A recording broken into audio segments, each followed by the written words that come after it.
Hello everybody, welcome back to the channel.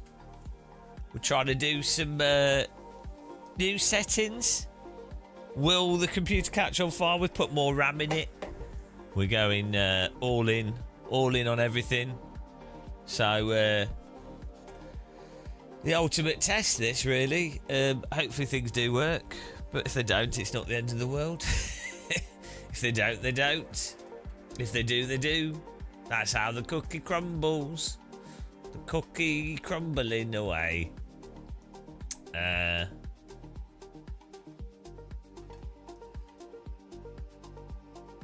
think we could start with some Le Mans Ultimate.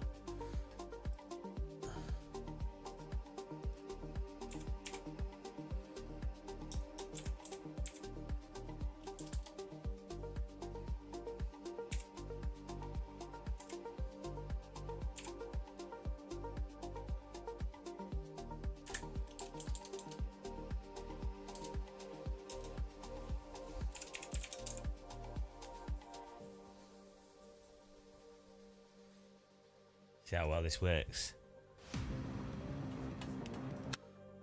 Fingers crossed everything's good quality. We have 59.2 when we went from here to here. We'll see what happens when we're actually driving. I'm alright, Bobby. Bobby W. We're alright. Registeren. We're ranking up through this. We've been poning it through here. Little ponage. Okay. So hopefully the stream runs smoother. I think there's a little bit of a delay on the Twitch side at the moment, which we need to fix. But I don't know how to add. I don't know how we can fix that. I don't think there's a delay on the YouTube side. Hello, Samir. How's it going? So, yeah. I wanted to replace the graphics card in the streaming PC, but the problem was it's too big. So that's not happening. And then I wanted to swap the CPU over, but I need to reflash the BIOS, and when we do that we can't use the old CPU at all, because the new CPU is basically when you flash the BIOS, it totally means that you can't use the old CPU because it's an older motherboard. So so we have that to do. So I can't fit the graphics card in. CPU is going to be a lot to do, and but the RAM, we put the RAM in, so we've got 40 gig of RAM. Hopefully that helps. Don't know if it will, but hopefully it does. And I've just changed some settings, so we're also using a different version of NVNC, so hopefully that maybe that's a bit better, but we'll see when we start driving. I think we have to be moving for the encoder to start having issues. 3060 is good. I got a 1200 watt power supply. 1000 watt is the recommended spec. To be honest, if you've just got a if you just have a 5090 and you don't have any physical hard drives or disk drives, I'd imagine 850 watt would be fine. But the price difference between 1000 watt, 1000 watt is the recommended spec. But the CPUs that you would use with a 5090 probably draw about 80 watt, 50 watt. What do you mean, isn't it noise? Normally what it is that the faster the higher rating the power supply, you're not using all that power draw. It just means that it's got more draw capacity, so it probably has more transistors and things. You might be putting less, you're using it less, you're using the hardware that's in it less, but I don't know how it distributes it. Yeah, it might be that it's got more transistors, so if you use it less, it's over a wider space, and maybe the fan can cool it easier, so yeah, maybe it'll be quieter as well. I don't know, there's probably a load of variables.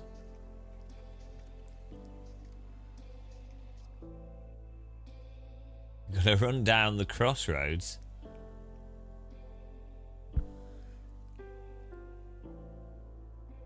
Why would the stream be at 720p? Taking the piss. I think that's just you. Can't debate. I'm gonna murder you.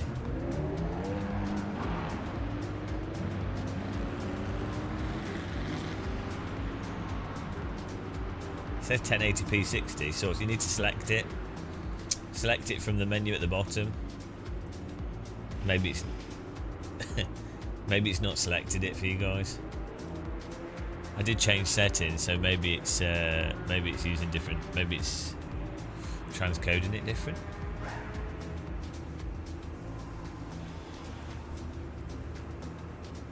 See what it says. On mine, I can select it, so.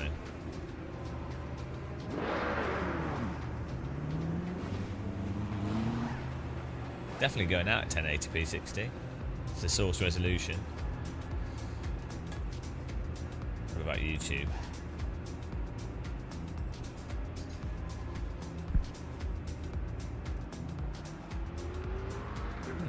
That's weird.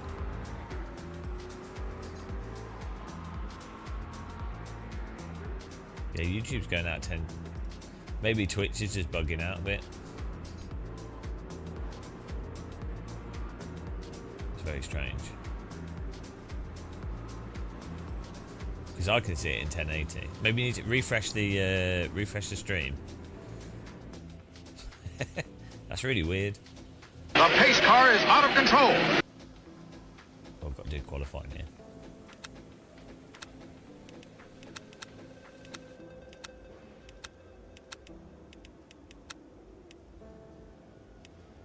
Yeah, no, I believe you, but it's probably just a bug.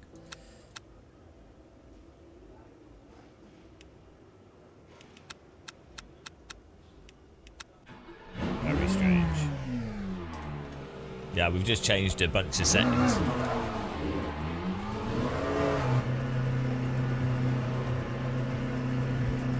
Why is this running at 98?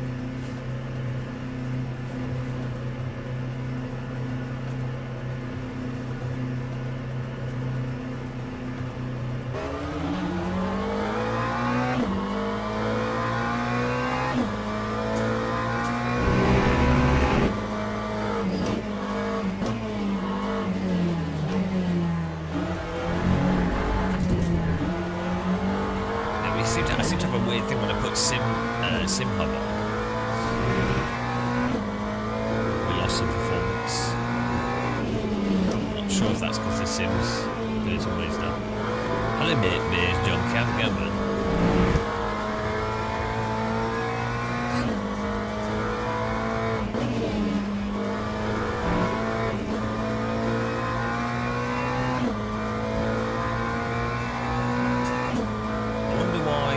Give it a refresh again. Seems a lot smoother. Yeah, I put 40 gig of RAM in the streaming PC.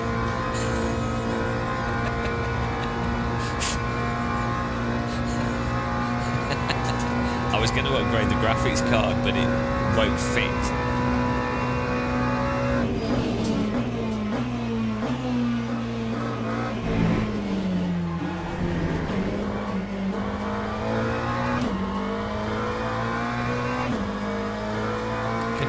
Those of you on Twitch, is it 720p still?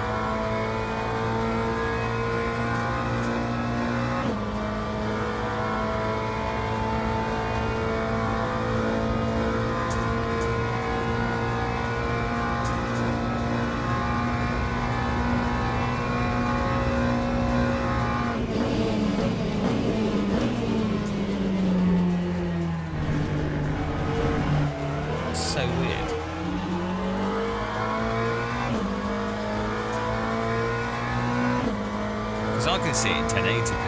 So we're sending it to Twitch.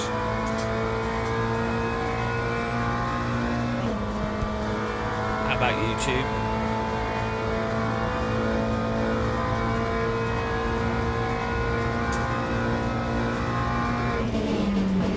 Hello Dave, how's it going, man?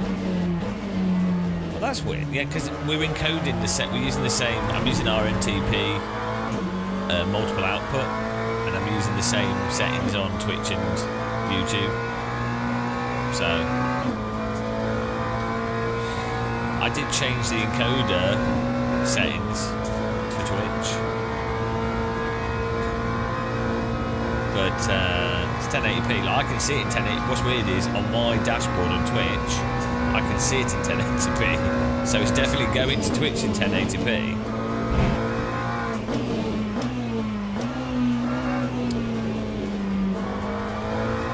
So that's very weird.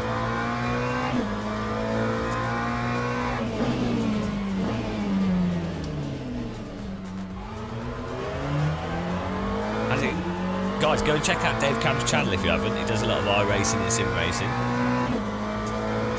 He's really northern lad.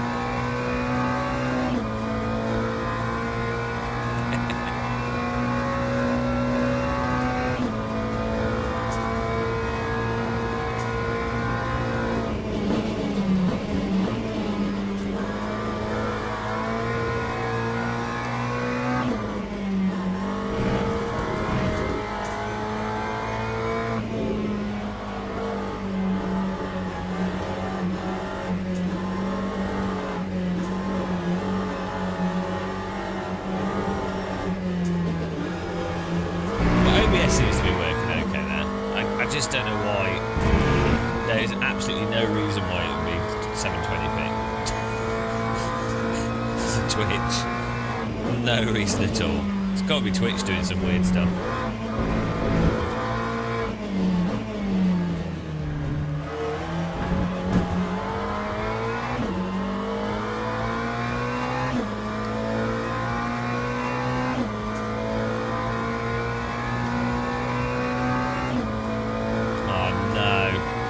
To be honest, that should be a criminal offence, getting people into iRacing. Really, that's really bad. If he got them into like AC or something, that'd be okay. But getting people into iRacing, that's like getting people into casual vandalism, you know. It's like getting people into a drug habit.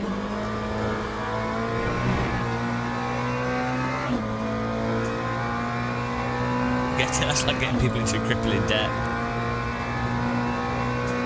Oh no, Dave. Oh dear. That's still the best way to play shooter games.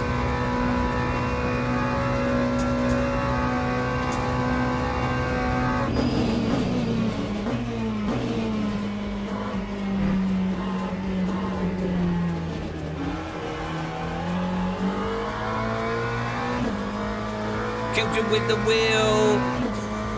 Yeah, all those videos have songs in them. I like to traumatise people.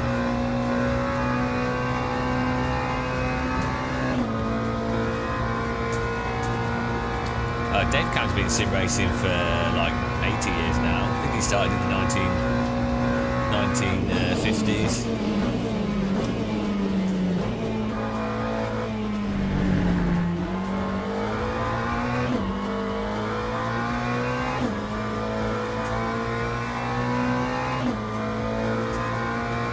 Dave Camp started sim racing before they'd invented the wheel.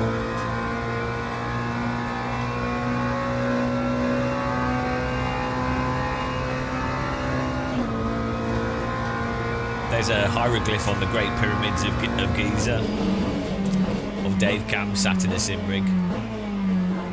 The pharaoh's going, "What are you doing?"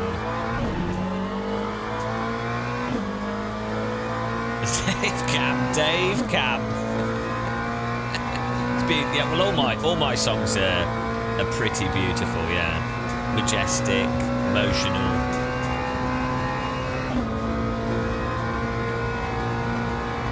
Dave Cam's actually the monolith from 2001: Space Odyssey. That's actually Dave Cam sat in a square sim rig.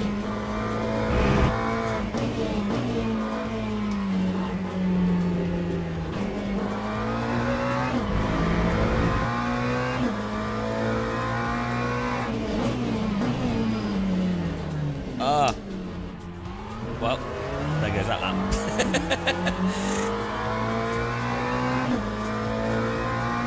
Understeer is my friend.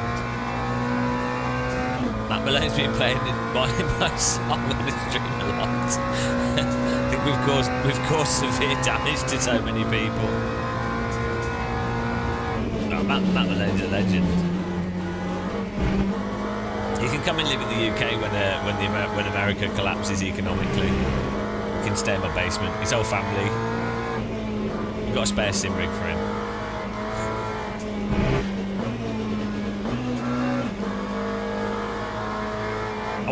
I wonder how they would find the UK. It's really weird, actually. Like, I wonder how Americans, because you get used to countries, right? And superficially, America and the UK superficially seem quite similar, right? But they're not. They're like really, really culturally different. But they see superficially, everyone's speaking the same language, and the UK consumes a lot of American media and things. That time one day, America consumes a lot of English media. Devon. But it'd be really interesting to see, like, should like drag Americans over here and see how they how soon it is before they have a breakdown.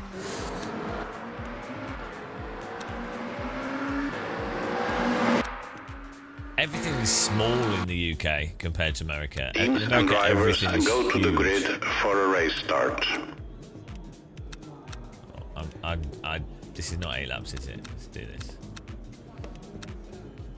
Too much fuel. Oh. Tyres. Good.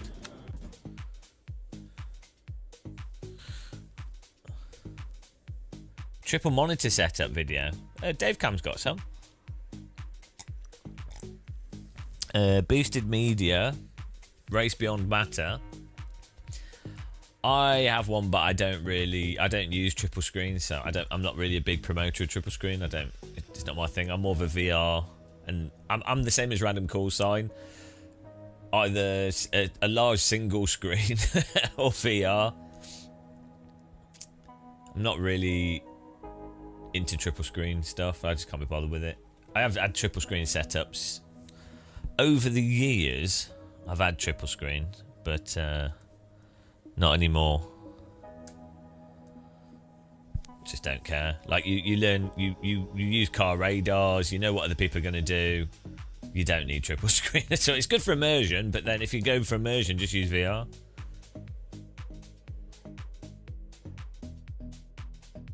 We still got the triple. You can't really see me, but we still got the triple OLEDs. But I just use one of them. I'd rather use G-Sync on a single screen at 4K. In a driving sim as well, you're normally looking like into the distance, straight ahead. So you don't.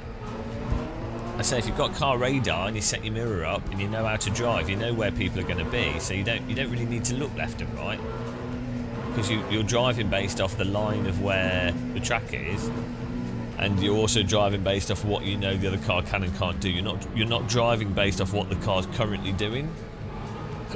I should make a video about this because I've not heard anyone else discuss it, and it's not something I was aware of until I wasted my entire life sim racing. So there you go, that's another video that I probably won't make, but could do. I really need to be like a pretentious real world race driver though for people to want to watch that video. If you're a real world race driver, people are like, oh wow, well done. But if you're just an idiot, people are like, oh, don't trust what you're saying. Oh well.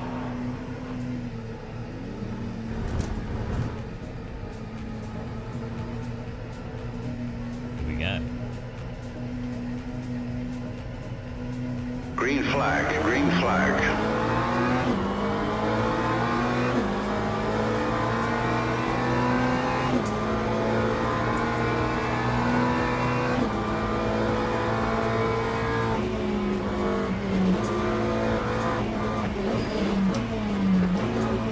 Mate. Why? Look what you've done. You just killed someone. He missed the break point and absolutely smacked me there.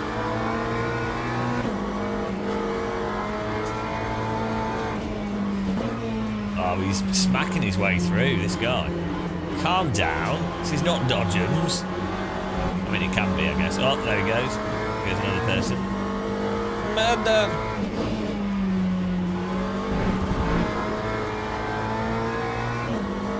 Murder!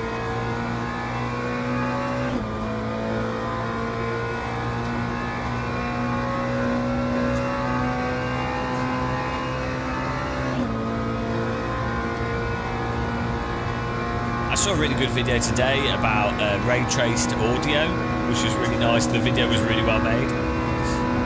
Really good video. I was like, watch this. You watch some videos and you're like, Jesus Christ, the amount of work that must have gone into the video. But I guess they're trying to sell their technology as well, so it's marketing. But still, I was watching the video thinking, bloody hell, that's like at least a week and a half, 2 weeks of really solid work. It was really nicely done, really nicely animated, well presented.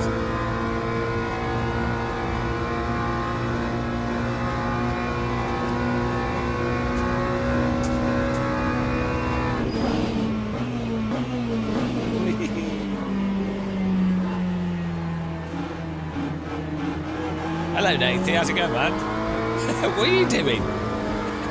Guys, if you don't know Nathan, he's like a big VR YouTuber.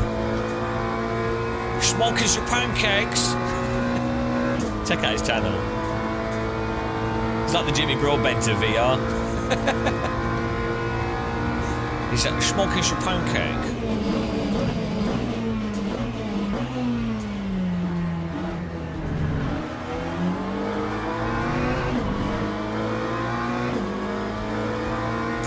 That's it, Just Mamba, yeah. I think that's the one. That's who made it. Sounds familiar. Such a good video. Just really nicely animated and presented. Really satisfying. Really clean. Really nice colour. Choices.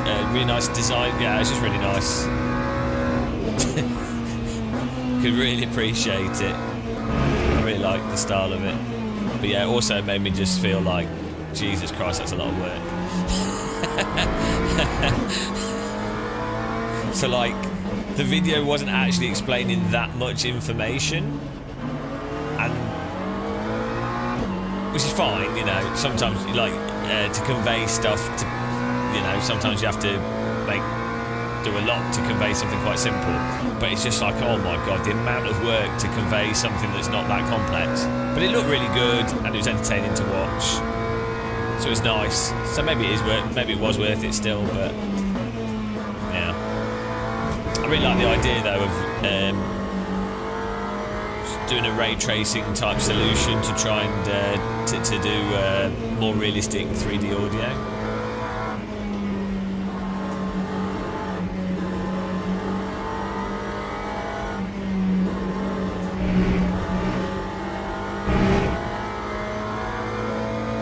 Never aged.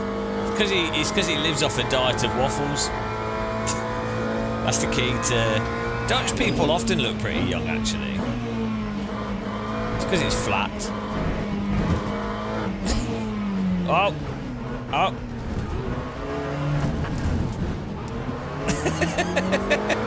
I found a way through without cutting the track there. Not sure what was going on there. They took the bus stop a bit too literally. I've never seen that happen before. Now, my overtake was great. We were on track. Oh, there's a car flying off the left-hand side. There he is. It's the same guy that was causing all the crashes at the start.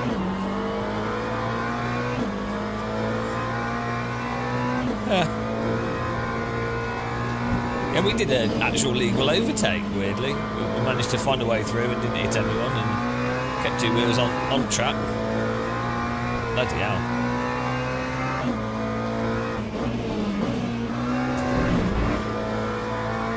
Always the same guy. Look the replay. Look the replay.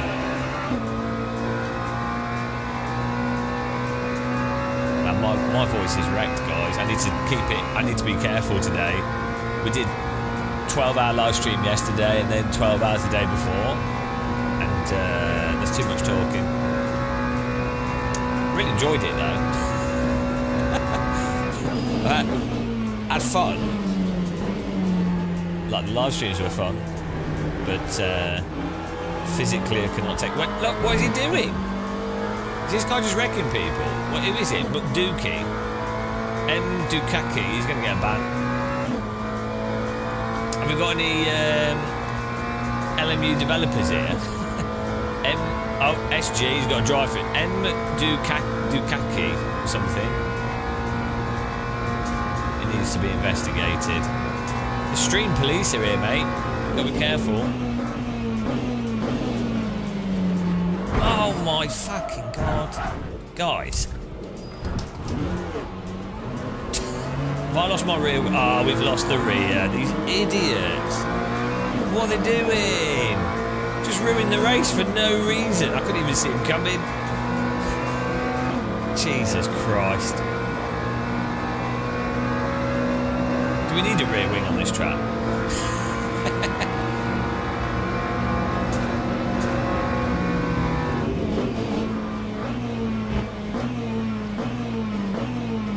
Some people are so selfish. Yeah, they should go to iRacing.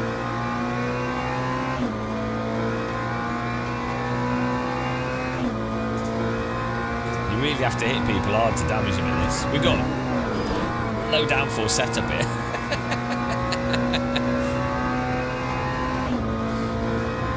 Oh my goodness, the back of the car's gone.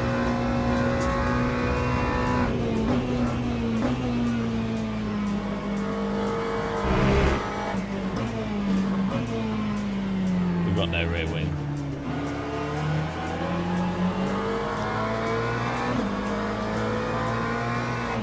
Sure how this is going to work. If we pit, this game over.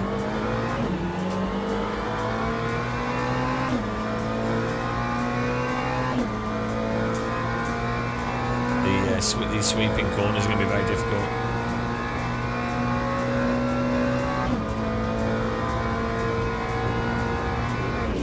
Oh.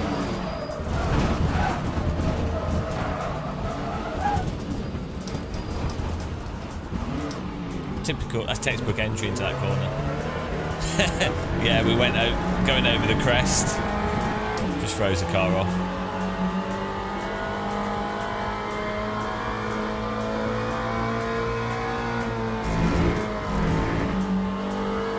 Yeah. That guy ruined our race. Thank you. We'll drive to the pits here. People being selfish.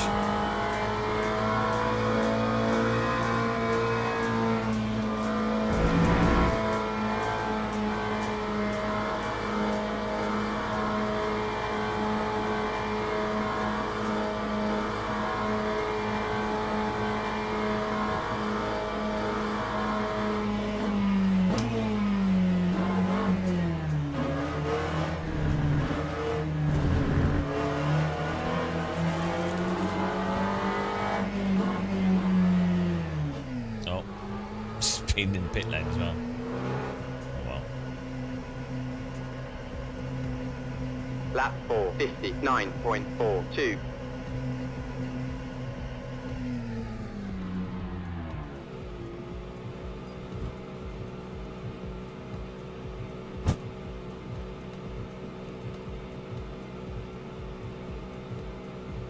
$113 seconds for damage. Not that bad actually.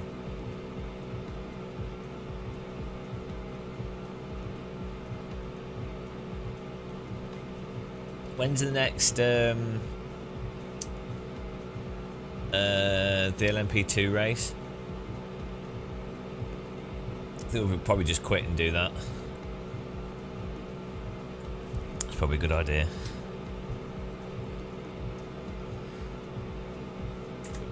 Watch the replay. How do you watch the replay? Oh, you can't.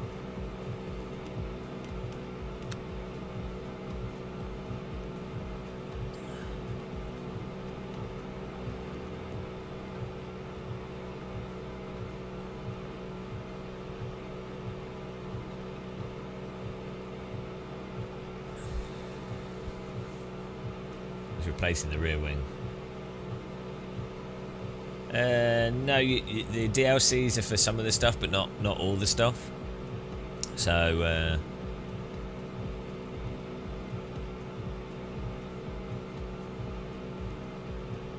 we've not tried RBR. Do you think it will run on a 5090? Do you think it will get the performance? Can you guys on Twitch? Can you refresh and see if you're getting 1080p yet?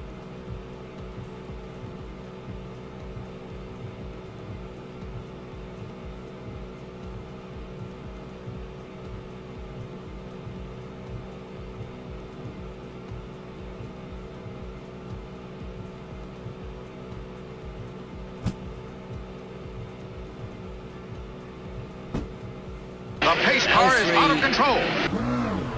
L3 F4B L3. Thanks for following, appreciate it, welcome. I'm going to get a drive through because we sped in the pit lane. This is a disaster. Ah, bloody hell. Stop and go. Tim 10, 720 max. I wonder why it's doing that then. I could stop and start it and see if that fixes it. How's the... it's super smooth on my preview, so I'm not sure what's going on.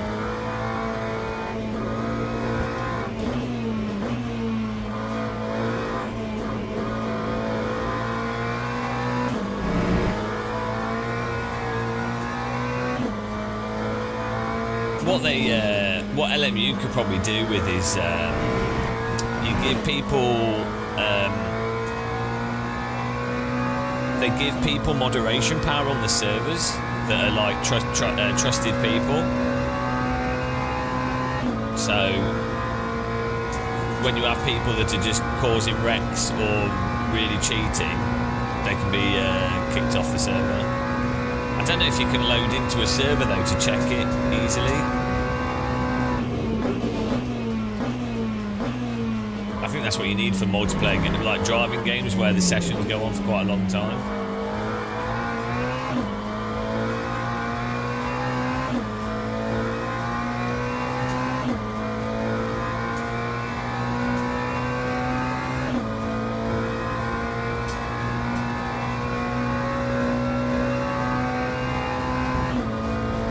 Problem with this is, if I quit this, do we still get 16th place given that everyone else is DNF'd before us?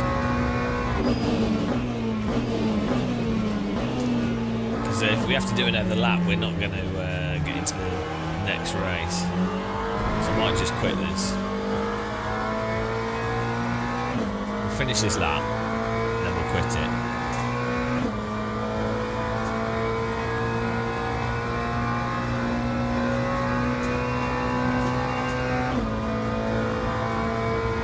Do the stop and go first. Otherwise, I think it will get a different DNF.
have in games in general, in racing games, like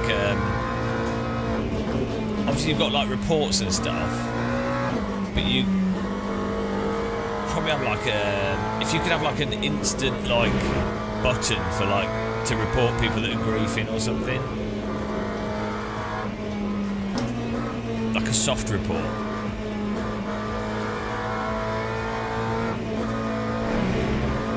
Yeah, I don't know, Ben, if there's a file, a text file you can edit. It used to be a thing that was in R Factor 2.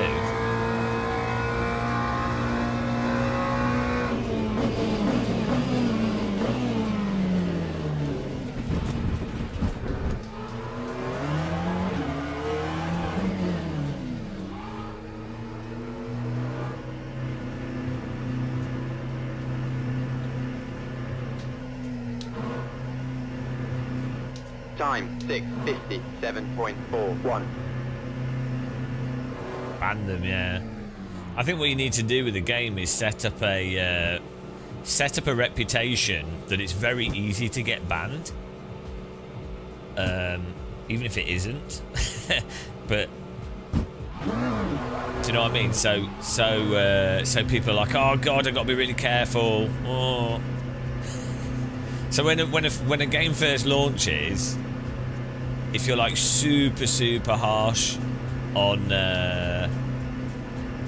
penalties and stuff, like if someone does anything like slightly wrong, you're like, right, that's it, it's a weak ban.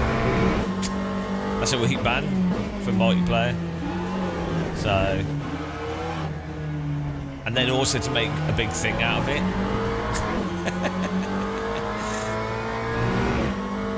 Like,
it wasn't this guy that was.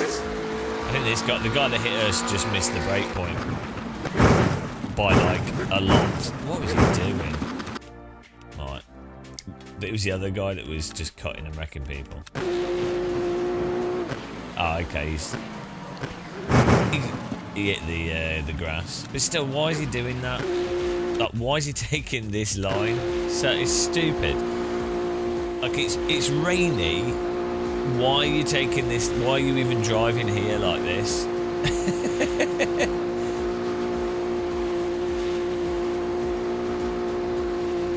He should. Also, he could come off the gas, come off the brake, and just cut the corner and not hit us. But why is he driving like this? What is that? Whoa. How is this meant to be a good entry into the corner in the first place? Well, he's also braking on the grass, and it doesn't make any sense. And then this guy is going around punting everyone.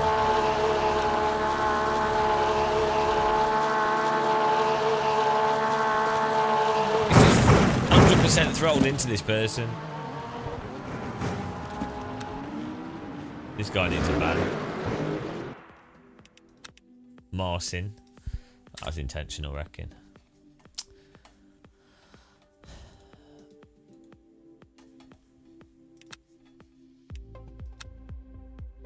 Okay, can we do an LMP2 race? We need to work out this Twitch thing.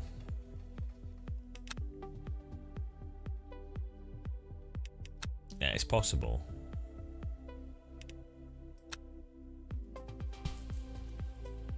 Here we go.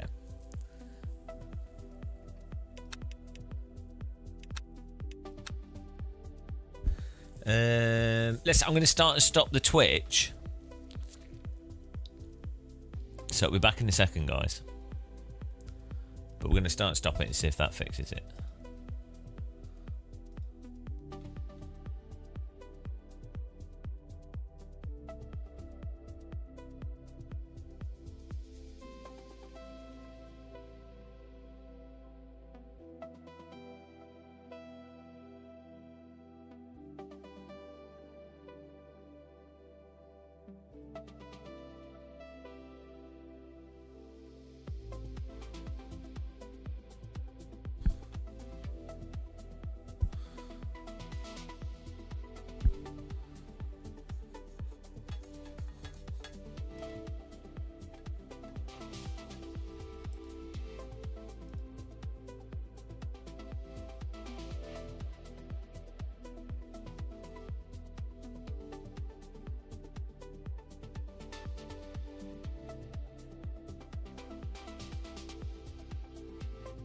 Hello, Anderson and Charlotte. How's it going? Well, see, now that says...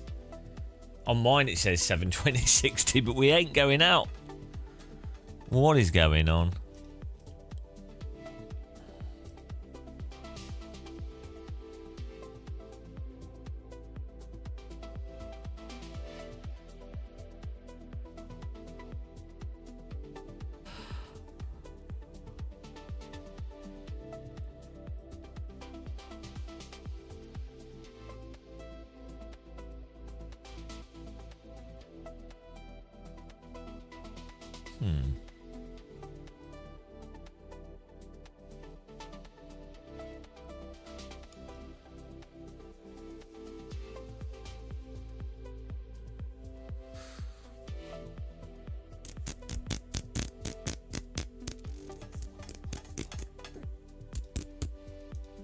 I don't know why it's 720 for Twitch.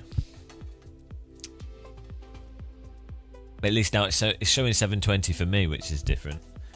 Before it was saying 1080.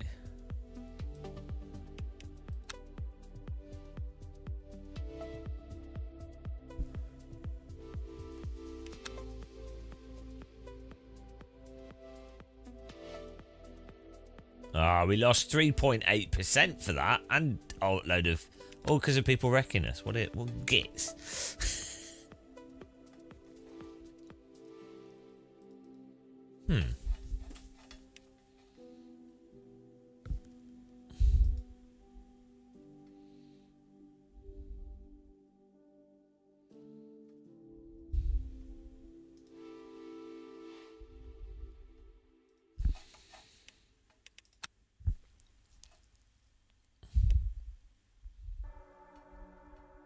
Yeah, no, it's something to do with our OBS.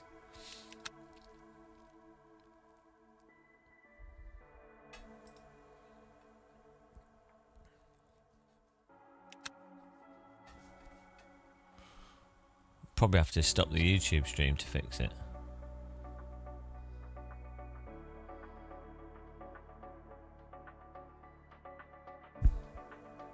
But then we'll have to restart the whole of YouTube. Because of the way it works. I could just close and reopen OBS. But if you stop the stream, it'll force us to do a whole new YouTube stream.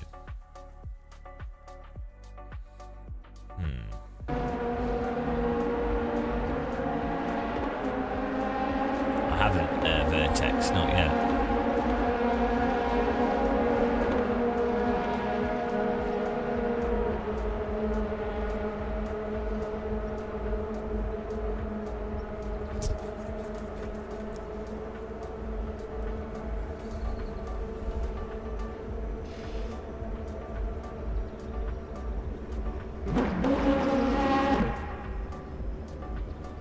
No, the reason why we don't use 1440 is because of it puts in a lot of delay.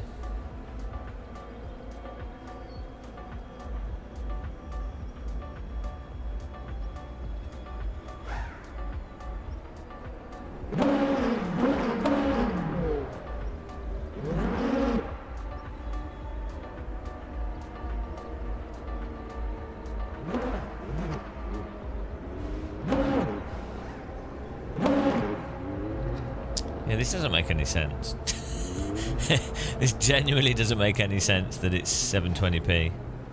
There's no setting that it's 720p. We're literally encoding in 1080p because that's why it's 1080p on YouTube. Because that's what it's encoded as, and then that's mirrored. So,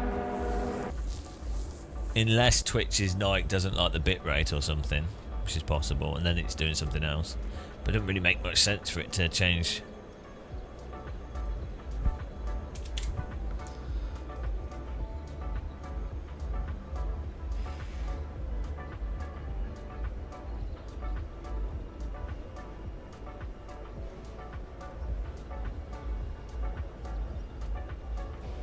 Oh well, let's do quali here.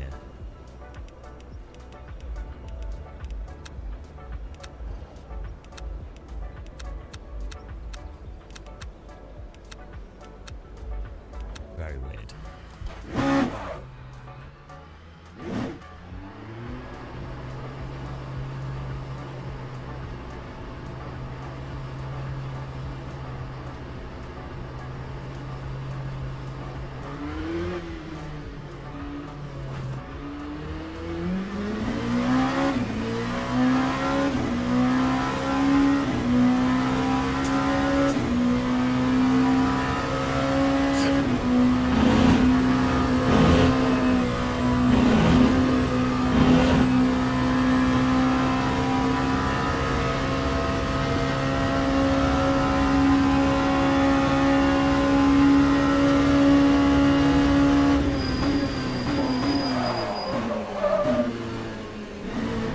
I love to flat spot my tyres.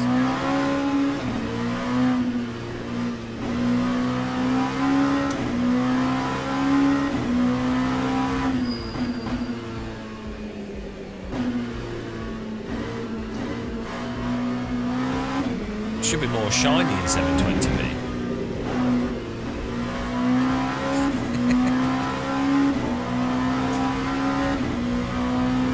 Right, I upped the encoder quality, processing quality as well.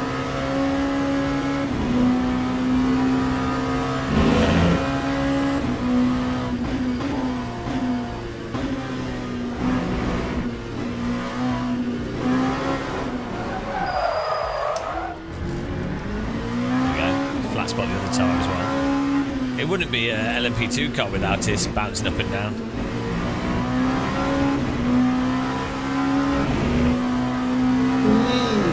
Oh, thanks for subscribing, Hambo Nama. Welcome. Hamner. Now I want a hamburger.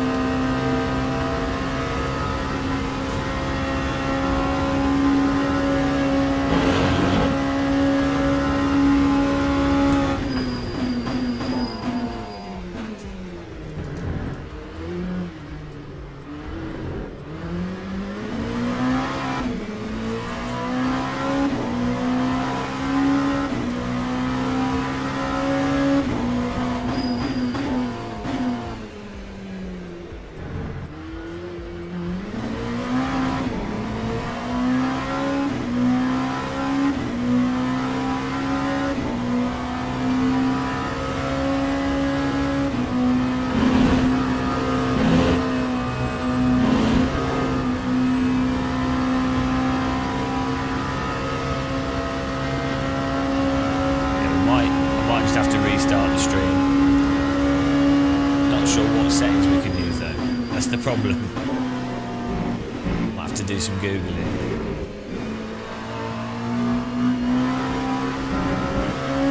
Off to beach with the dog. All right, Tyre. Need to have a good one. The pace car is out of control. Figurines with the follow. Welcome.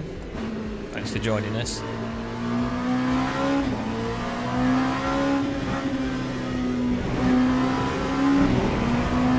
Another victim to the channel.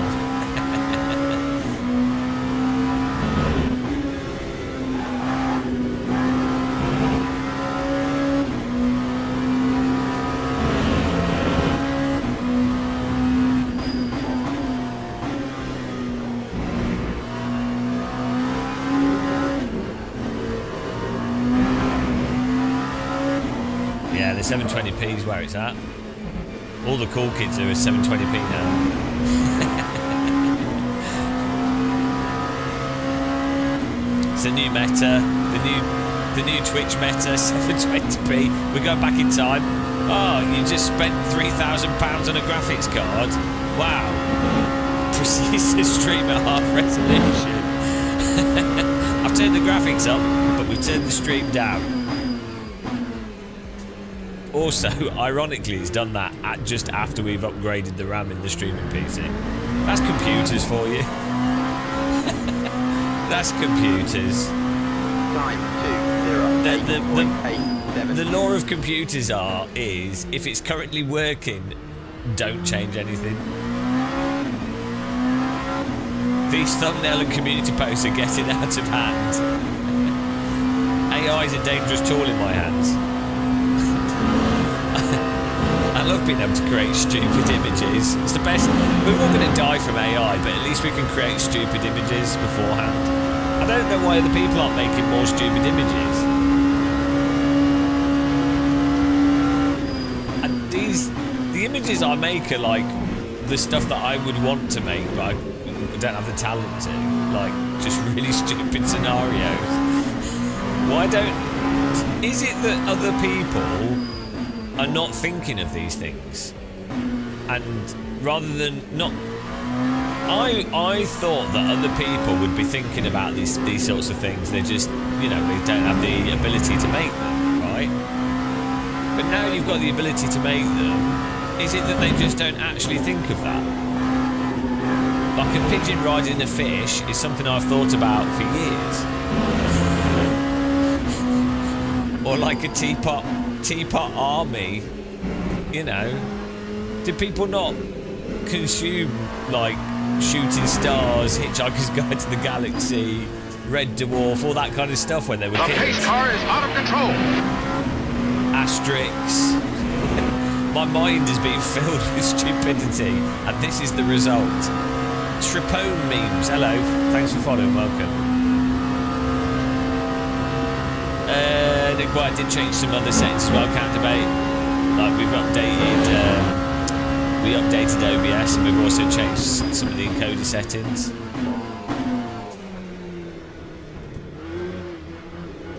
The RAM should help with general consistency. Ironically, the RAM, because we only had 8 gig. 208.83. I know, it's dangerous, isn't it? I don't normally update OBS, especially on the streaming PC. But,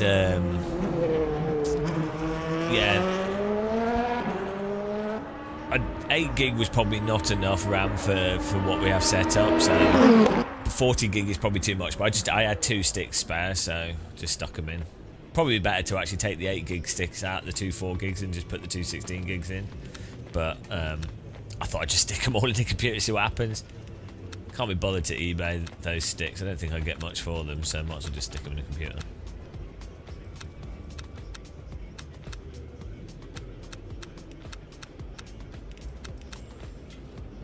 I could do with putting some more RAM in this machine actually.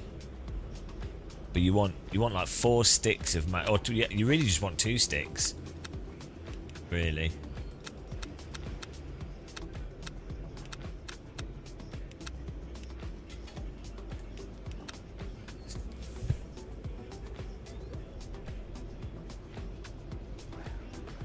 The game audio is quite loud. And drivers go to the grid. This car's for loud. restart.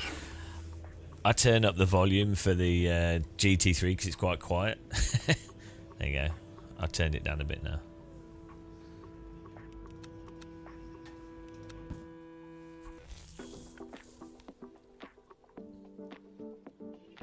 Well, yeah, there was another issue with Windows and USB stuff recently that broke a bunch of things.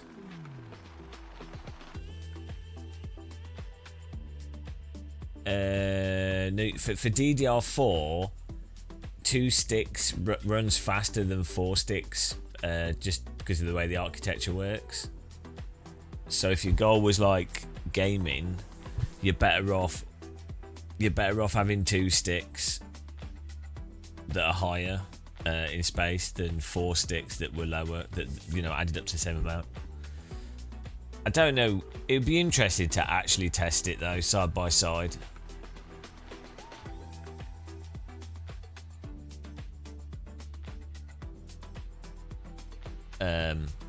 Also, so the only games that would use like shitloads of RAM is stuff like Microsoft Flight Simulator, and then the only stuff outside of that would be like video rendering, you know, so, or if you got loads of stuff open, you know what I mean, that kind of thing.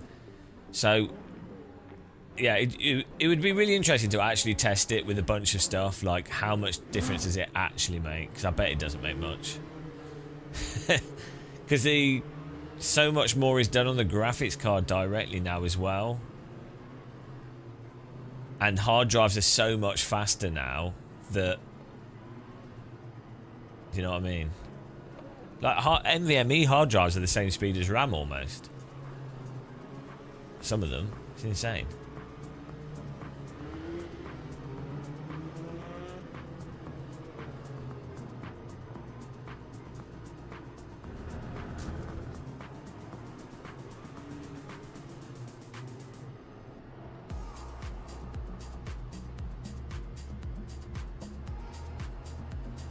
Green flag, green flag.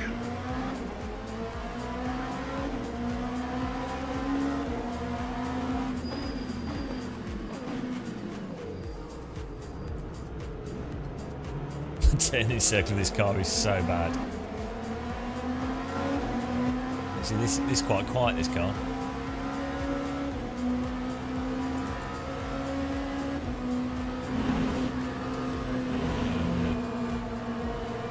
What are they doing? Hello? Hello, guys. I'm trying. There's no safe way for me to join that. Tried to join as gradually as possible. We didn't cause a crash, so that's alright. Bop me off the track, you know. You just bop someone off the track and then not let them back.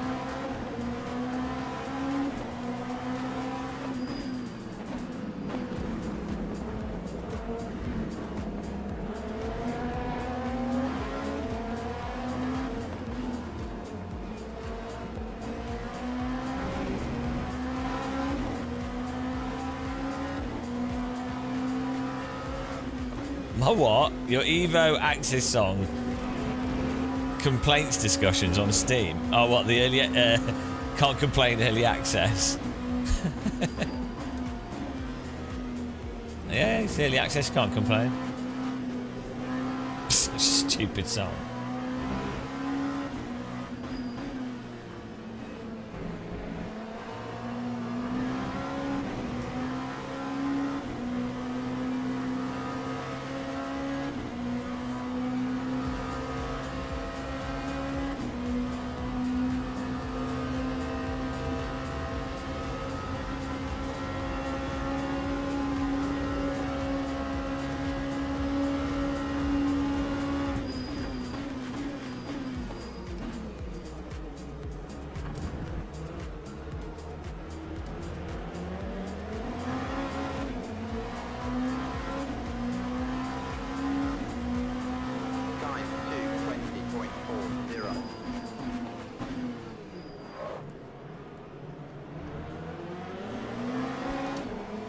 Go. A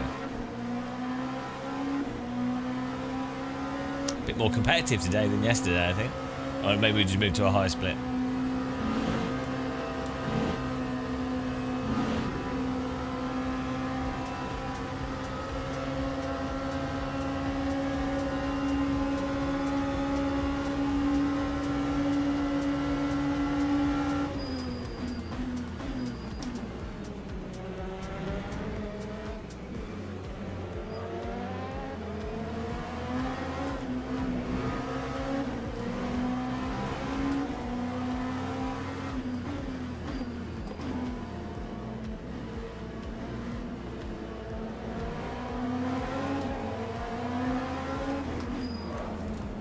Oh, come on, mate. You just turn into me. There's a bit of a lock up there, but we're still on the inside.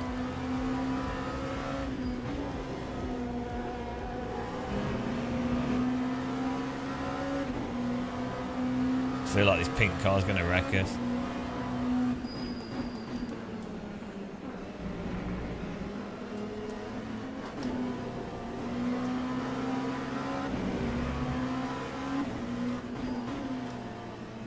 He's putting his car in pointless positions, which then it's actually costing him places. Like there's some places where there's no point trying to overtake because it will just make you slower, so the car behind will just overtake you and then it will slow you down. So you end up basically just either creating a situation where you lose a place or wrecking the car that you're trying to overtake.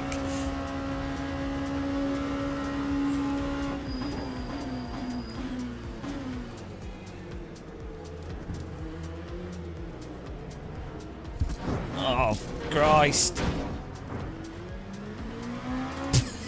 What are they doing? Cars behind just absolutely ramming us into there's an accident. You have to brake. You can't just drive into the accident. Like the awareness levels. We still got a rear wing though, I think.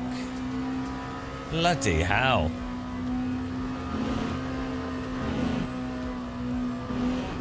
Well, the driving standards are not exactly top notch today. Jesus, what are they doing?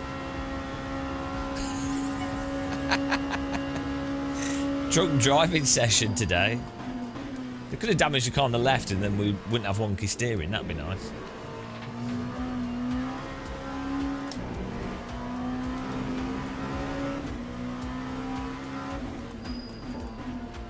I've not tried Wreckfest 2 with the wheel. That's another game we need to get set up. It wouldn't be surprising. So, generally, dirt tyres and off-road cars will have more range to the force feedback because the tyres have less grip, they're less peaky. So it's a lot easier for that sort of game to then have a range of feel for grip levels through the force feedback. The more a sim has like slicks and on-off grip and it's like downforce, the harder the force feedback has to happen in a smaller zone basically. So it's a lot harder to get detailed force feedback.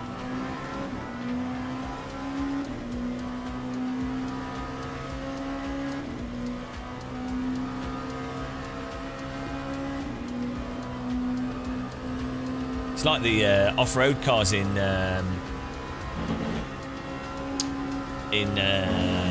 Gran Turismo.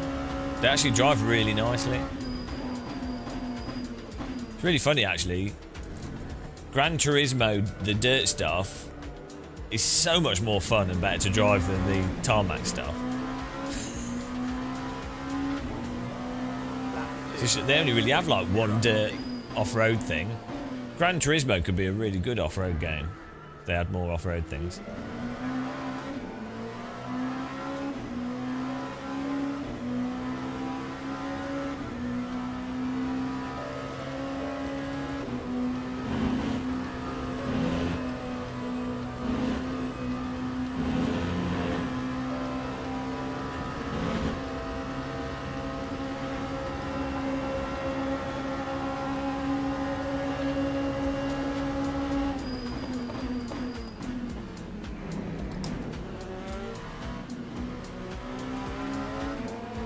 Nice overtake by him. Good job.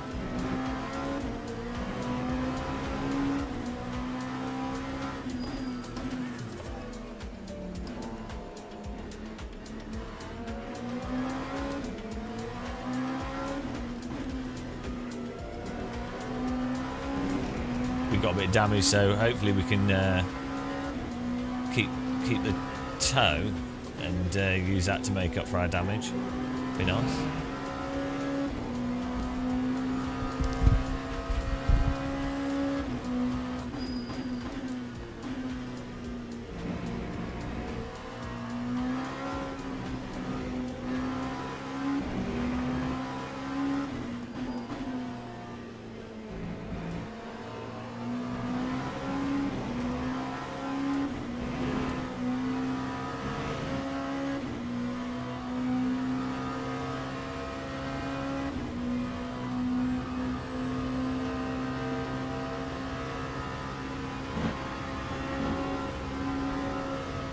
Oh, 2 places. Thank you.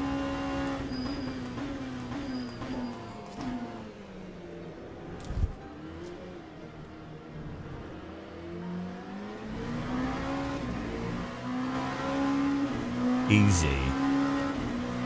Lap 2, 10, Oh. 8,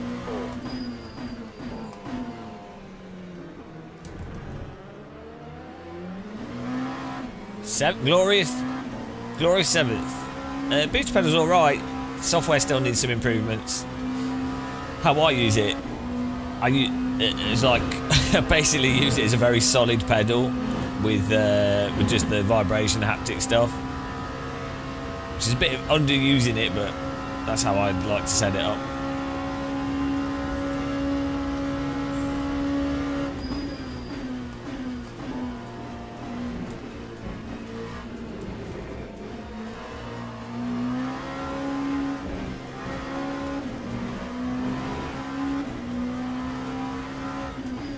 Yeah, Wreckfest 2 has better, sort of more deep physics than Wreckfest 1. And the graphics are mental. It's actually, in some ways you could look at it and go, oh, that doesn't seem like much of an update, but when you actually compare it side by side, it's actually quite a significant improvement.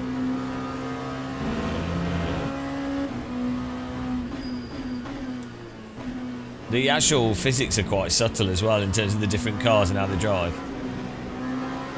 Which is surprising, because it's not like, you know, they're like bangers, but they actually have really different handling dynamics. Better than Codemaster's Formula 1 game. It's pretty funny actually. Like the way you have to drive one car is more like a front wheel drive, and then another one you have to like use the throttle to turn it through the corners and hold it in a slide, and then another one wants to be more like driven in a more sort of pokey way rather than a continued slide. And like, it's just for an arcade racer, it has a surprising amount of depth in it. Lap 2, 9.75.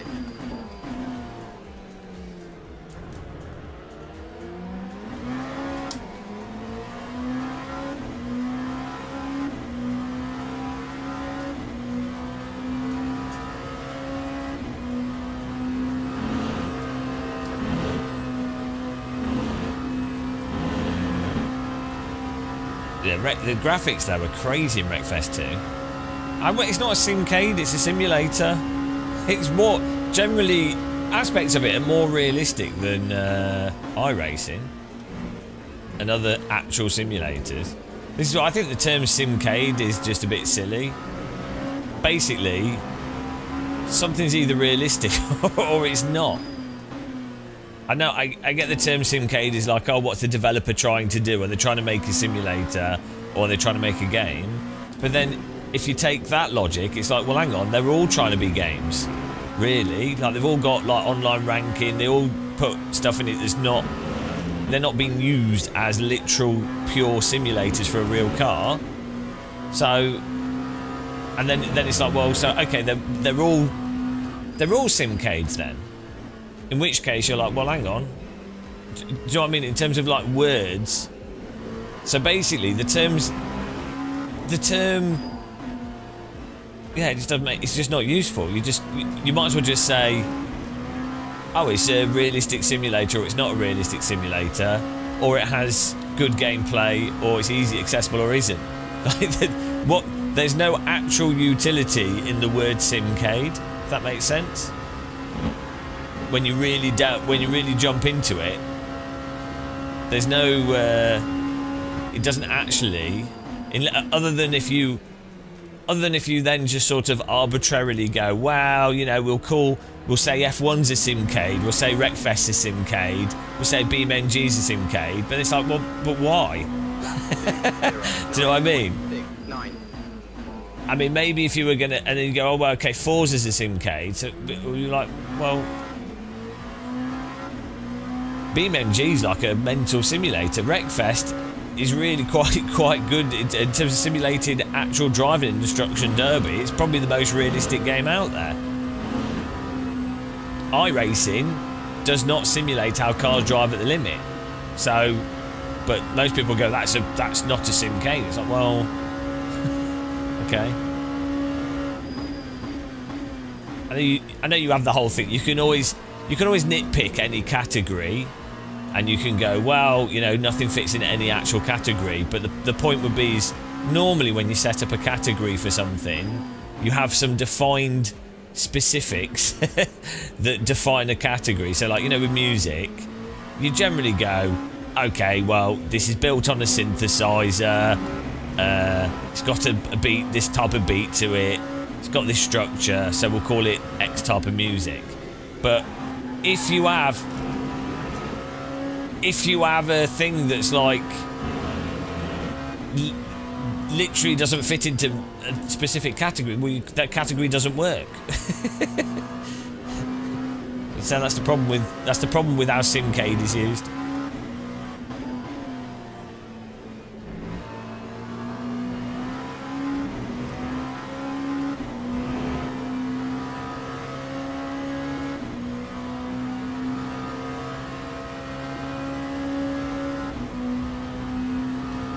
Bardcore. Yeah, Bardcore's the best.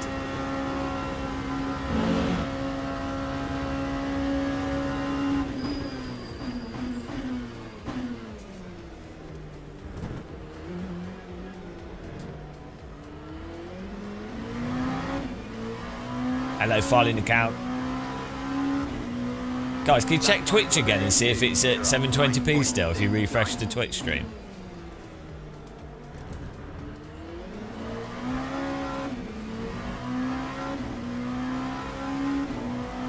Beer junkie, exactly, yeah. Like, if you're a total noob, your perception of the games is if it's a game or a sim. Hang on, Twitch says it's 1080p now. What? So it's fixed itself. Ah, so it's basically the whole thing was Twitch being stupid. Great. That's weird.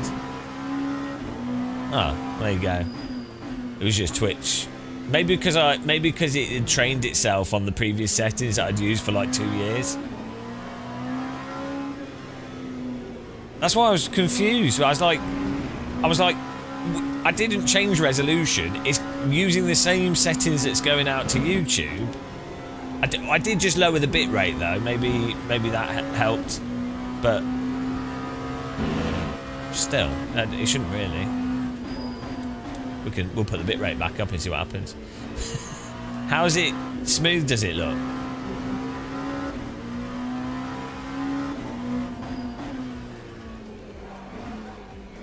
Why's my YouTube shat the bed? It hasn't.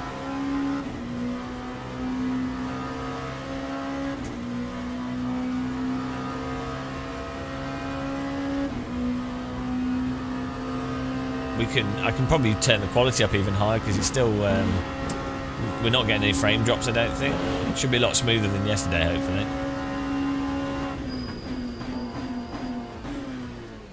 I think there's also a memory leak issue with the capture card we use. If you leave it on for like more than 2 weeks, it doesn't like it.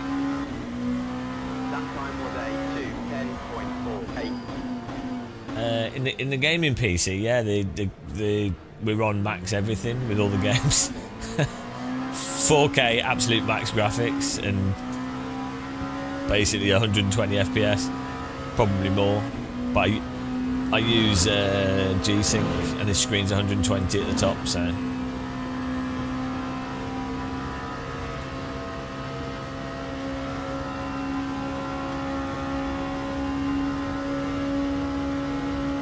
And then in the streaming PC, we just added 32 gig of RAM. I want to replace the CPU in it, but it's probably not worth the effort.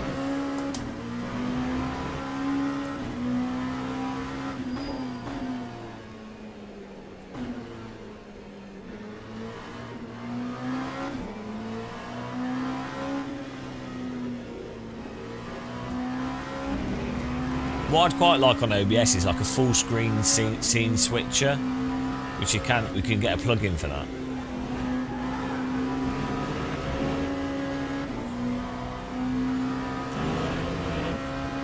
That'd be nice to do.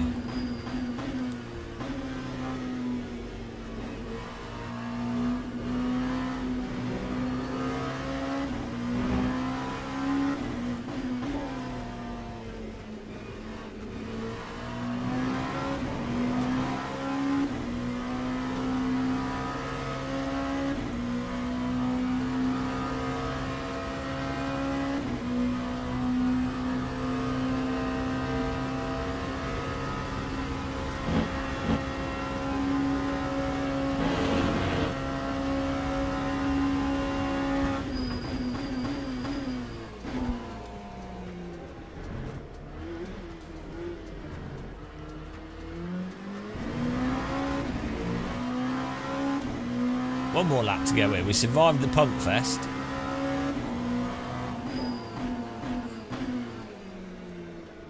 Beautiful. Can someone Google what size wheel rim they use on LMP2 cars?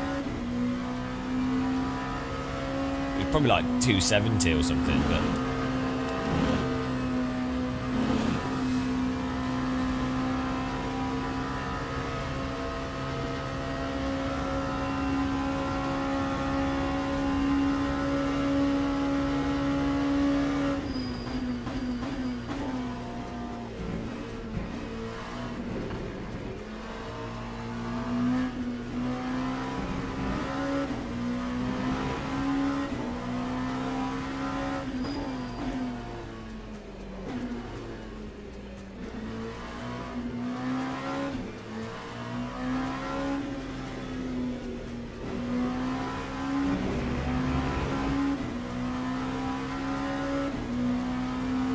Oh, that makes sense. It's very hard for them to get in The and out. pace car is out of control.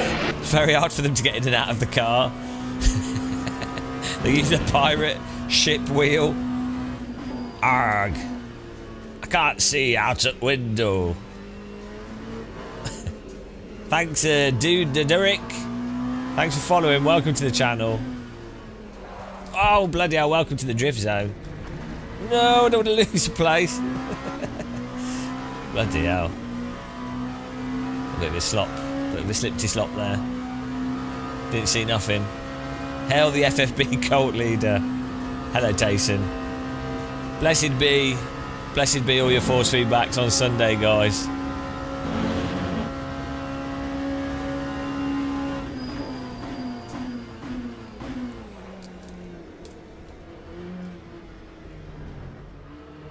Whee!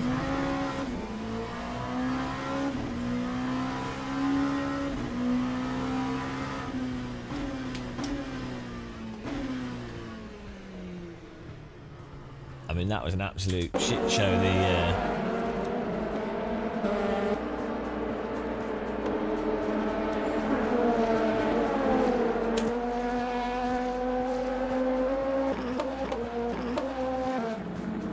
What lap was it on?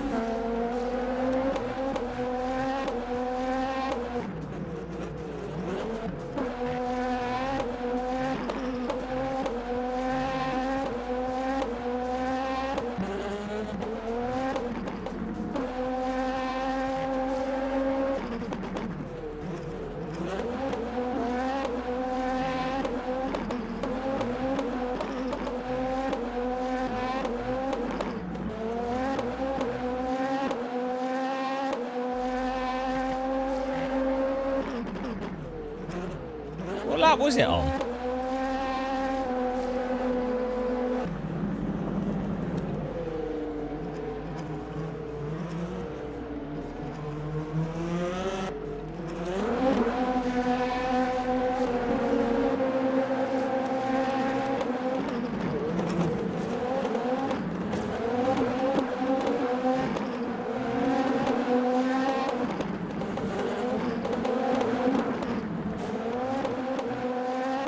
Not sure where this. Oh,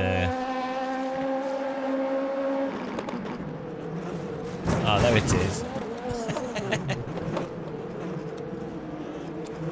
2. Oh, well, that's the end of that. Bloody hell.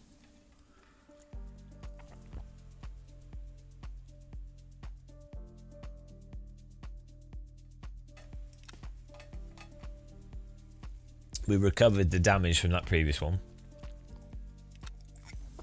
Cheers, coffee time.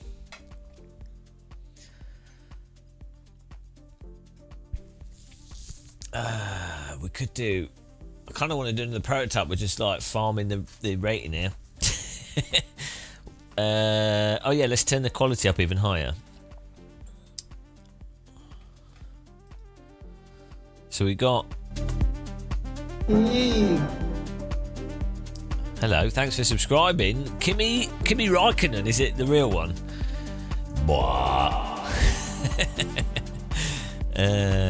Right, so this settings here. Output. We can go to slowest, best quality.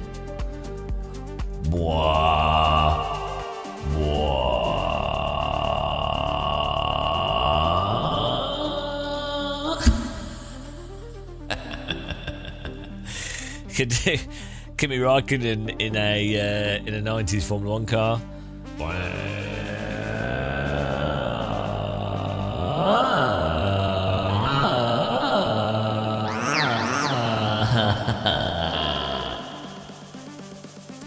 There you go. I'd love if that was the real Kimi Raikkonen. That'd be, he's like, what the fuck? Yeah. Everyone watches this to learn how not to live life. It's a good lesson. Hang on, there was a bit of audio delay. I mean, there was the video delay. If I do this,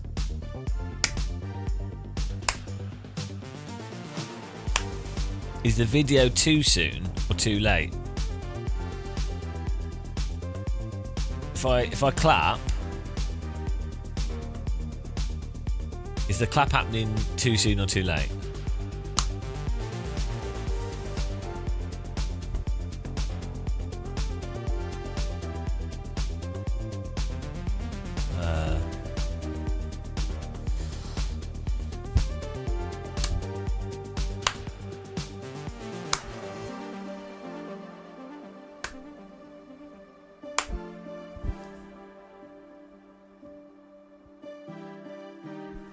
It's hard for me to tell. Oh, I know why it seemed delayed, because I was listening to my live stream on my phone wearing Bluetooth headphones. So the Bluetooth headphones were delayed.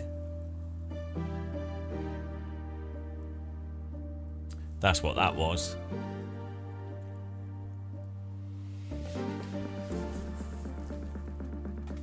Right. What else can we do? We turn the quality up there. We've got 1080p on YouTube. Let's turn the bitrate up even higher. It seems to be running great, so. More bits! The RAM, maybe the RAM did help. Maybe the RAM was a great idea. Ramtacular.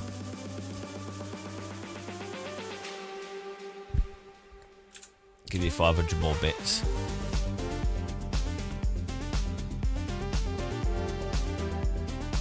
Yeah, I know Bluetooth's a bit weird.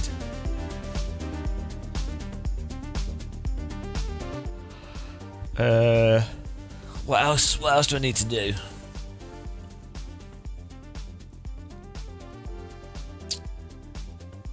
There was stuff I wanted to do, and I can't even remember what it is. I wanted to do some more emojis. I'm still not happy with the stream layout. Preaching to the choir.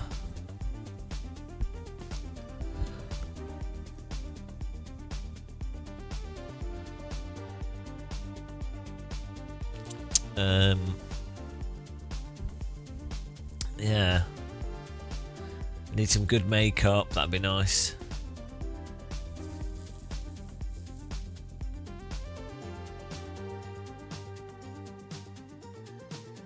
Do some entertaining content. Oh no. We don't do that. This is the wrong place for that. Did I eat yet? No, I could eat some food. That's good. That sounds exciting. I do need to tidy up a whole room. We do. Yeah. Well, okay. What to do? We could do some AC as well. I'm just thinking of stuff to get done with my computer so I don't forget.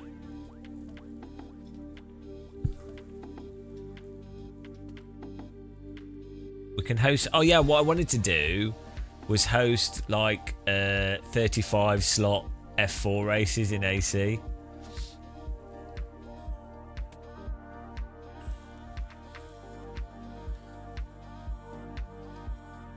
Some racing on the limit. I'm not happy with how the stream looks. Do you know what I mean? Like, I want it to look better. Even better. It'd be nice to have a... Yeah, I don't know. Just... I always feel like the stream just looks messy. Whatever you do, to me, it always just looks a mess. I don't know what's wrong with it. What is wrong with it? I don't know. It's probably fine. Just, Oh, yeah. Cat. No, it'll be a mess. I know, but it's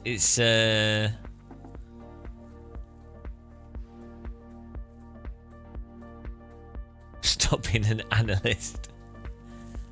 It's just, I don't know. It doesn't look like it's. Maybe if I was beautiful, that would help. Then I could have it. If I was super hot, I could crop the window, and it could just be close up on my face. If I was really hot, maybe if I hit the gym and I get muscles. Then we can have I could be topless and I could have close up on my face. Cause then that'd be better. I mean, I don't care how I look, to be clear. I'm not like sympathy baiting here. But I think for a stream, when the streamers are good looking, like guy or girl, but ideally like a woman, if they're really good looking, it helps, doesn't it? Because you can just have a close up on the face. And blurred background, and you're like, oh, that's nice to look at.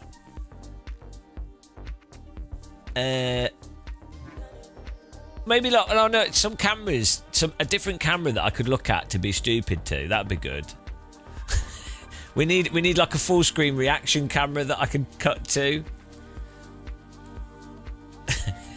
So we just need more stupidity. It's not stupid enough. That's the problem. That's what's got wrong. It's not stupid enough. How do we make it more stupid? Do you know what I mean? Yeah, no, less is more, but less but still stupid. This is the crux of it. I think what we can do, like, I'm not happy with the pedal camera. So I kind of, but this could probably be cropped a bit, and then I want the pedal. The problem with the pedal camera is, if we have it like this, it's too big. So really, it needs to be like this maximum. But then you can't see the pedals. And who cares? Who cares about pedals? That's the other thing. It's just like, this is the thing. That's just horrible. That's just wrong. There you go, fixed. Like, the pedal camera is ruining it. That's the problem. Because what's the point? And if you put it here, it looks terrible. It's the wrong size. If I put it here, it blocks the nice window. If I put it here, it's the wrong size. Like, the pedal camera needs to be the same width as this, but then thinner. This sort of stuff annoys me. This proportions and things has to be right. Otherwise, it's the whole universe collapses. That'd be nice if it's like this, and then you can see the pedals. But then, do you really want to look at pedals? It should be down here.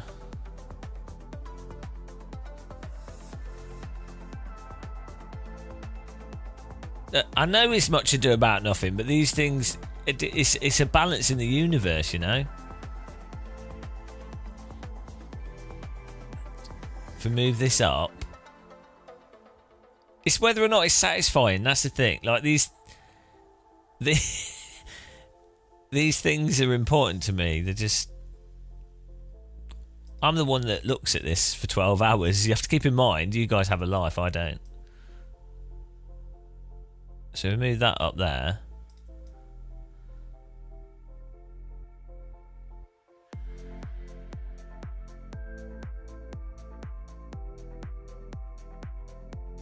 But then it's too big for pedals. Like what? So this would have to be zoomed out more.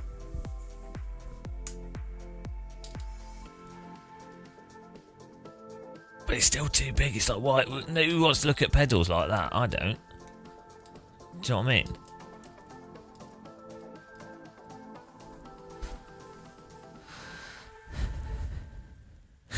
Shocking.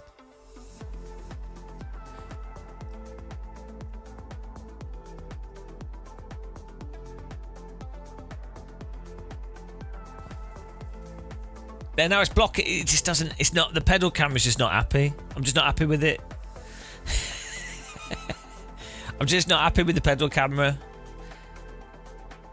But I don't do heel and toe in, so pedal cam's lost. This is why we had the cameras like occasionally flick on. I mean, because it's good for when we're using equipment and people are like, oh, what pedals are you using? But no one actually cares. They say they do, but they don't really. No one actually really cares what pedals you're using. Because who does? You know, if you're watching a live stream, why do you care? Doesn't make any sense, does it? I wouldn't care. Be like, well, I don't care what equipment. I don't care what you're doing. Are you being funny? There you go. That's all I care about. Yeah, we still. If you don't learn manual, you're not allowed to drive a manual car. So. What was that? Oh, something's disconnected.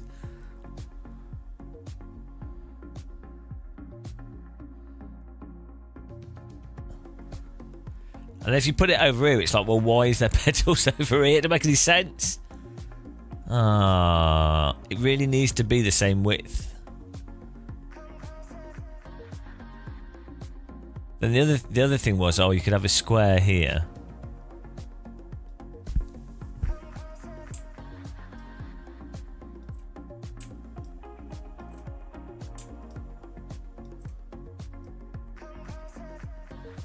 But then that's like terrible. That's awful. It's a disaster.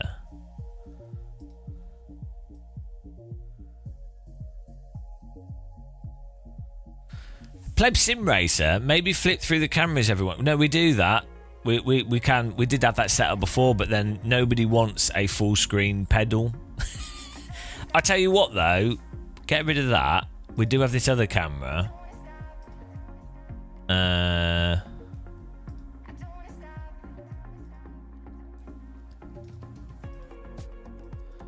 then you can't see the pedals on this camera, and it's just my fat head.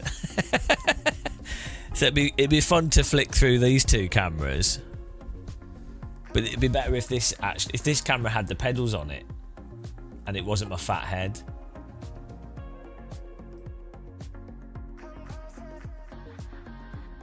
That'd be nice. No, the graphical frames make it look shit. That just makes it a mess. You don't want shit on the screen. Graphical frames. This isn't the 90s.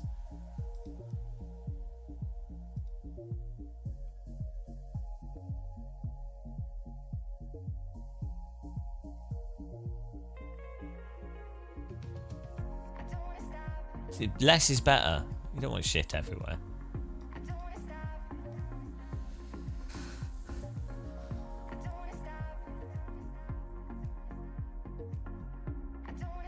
We can watch the hair regret. There's no more regression possible.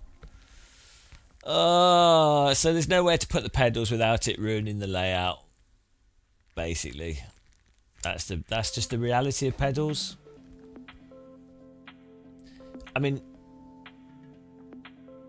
yeah, the only thing that I think would work is if this whole camera switched, and it was a nice shot of not pedals, but you could see the rest of the rig. But then yeah,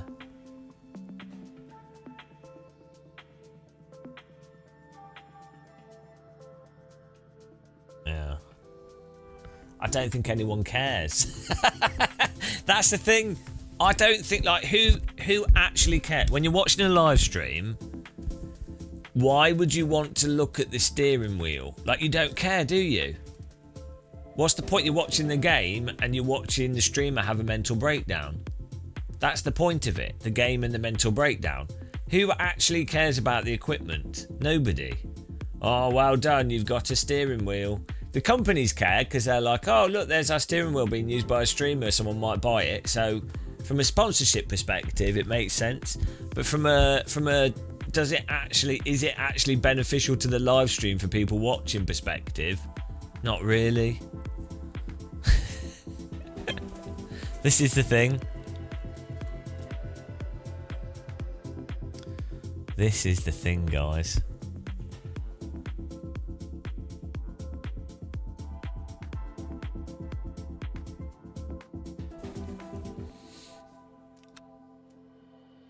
We could definitely do with a kettle camera. That'd be good.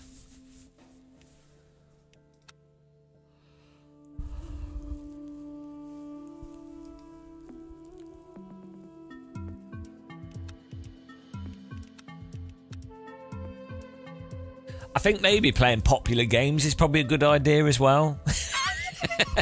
Maybe playing driving sims, probably a really bad idea. But here we are. Here we are, playing the same sims. But this is what I happen to like, which is a disaster. Why don't I like stupid games that are more popular? Yeah, playing driving sims is a terrible idea.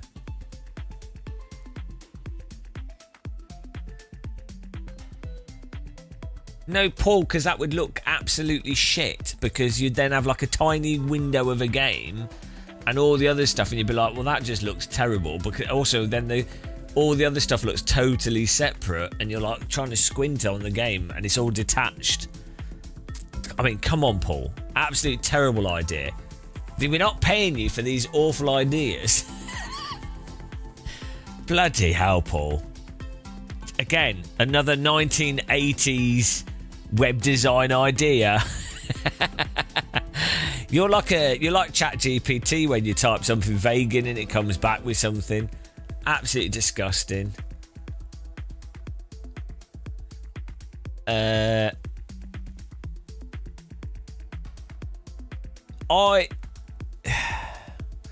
do think if you've got the triple screen thing and you have a camera that's filming the screens and then shows you in front of the screens like we did years ago, I think that works quite well. But then you need to use triple screens, and I'd rather not.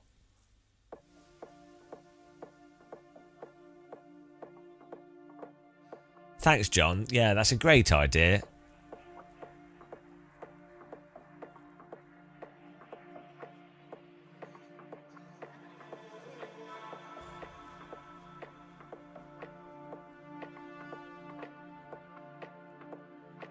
I do still have the wall of screens, Skywork, but I still only just use one.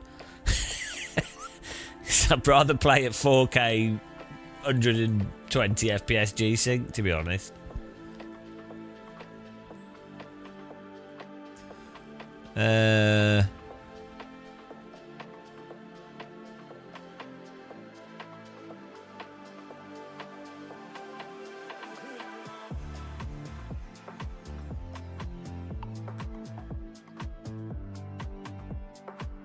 Yeah.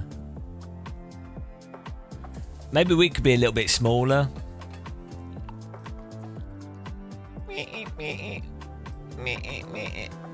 Or bigger.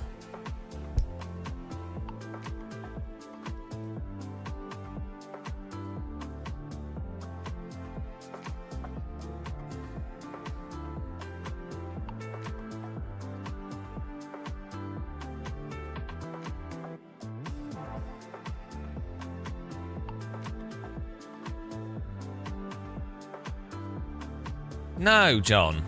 Because that would look terrible. There'd be 2 feet on the dash. We don't want 2 feet on the dash, do we? It's an awful idea. Well, guys. God.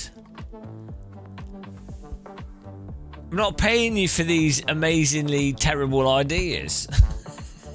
Are you drinking enough tea? Clearly, you guys are not drinking enough tea. Coming up with these. I'm gonna go and be sick whilst I get a cup of tea.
Right.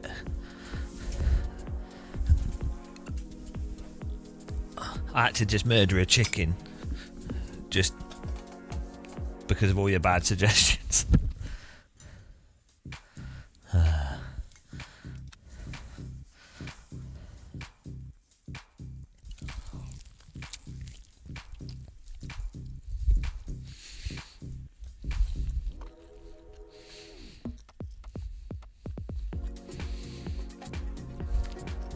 Who can't use a hammer? Oh, zebra.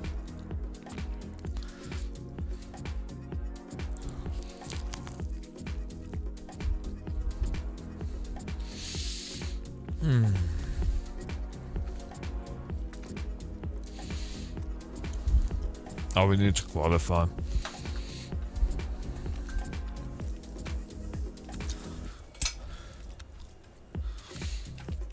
Oh, I needed that. I was well hungry. Didn't realise how hungry I was. I have some like inability to notice my blood sugar levels dropping to 0. Whee!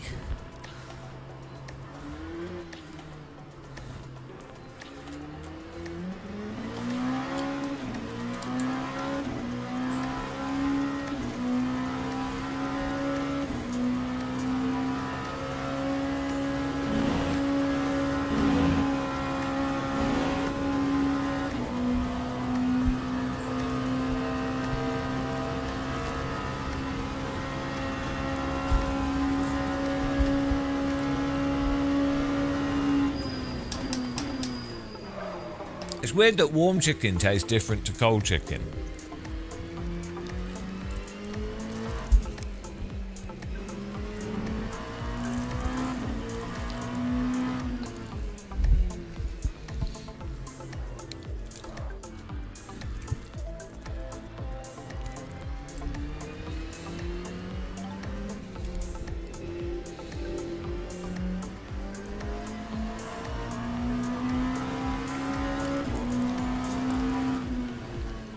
This is Le Mans Ultimate.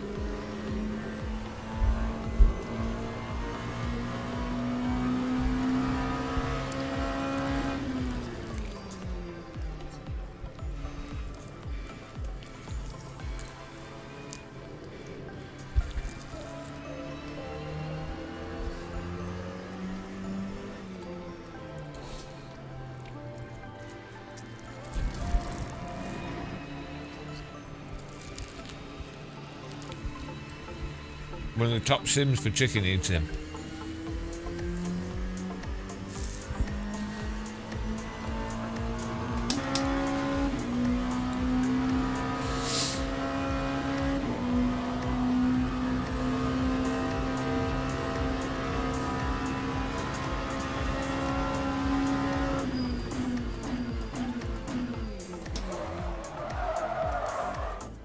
I like to make sure that I've got really flat spotted tyres for the qualifying lap. I find it makes me faster.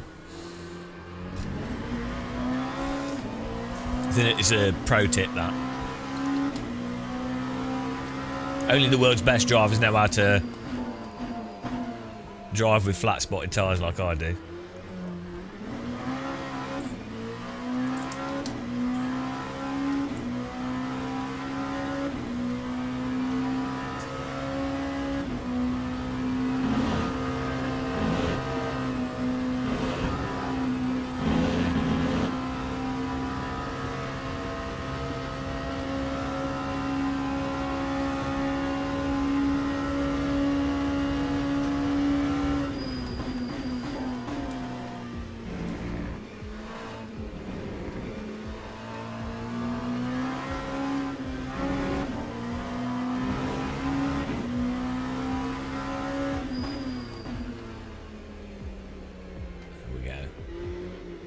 Nice moderate lap in here.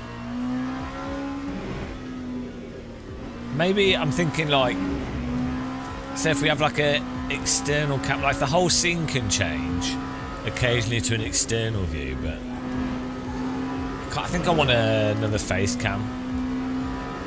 It is. It's what we, billions of years of evolution. amounted to chicken eating sim racing. If the dinosaurs were eating chickens while sim racing, they wouldn't have been wiped out by meteors. Stupid dinosaurs.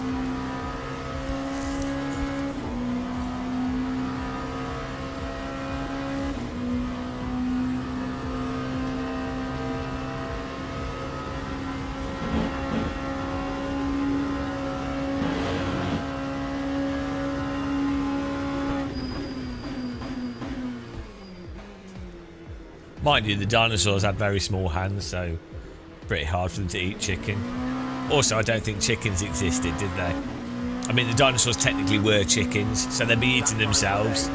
So, not a surprise that they didn't eat themselves. That would just be cannibalism. And nobody likes that.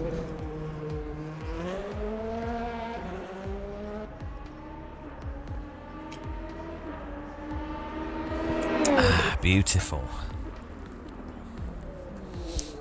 We might have to make some couscous after this. In my belly. Some vegetable couscous would be nice. Here we go. 10. We'll do 11 laps. Easy. Get another podium. Get some more points. I turn the TC down to like 2 or 1. And I move the brake bias back. It's happy times. The thing is, you know, with the face cam here, it's nice having the wheel, I think, on display. Like this.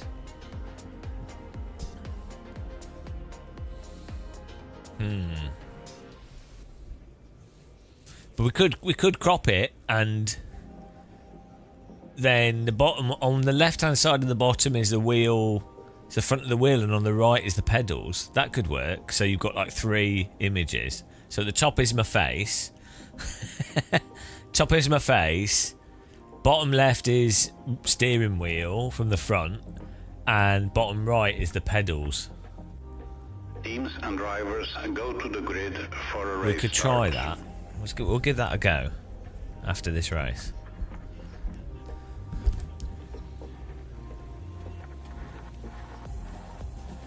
Trying things out here, guys.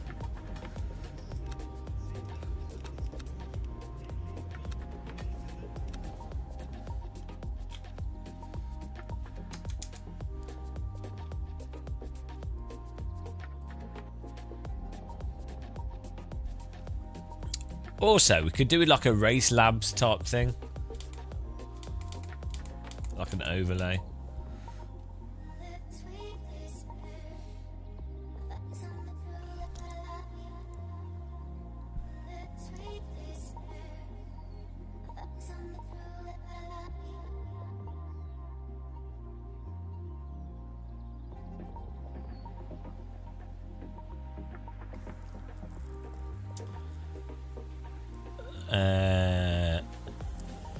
POV camera only really works if you've got a triple screen.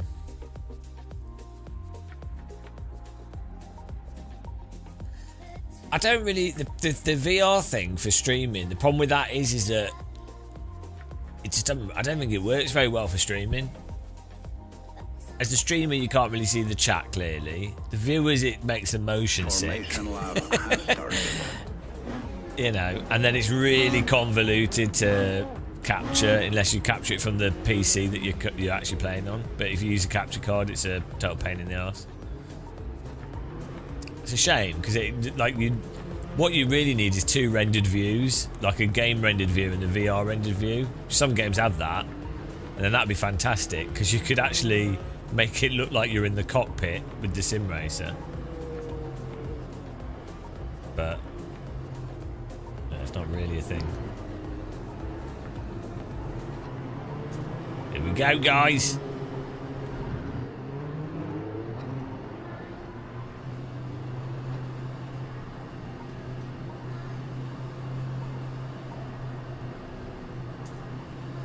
Green flag, green flag.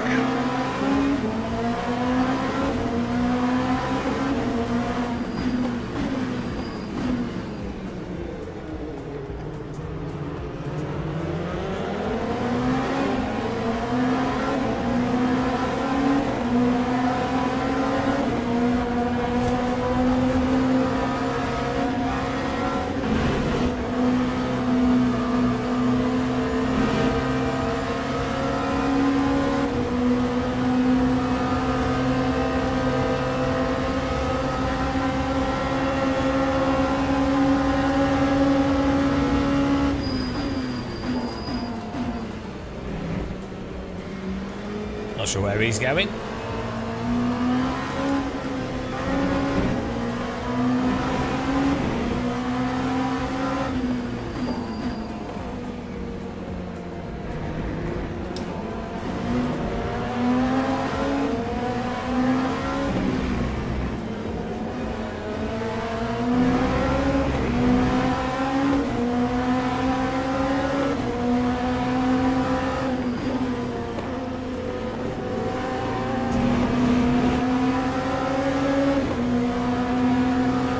Oh, bloody hell, mate.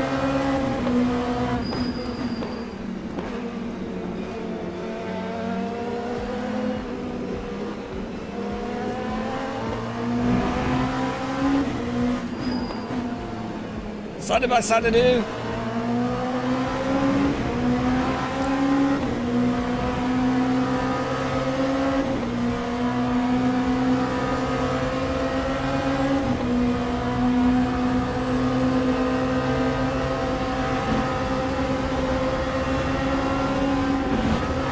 Whoa! Caught it. Hello.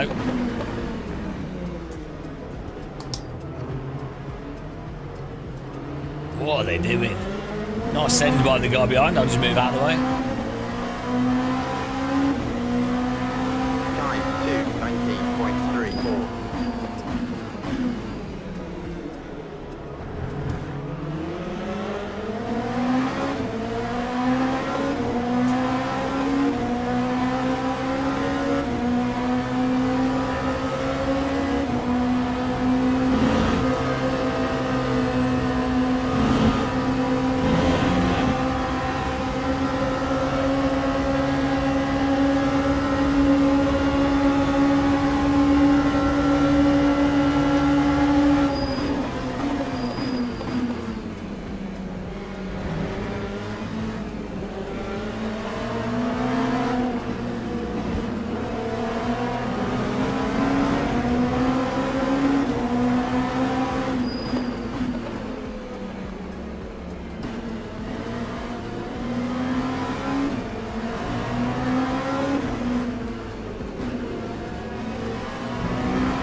Good bit of close racing there. It's quite nice.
India. How's it going? Puzzled Monkey, how you doing, man? Welcome along. Whereabouts are you in India?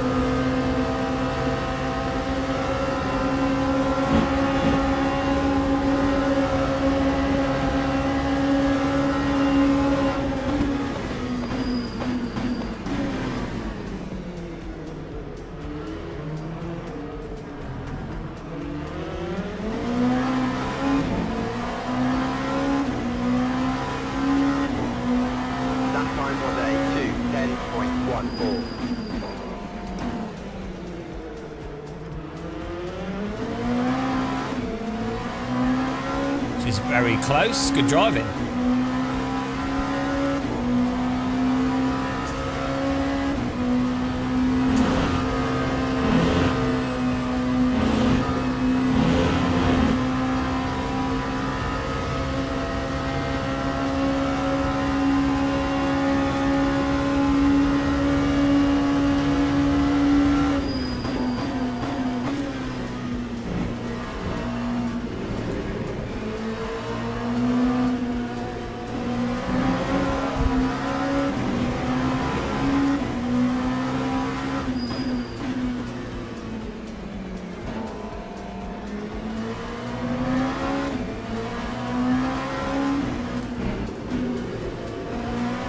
I don't know where that is.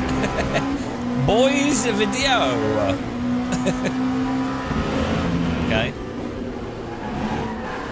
I need to get my map out. Get map out. Look at that.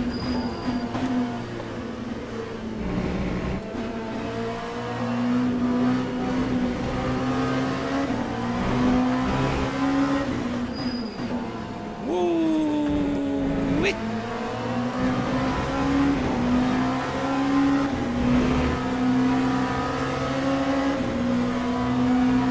Well, that narrows it down. Fortunately, India's a tiny country.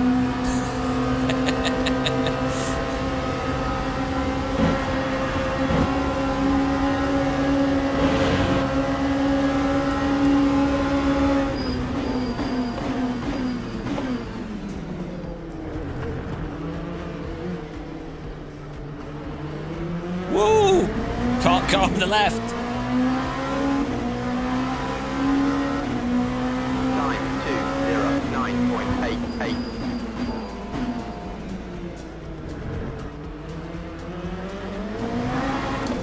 Whoa! He got a bit of sand dune.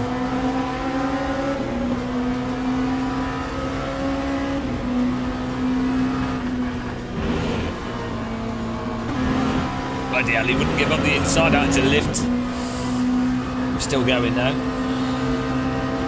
Bloody hell, here comes the steam trains.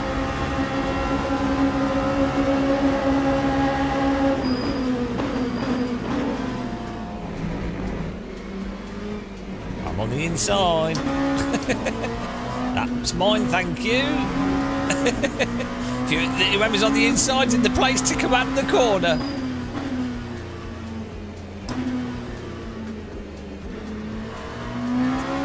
The moral is, you don't ever want to be in the sandwich. If you're in the sandwich, you're dead.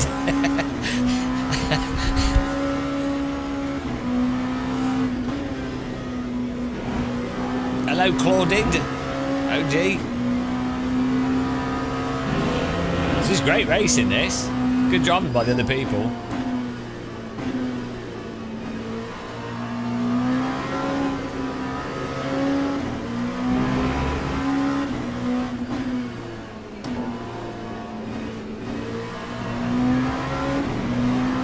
Hello, McGurking Spickled. Side by side, do. Yeah. We'd all be dead. Whoa.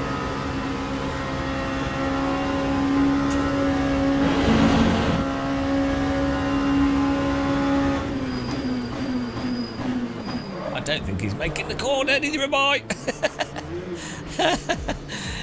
I was like, I'll brake when you brake. Fortunately, I'm on the inside, so it's fine. Time to 11.10.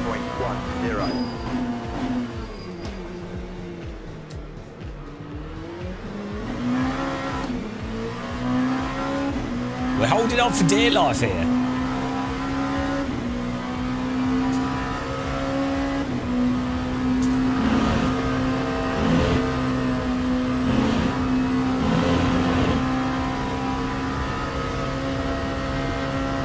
You're going to have to drop the money on it, John. Yes, get in it, get on it. Get on the LMU. It's good fun. It's a fun game. I don't know how much I spent on it, like £40 or something. I've had £40 worth of value so far.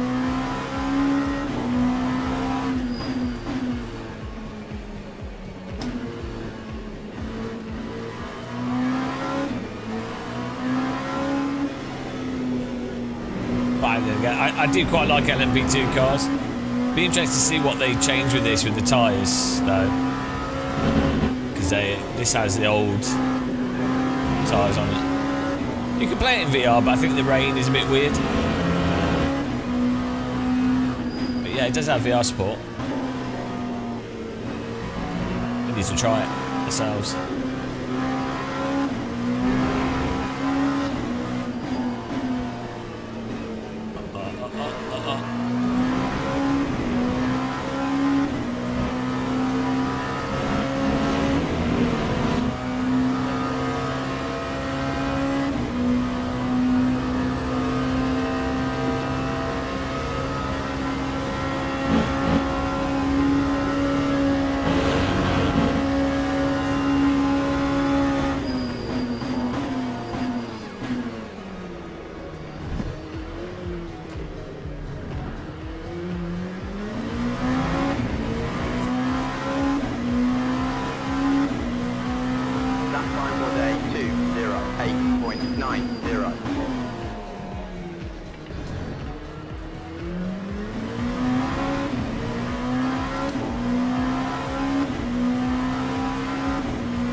Really nice playing with the tactile transducer we've got on here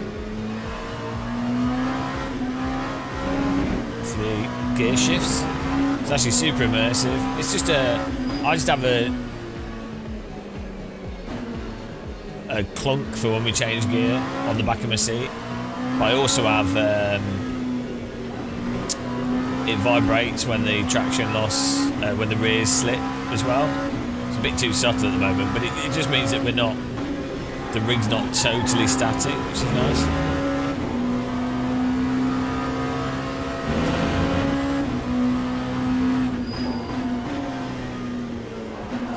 Bloody hell.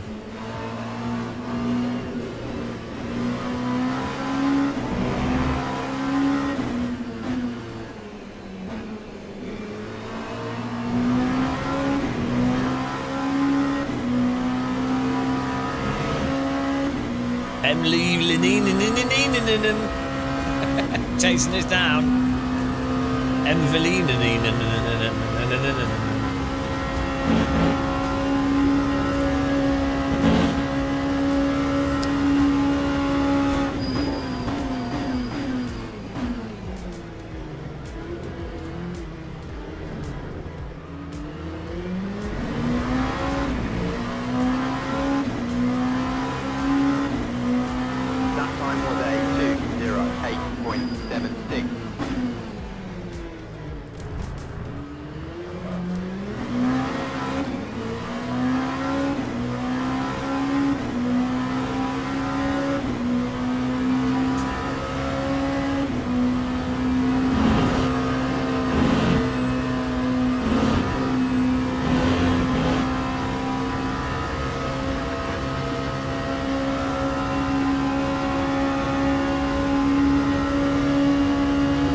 Nice, good overtake.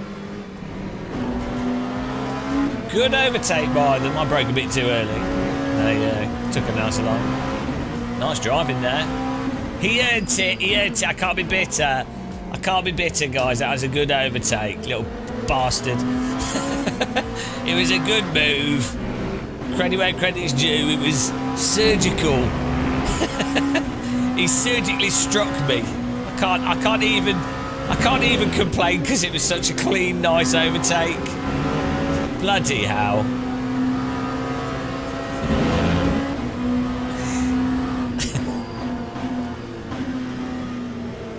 What a git.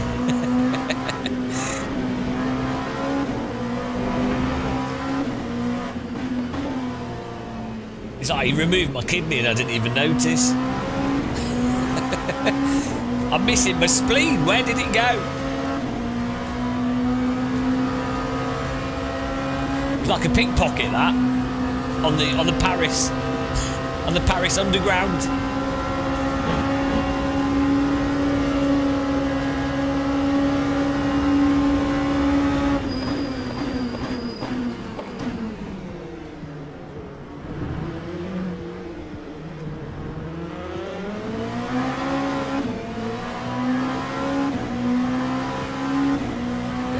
He was so far ahead though. He's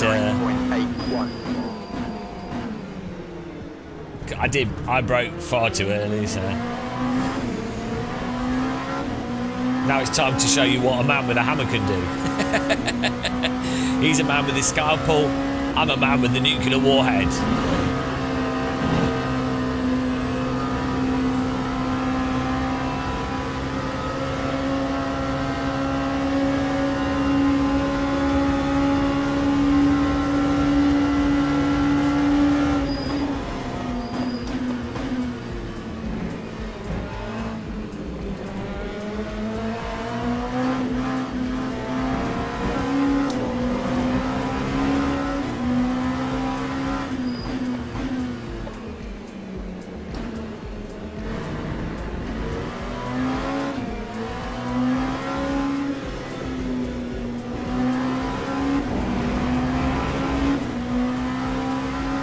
One more lap.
Hello, Dog Zeno. How's it going?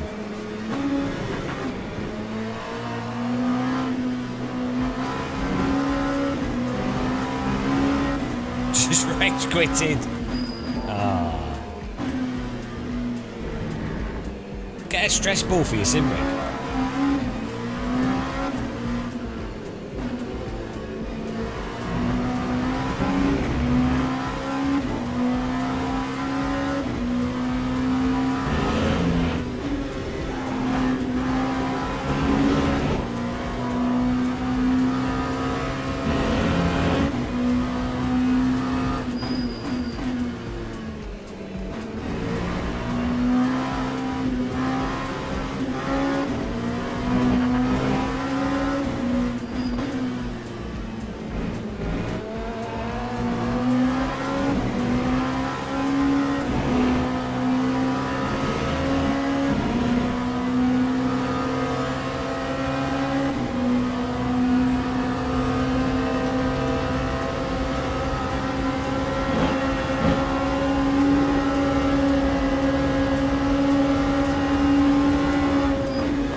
These cars just don't hook up enough for that.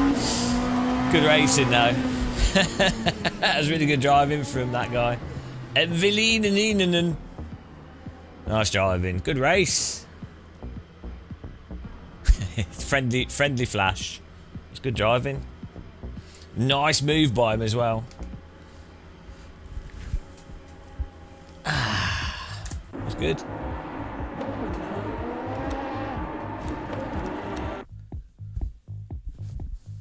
They get penalty. Hang on, from P14 to P2 and P11, a guy being lapped. Yeah, people will get. They do have bans and stuff that they will do for people that repeat offenders.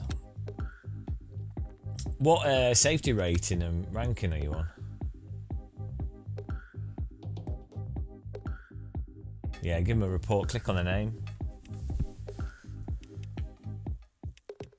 Might do the Mustang challenge. Might as well. Probably lose a load of rating, but we'll give it a go. Let's check our... How do you see your results?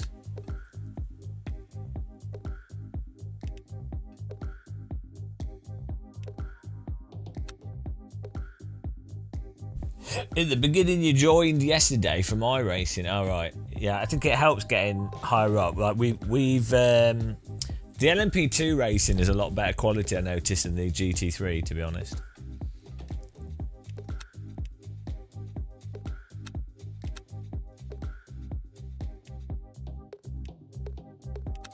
Here we go.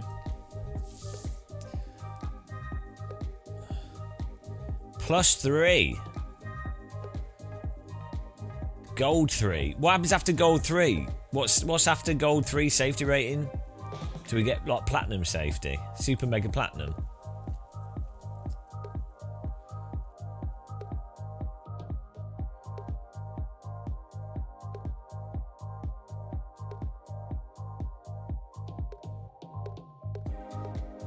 They should have the you know, on the screen where it says how well you did and stuff. They should have some of the things that they have in like GoldenEye, like most driver that drove off the road the most, worst apex, largest amount of slip. You know, they should have some funny ones in there.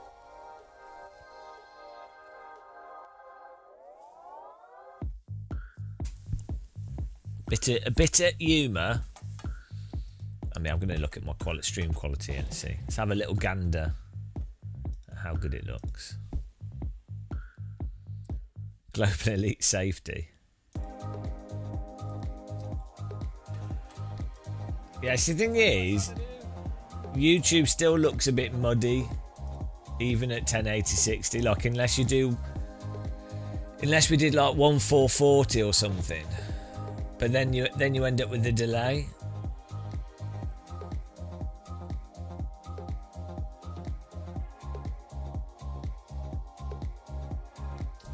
It's quite a bit of delay.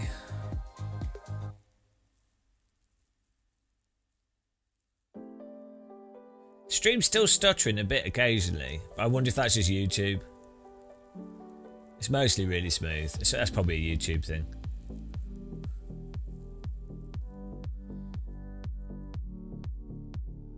I think it's a lot smoother than it was yesterday.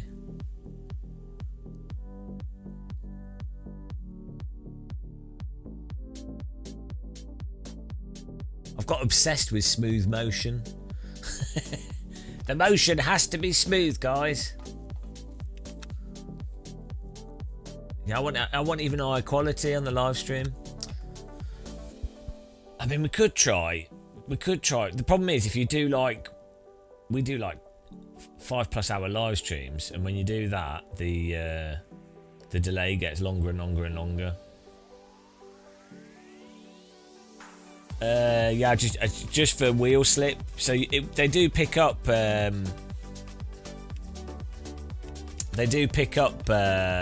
Curbing a bit, but you feel curbing through your wheel anyway, so it doesn't really matter. Yeah, the problem is the delay issue on YouTube at 1440. But they do use, if you do 1440, it uses a different codec on YouTube that then looks a lot better, but has more delay. So, racing sims are particularly tricky for encoders.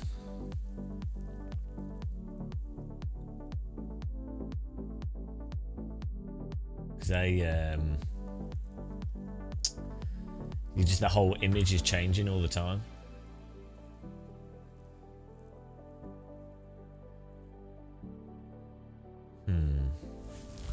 Humdiggle do.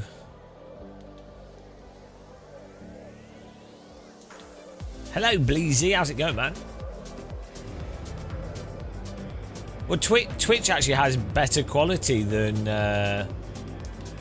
YouTube for live streaming. It actually works really well.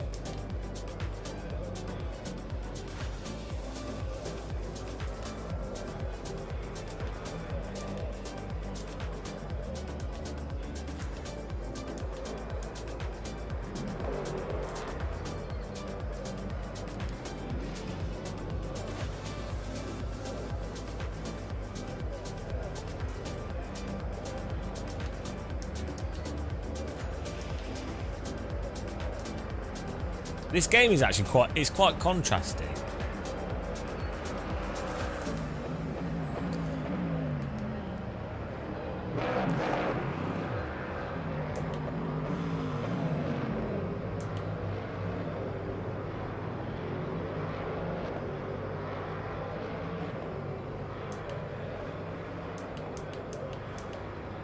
Oh, here we go.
Get a quali lap in here.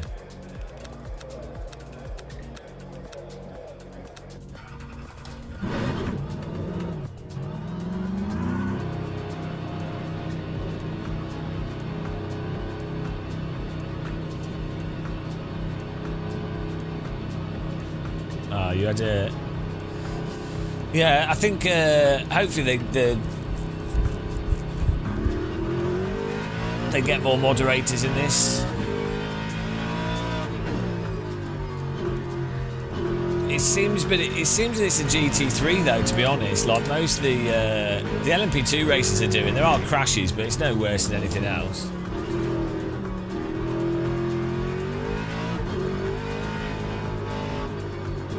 This car's such a tank.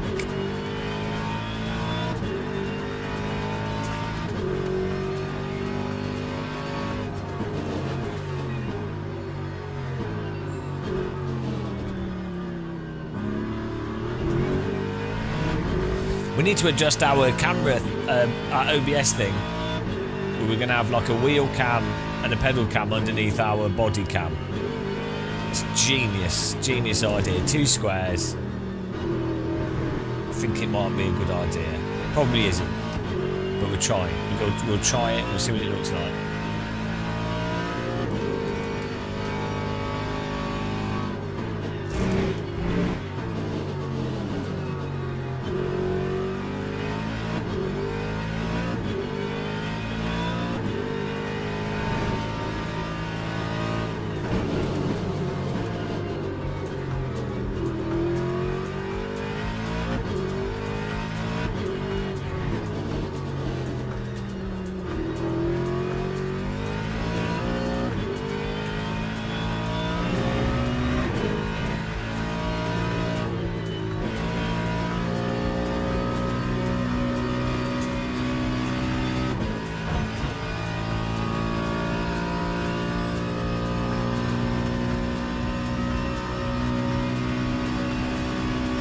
why can or why can't? Potentially they could do in the future, but it's a difficult thing to break down into a procedure. But yeah, you could probably use like modern AI for it to work out what is, what looks to be who's at fault.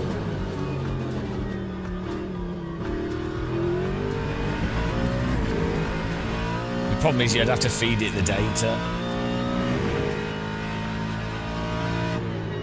and there's quite a lot of situations that could look like one person has caused a problem when they haven't.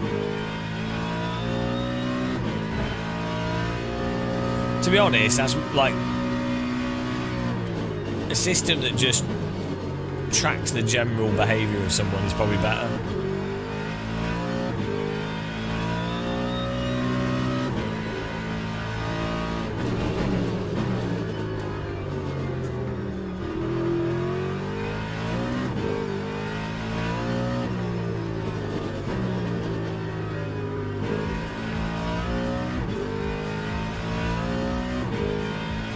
Torture.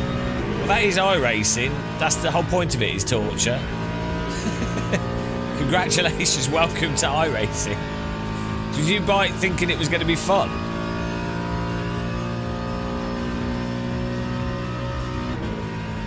That time was a 1:47.60.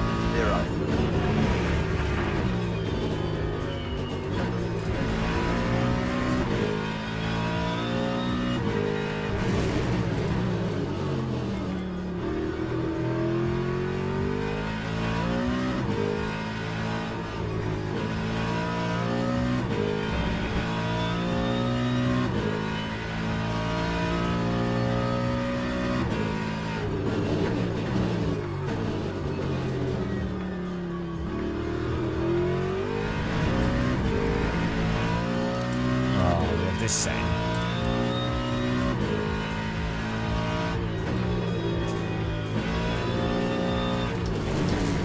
Car has 3 bloody levels of traction control.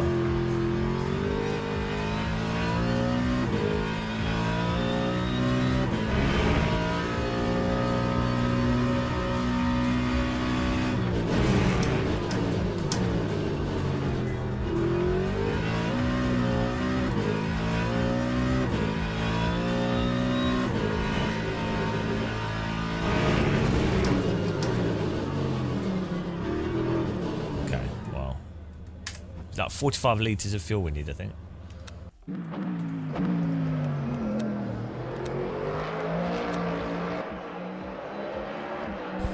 You got tricked after you won your first race. It only gets worse in iRacing as you get to higher splits, and then it just turns into who can memorise the track the most. Who spent the most time absolutely memorising everything. That's what it turns into. It's a really weird game.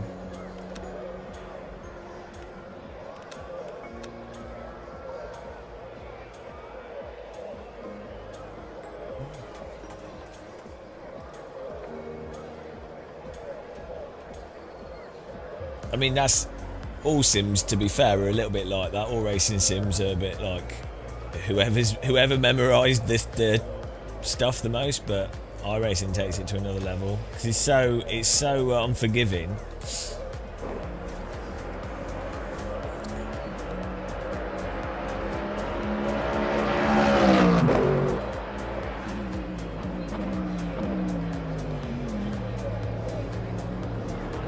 Yeah, they've done a good job with the lighting in this.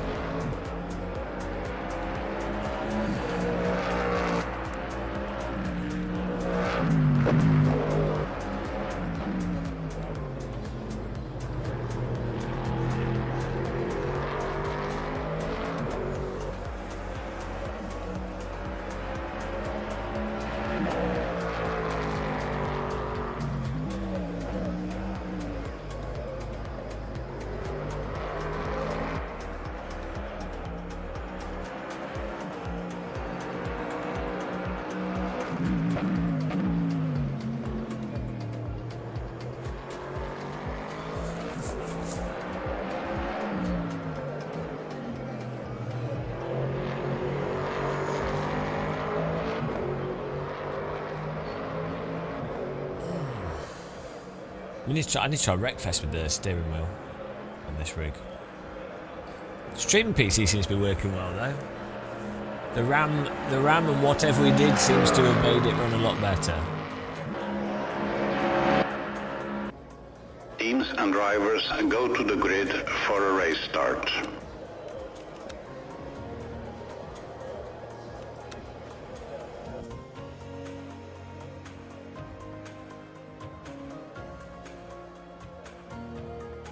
Oh dear, that football. What is wrong with you? Thanks, John Hartley.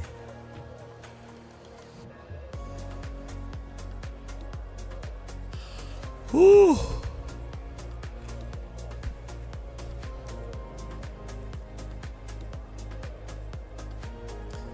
Are you in our server?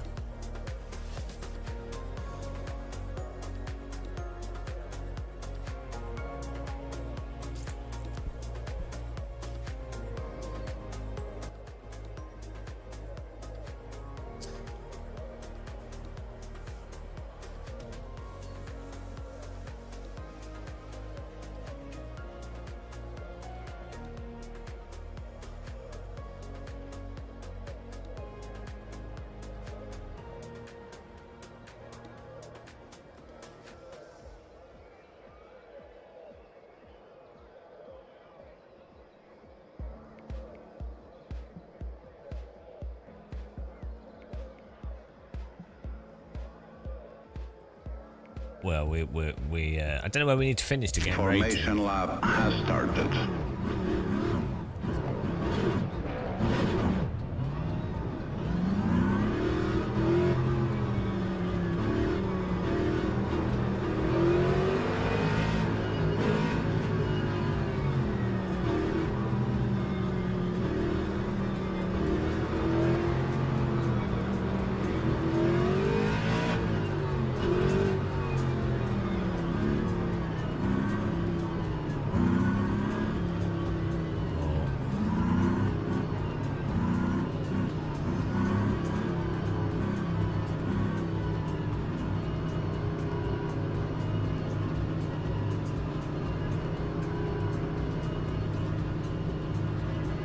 Green flag, green flag.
Sometimes you've got to send it.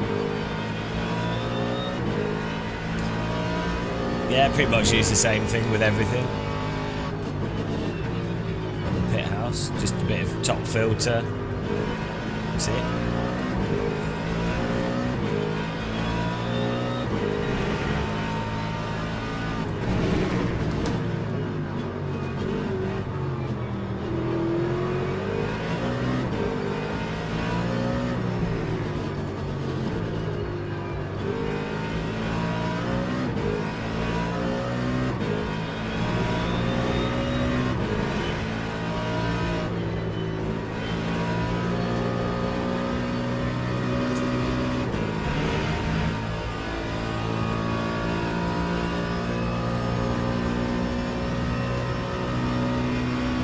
Time 1:58.07.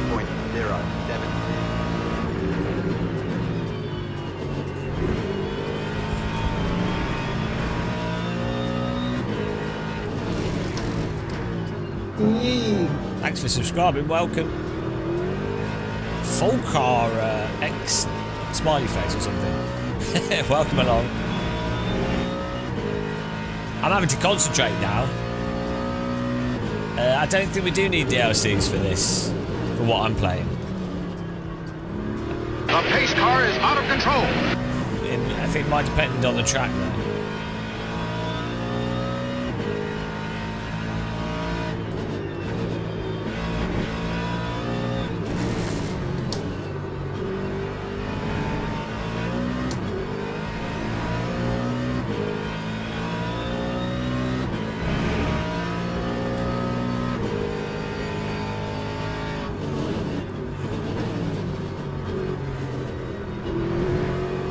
Thanks for following as well, Zephyrin. Appreciate it. Oh man, I want to sip my tea. I need a straw so I can sip tea whilst I'm driving.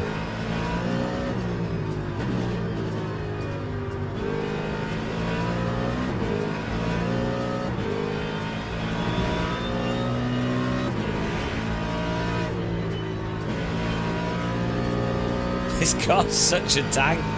It's ridiculous. So American.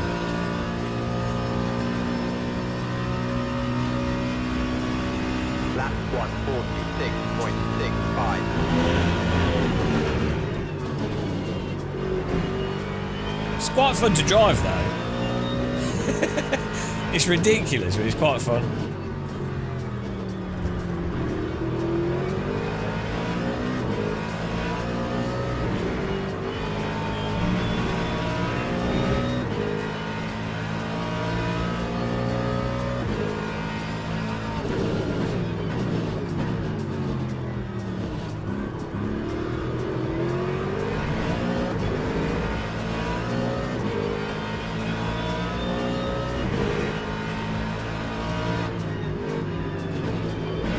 I wish this game came out in 2020. So we would. I know R-Factor 2 was, but this with ranking. If this was like around instead of ACC, like I couldn't put up with ACC. It was just so shit. I don't know how people put up with it.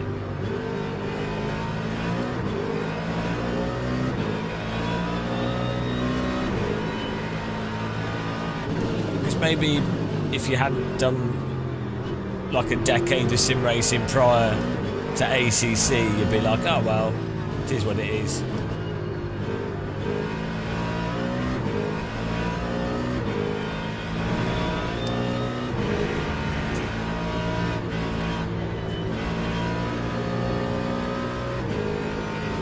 I think Jardy is pretty accommodating to a lot of games, to be honest. I think he just generally likes GT3 and he likes the competitive online stuff.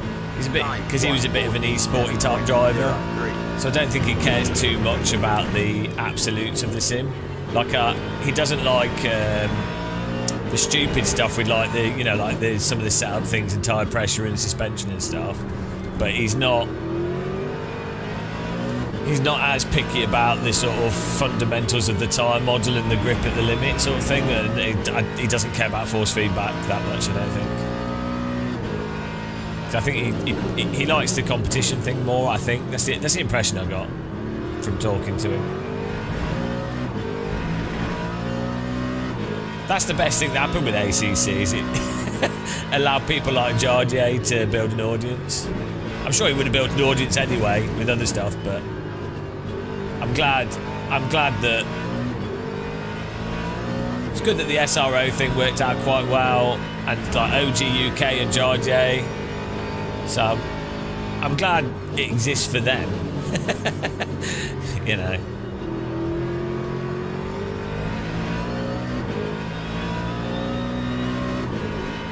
I don't know, I think Jardier's he's doing some real world driving, a whole bunch of other stuff.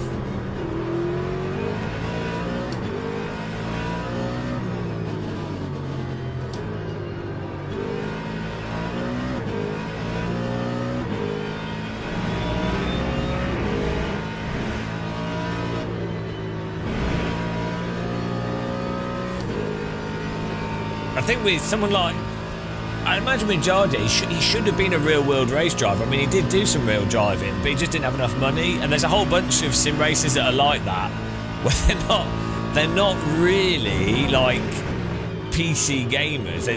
They should be real world drivers. You know, they just can't afford it.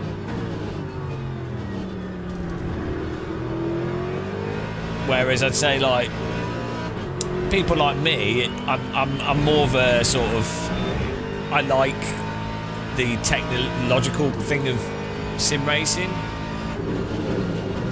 I like the specifics of it as a art form directly, if that makes sense. Like I'm not like a real race driver. You know, I don't really. I wouldn't even want to be a real race driver outside of doing it casually. You know, I'm not competitive in that sense, and I think for like because of the cost and nature of real motorsport, you really need to be like a really competitive person as a motivator, if that makes sense. I'm just not competitive in that way. It's like Red Eyed Warrior. You know, he's playing Sims because he likes the feel and like the cruising thing. You know, I don't think he really wants to ever be a race driver. Like, he likes the games intrinsically as a primary motivation.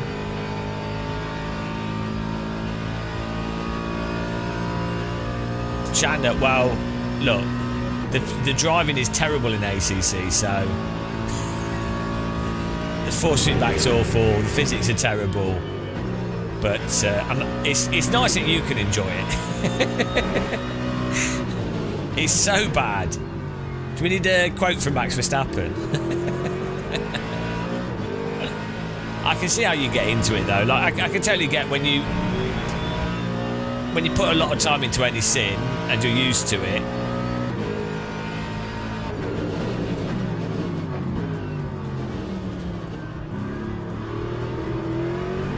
Nice move, mate, but not quite. I don't like ACC, but I do like the Normalist. That is amazing. So it's probably one of the well, one of the or not the best simulation to practice, like even F1 or GT mods. It's really good.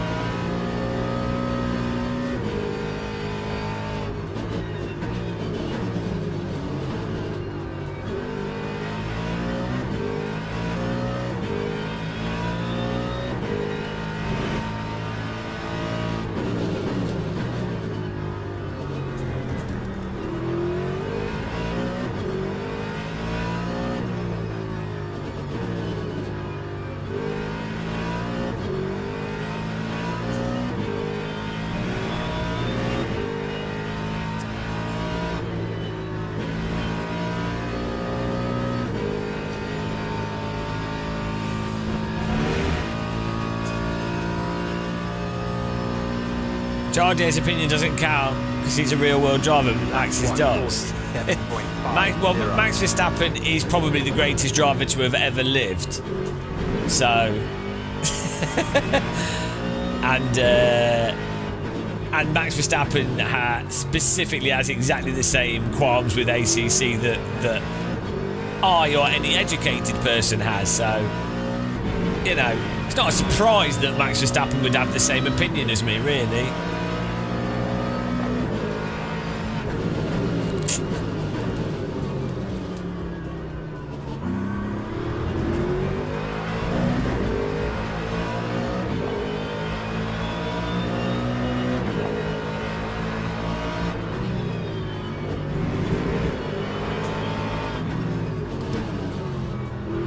It's like a proper tank war.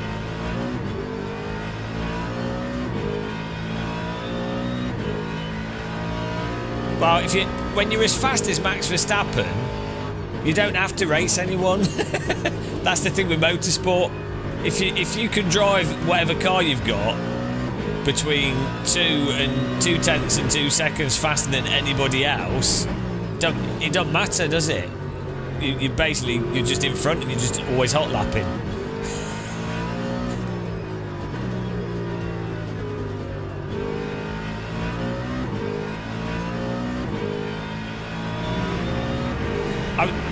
LMU does have like overly slidey, sort of vague tyres, but I think that's more fun to drive than a tyre that just goes from grip to like off to bait, grip to bait, slide back to grip.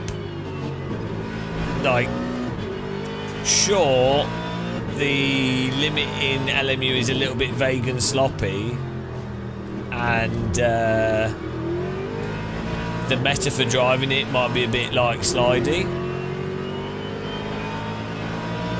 but the meta for driving ACCs is if you're bloody playing on a keyboard or something. It's insane. But also, I mean, with all these games, it depends what level you're playing at. Like, are you playing it at an esports level, or within a second of pace level? You know, different things will be relevant to you. Like, the thing is, AC might be great, but good luck finding a good online race in it in AC1.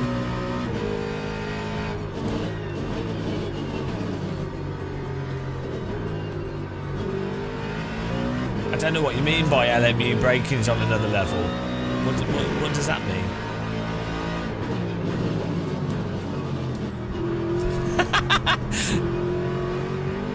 This guy. I mean, fair play to him. He's trying to make moves.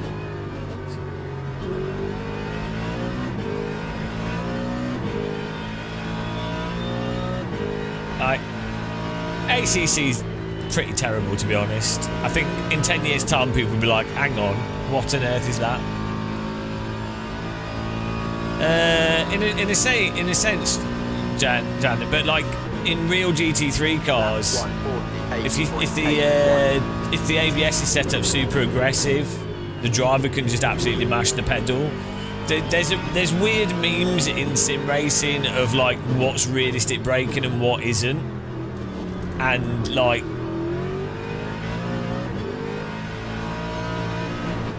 it's a bit weird what people latch onto, and also that's all kind of like beside the point if other parts of the sim's completely bollocksed.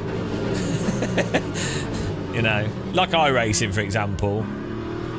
Like maybe that's really good braking in some ways, but then if you lock at all and the tyres get stuck, well, you can't brake properly in the first place. If there's no force feedback for braking, how do you know how much to push the brake other than memorising braking? So you're not braking in a realistic way. So yeah, that's especially the case with traction control. I don't know about ABS. I think ABS is pretty consistent, or is more consistent. But traction control systems massively vary from car to car. So I've been told. But then some cars have like absolutely terrible traction control systems in real life, but they're more forgiving to drive than some of the simulated cars, so they just turn the traction control off. so it doesn't really matter.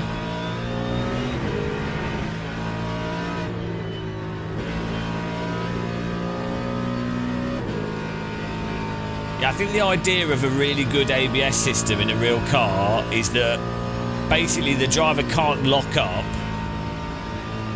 but the idea is that they don't want to be fully leaning on the ABS, so they push the brake, the ABS gradually feeds in, and they can rotate the car nicely, but without the risk of them accidentally locking up and flat spotting the tyres and what have you.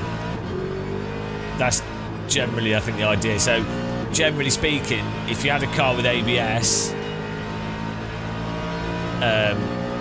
you wouldn't completely mash the brake 100% because you wouldn't want to be leaning on the ABS to that degree, generally speaking.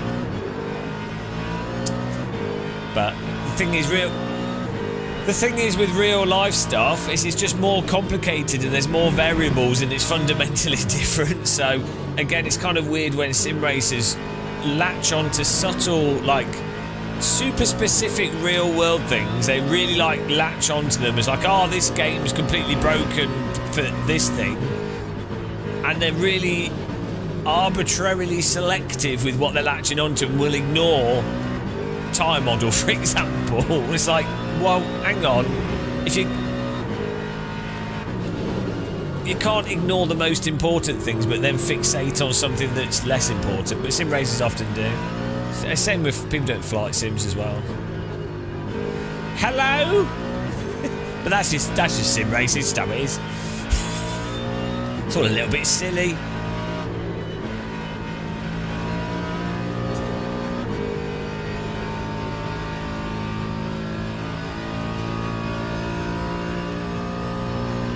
How's it going again, SJ? Time 1:40. At the end of the day, if someone's having fun playing iRacing, ACC, whatever, good for them.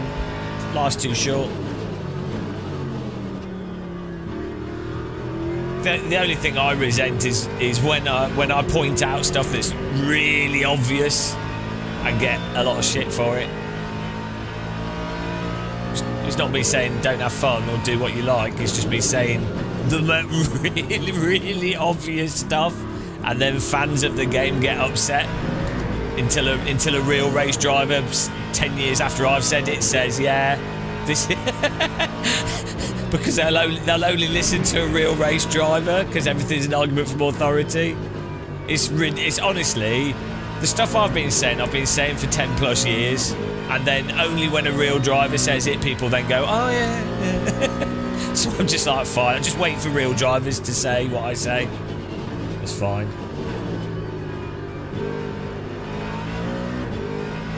Yeah, exactly. Just yeah.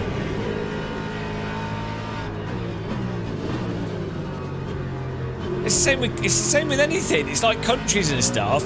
It's fine to be like, oh, I live in the UK. I don't mind being English, or you know, I like some aspects of the UK or some of its legal system, some of its democracy or whatever. I like some parts of it, but then it's also fine to be like, say, yeah, no, these things are terrible.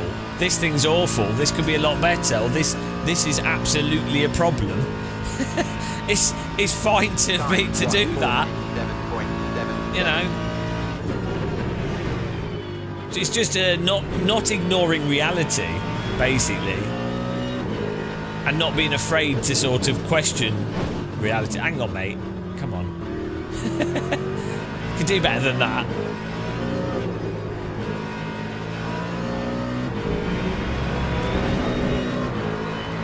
That's not legal. What are you doing? What on earth is that? Like, what on earth is that? Well, we have to. Can we? Have we got any LMU developers on? That's a ban. You idiot. Goodbye. What a moron.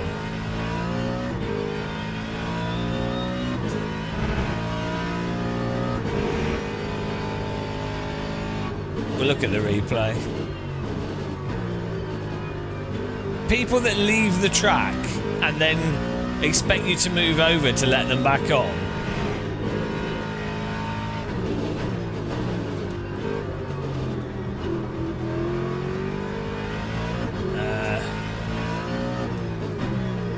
Why was he so butthurt? Like, we defended and drove really normal, like just normally.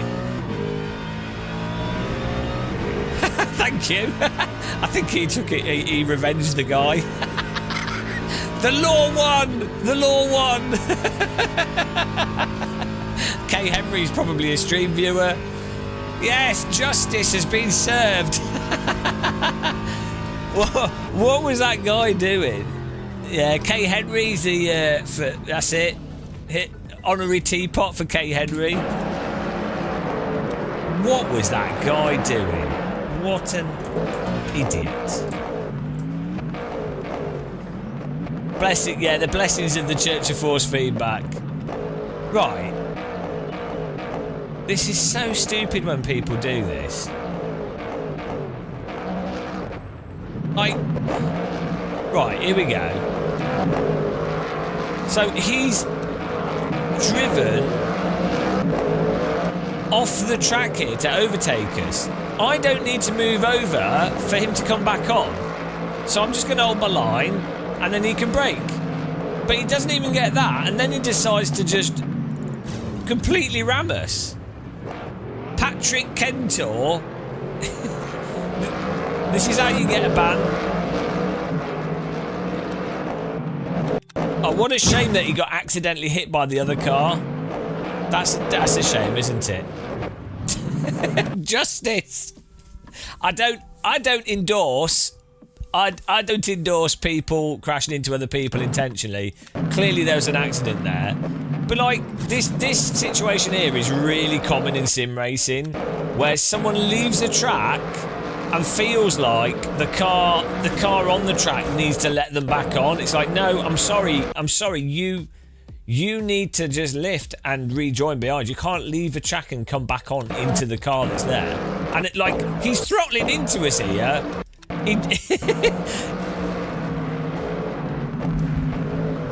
What an idiot. Yeah. Well, we can... Patrick Kentor, we can report him. I think the developers are watching these streams, though, so...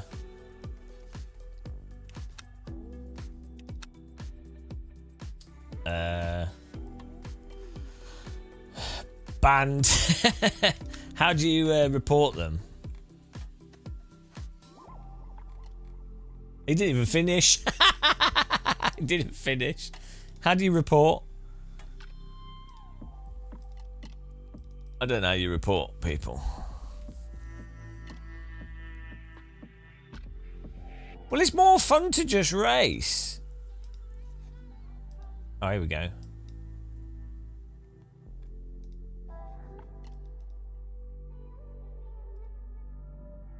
Oh, no. Time of incident. I don't know. Last lap. What was the last lap at? How long was the race? 22. Not 21.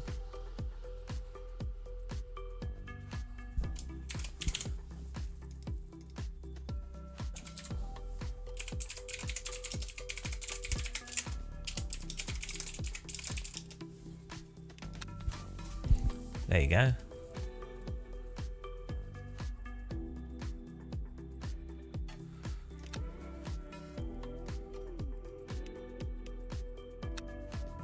That was fun. The LMP2 races we did were good fun.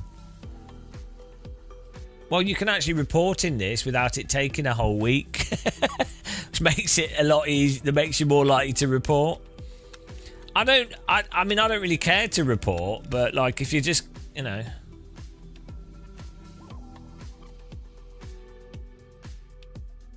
The nice thing with this, hello GFAX as well. The nice thing with this game is that, as you could see, you can drive into people. Like, it actually does take quite a bit of effort to wreck someone. So, if anything, there's less of an excuse for driving into people.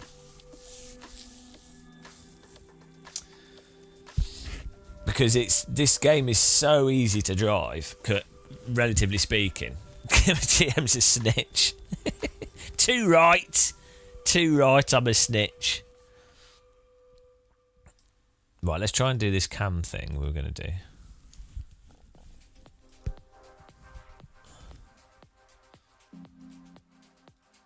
I was going to put this cam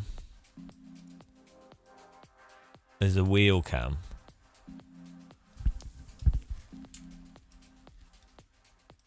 And then have the pedal cam as well. See how it looks.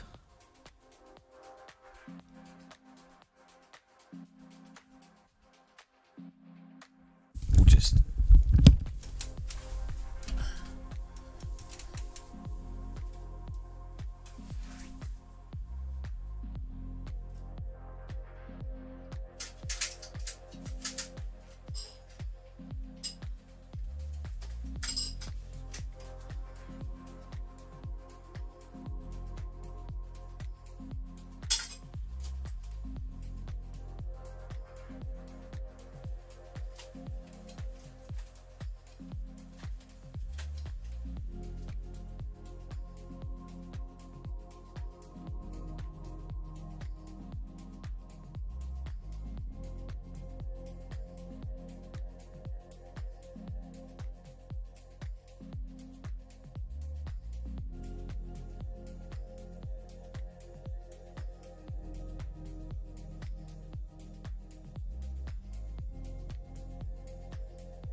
See, my head's still in the way. The camera further in the corner.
I'm moving the camera around a bit.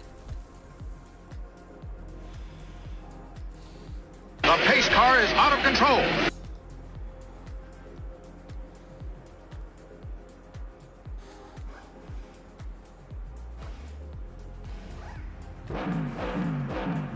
Like a single-celled organism.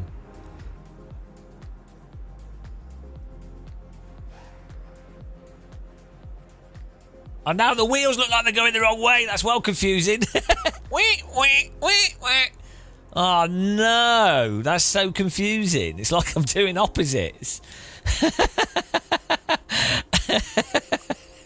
Maybe if I mirror this one. But then it won't make sense, because when I'm turning right, it will look like I'm turning left and no one will understand what's going on. But then this top view should probably be cropped more. Let's see.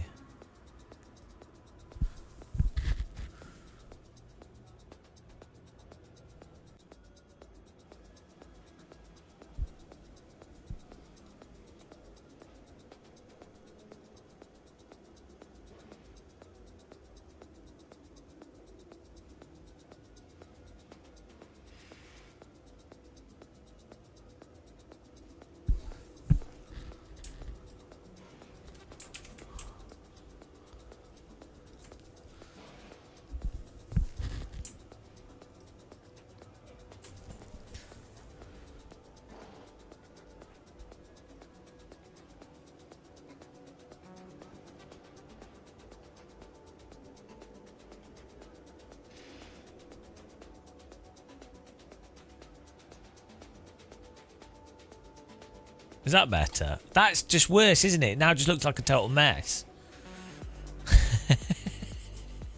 And still my hands are doing the wrong thing. No, that was a terrible idea. We wasted our time doing that. Oh, no. It looks awful. Forget that. Forget that idea, guys. Don't like it. Don't like it.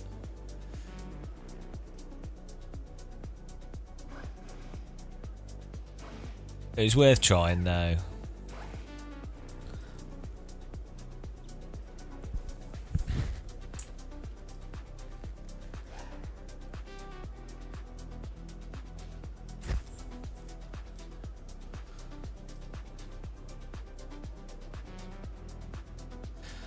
I think what could be nice is if we had like these cameras here.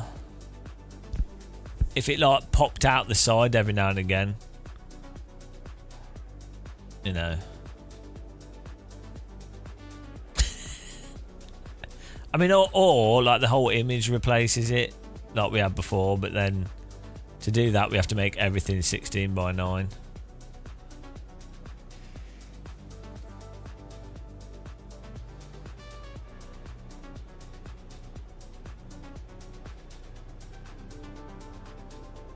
Thanks for clicking the like button.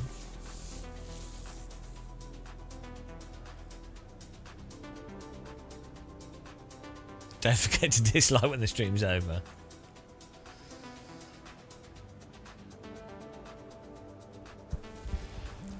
Oh dear.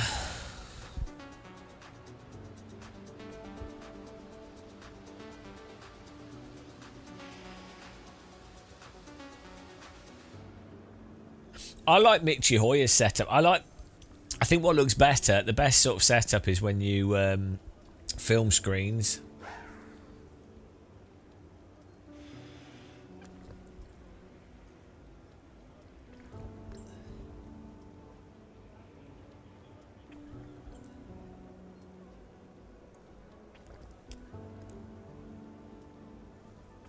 But I think the best thing we can do here is we actually just have another scene that it switches to.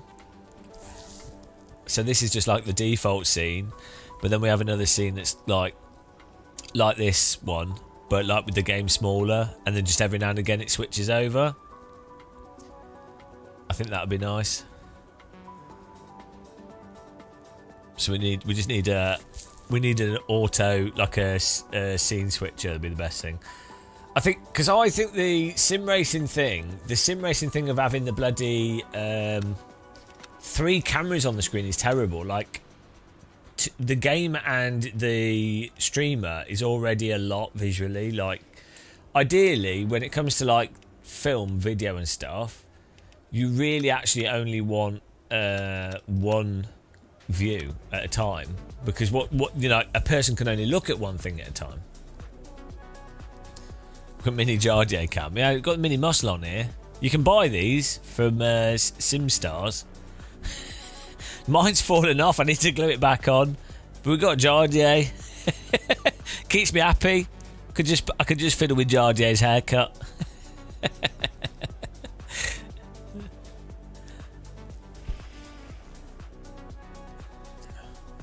Yeah, then you can have the wrong field of view talk. Yeah. But I really like when we did live streaming for a while with just a camera behind us. But the problem with that was you need triple screen, and ideally we need a 4K 60 camera, and we've only got a 4K 30 or 1080p 60, and it looks a bit rubbish.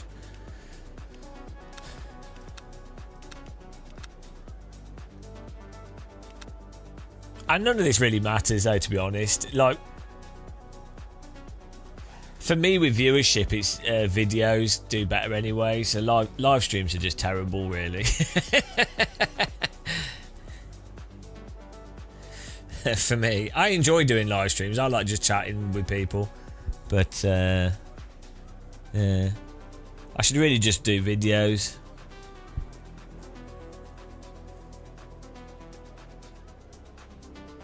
What I would like, I would quite like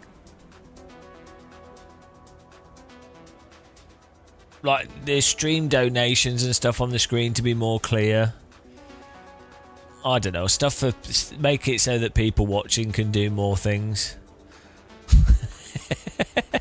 You know. Yeah, but his screen's close to his sim rig. That's the thing. So I have to put the screen quite far away for comfort of my eyes and motion sickness. I've it all set up like absolutely spot on. It's dialed into like a ridiculous degree. Like my sim rig is like a metre away. My head's like a metre and a half from the screen. It reduces the amount of motion sickness we get. It's way more comfortable.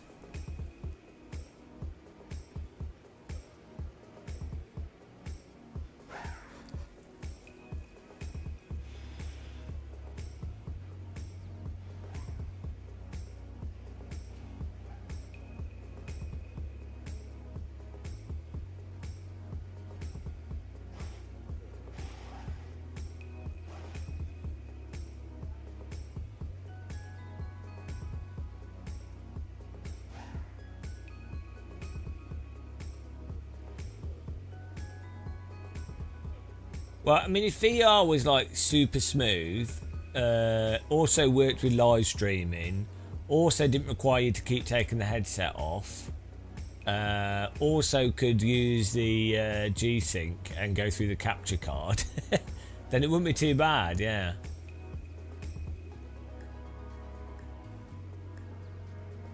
You also can't see any of the other stream information in VR.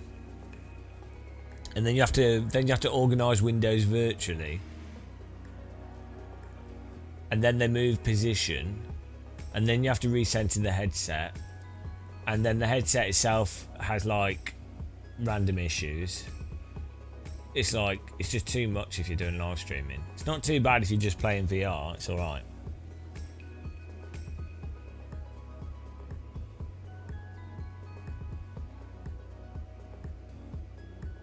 Yeah, that's not convenient, character bait, because then you can't see the bloody game, can you, you idiot? There's stuff you can do, but it's all workarounds that doesn't always work. That's the problem.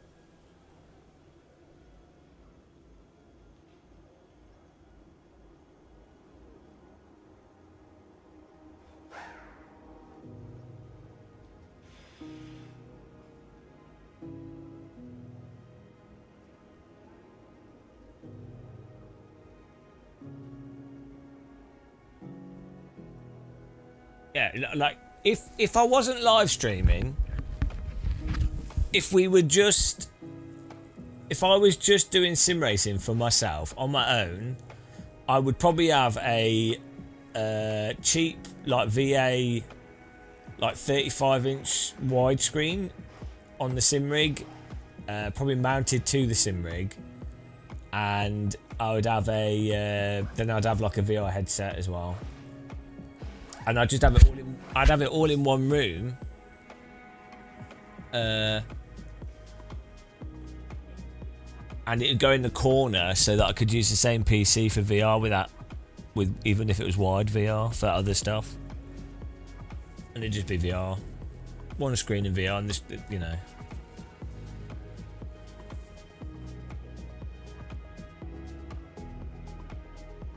The pace car is out of Phil control. George, hello. How's it going, man? Thanks for following, appreciate it.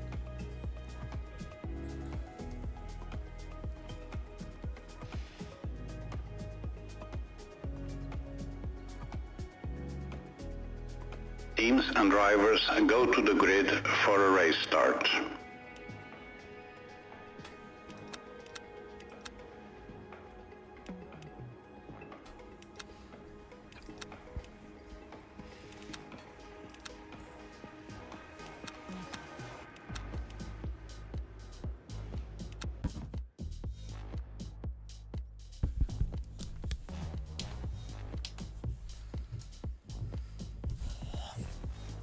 Yeah, projector's good fun, but I think for the issue I had with projectors is like with DLP and stuff is you get like a weird shimmer and the contrast isn't so good. I like using a projector for films, but I didn't really like it for games. I did use a projector years ago. I think I've just got so used to really high frame rate OLED. It's ruined me.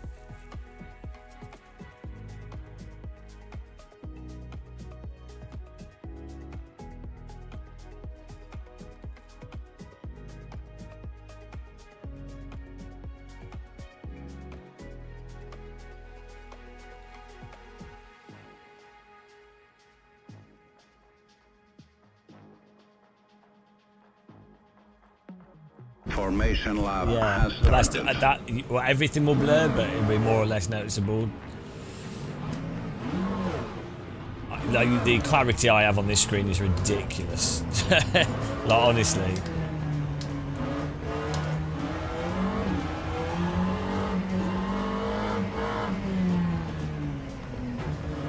The way I have this rig set up is better than any rig I've used at any trade show or anything. Like, the quality is insane.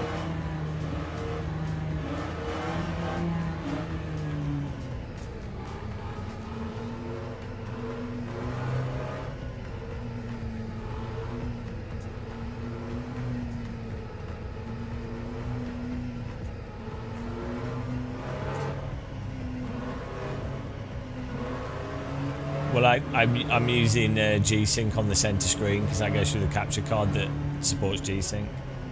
So I'd rather not use triples because then I won't be able to use G-Sync.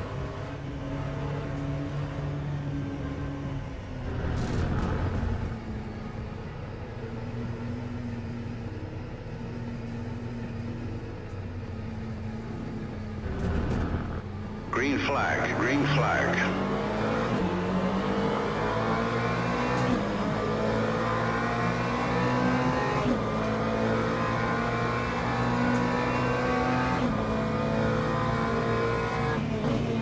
Mind the gap.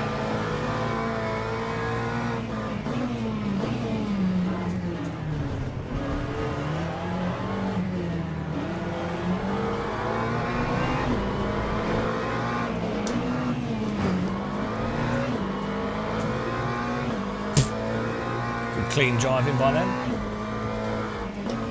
I've got pretty good at avoiding crashes.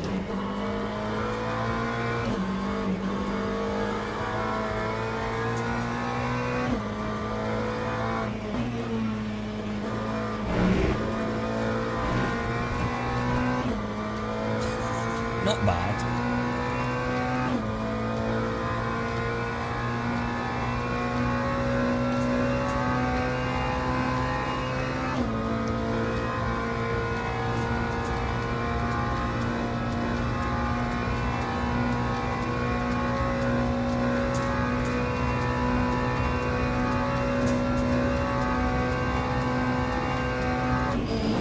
Oh, I missed the brake zone. Whoops.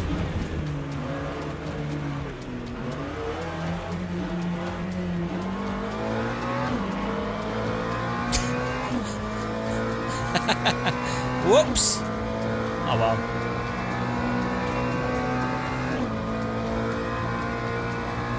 No harm done. I was looking at the brake marker board. I was like 100 metres ahead of where I thought it was.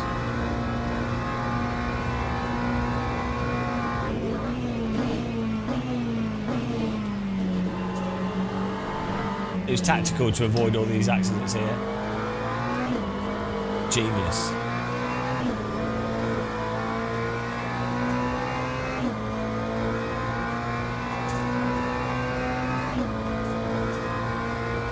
Yeah, I'm so used to going into that brake zone following another car closely.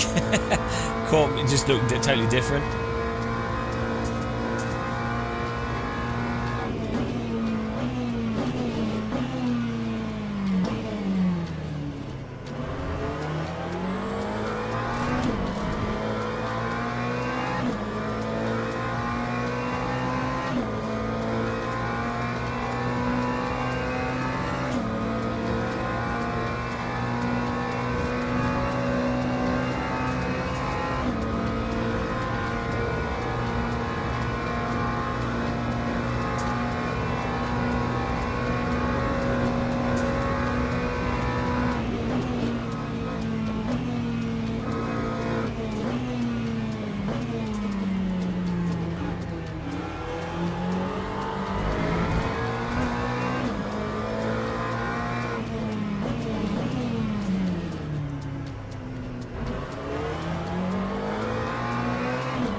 Why is it motion in VR as fluid as it is on screen? It should be. It is as fluid. I don't know what you mean. It should be more in VR because they normally. All right, Tej, have a good migraine reset. Normally VR headsets have like special low latency stuff to make them actually work better. So it should. VR is normally more fluid. The reason it might not be is just that someone's not getting a good frame rate. But because VR has to be like sub 2 millisecond for the head tracking, otherwise you get you feel drugged.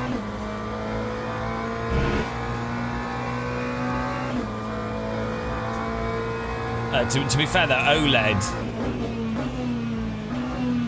is really good with VR, but the difficulty with OLED is that the smaller OLED screens are either very expensive or they historically couldn't be run at the high brightnesses. And the lenses that you have on headsets like the Quest 3 and stuff, and just general VR headset lenses, a lot of them remove a lot of brightness from the screen, so you'd have to run the OLEDs at very bright to offset the brightness lost due to the lenses. and then that causes other problems. So, but yeah, the ideal VR screen would be like micro OLED with very specialised lenses, but it's so expensive still.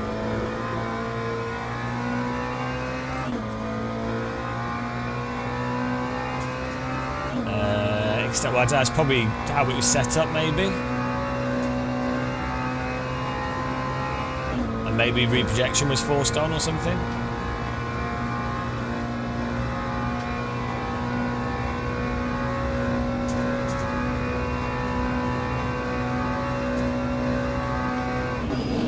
I don't know, maybe some like weird issue.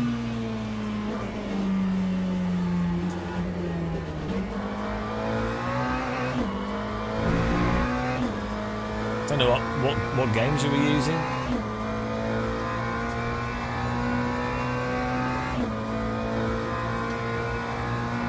It's weird though, because like, as I say, VR headsets are specifically designed to have low screen latency.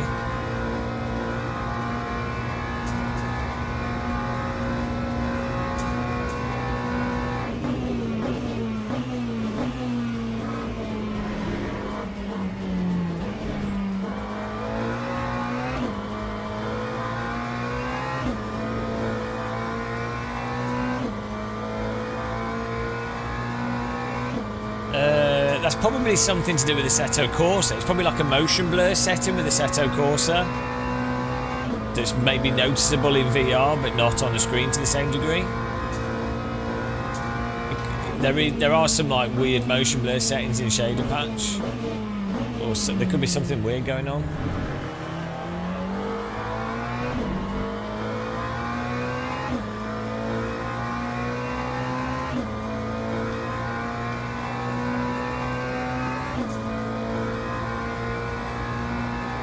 I did have a weird thing with AC, or I can't remember, it might be an AC or something else. This was with a screen, but it was applying some like motion blur effect, but it wasn't like normal motion blur. It was just like, as you move, like the edges of stuff would shimmer, and I didn't realise it was motion blur. I thought it was something else. So it could be something like that. Yeah, that's not the VR headset. That's something wrong with the image being sent to the headset. Because the VR headset's using VSync or whatever frame rate it is, so it won't jitter by its nature. So I think it's the motion. I think you've got some motion blur setting on, like some weirdo AC motion blur. Or maybe it's like a form of temporal AA or some upscaling thing that's going on. Like maybe Shader Patch is doing some kind of like TAA or some kind of like weird thing. Or maybe it's got the timing of your headset wrong. So there's definitely something wrong there. It's not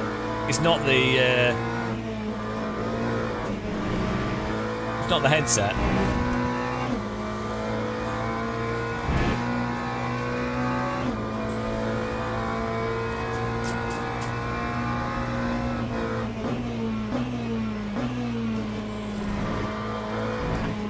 The only thing that you should get on like LCD headsets, or will get, is some mild ghosting.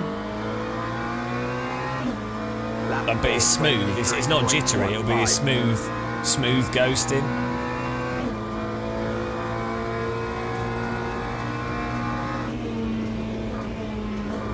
Even then, that's only in very specific situations. Or if not ghosting, you just don't get the contrast that you get from OLEDs, because it's not an OLED, obviously.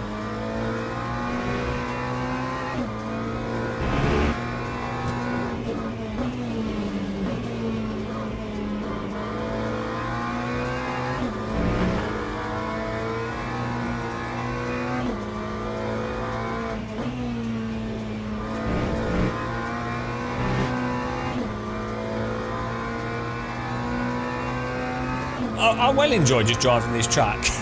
It's so lame. It's like oval driving. Just fun driving around. I think LMU should just run Le Mans all the time. as one of the options, but with different cars, different, you know, whatever. Just have it in circulation all the time.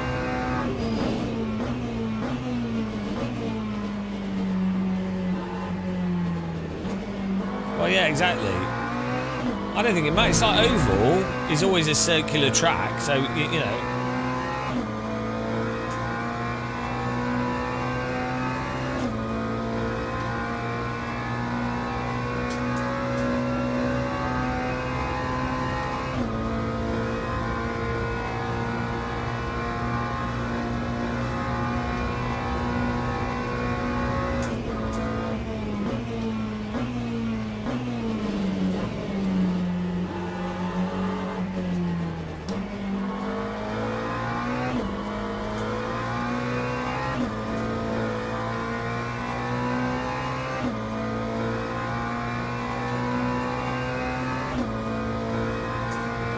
How's the stream look?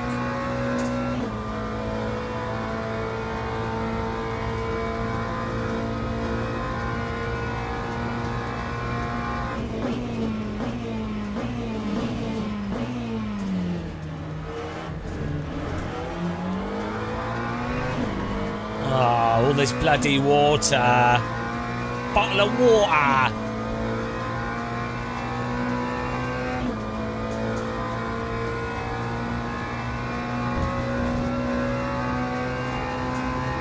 Moist. Moist.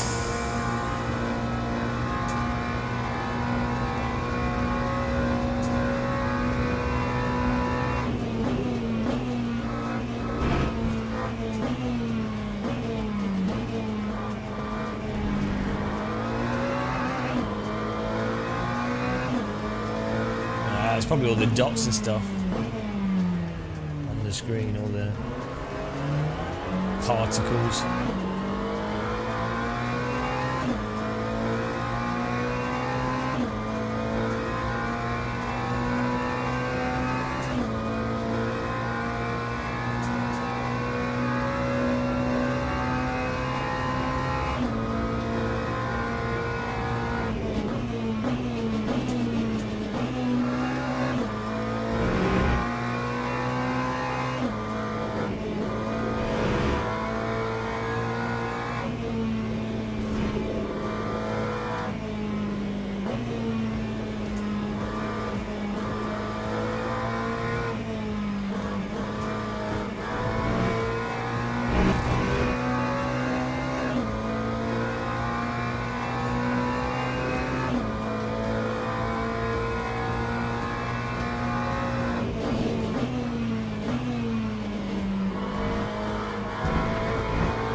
Now we're alright, that you can really cut that legally, as long as you've got the two wheels on the track, the white light.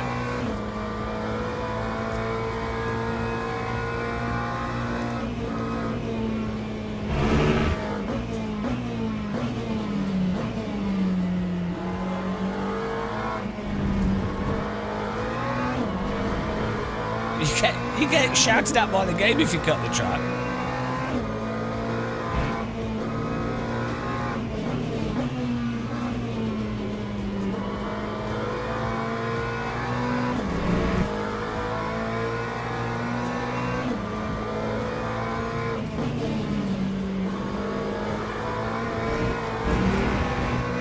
See, screaming at me. No, that was before. Oh, maybe you're delayed on the chat. I thought you were talking about a different corner. Yeah, we did get a little bit of a cheeky 0.5.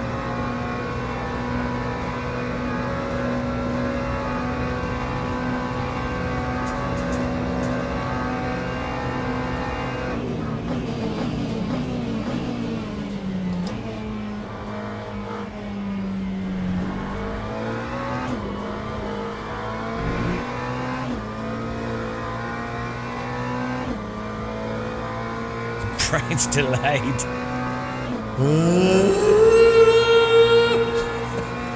Don't worry, that's good. Makes this content seem acceptable. Content. Ironically, nobody is content to us watching this content. What are you doing?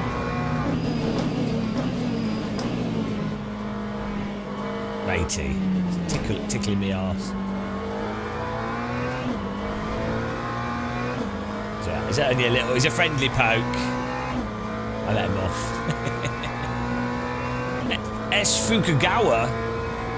If he's playing with a Japanese pink, that's actually quite impressive.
He's lucky I decided to move over there. I could have held my line and he would have actually driven into the wall.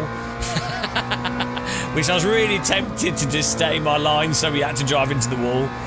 Because he would have, and it would have been hilarious. But I was like, oh no, he's driving nicely. I won't be mean.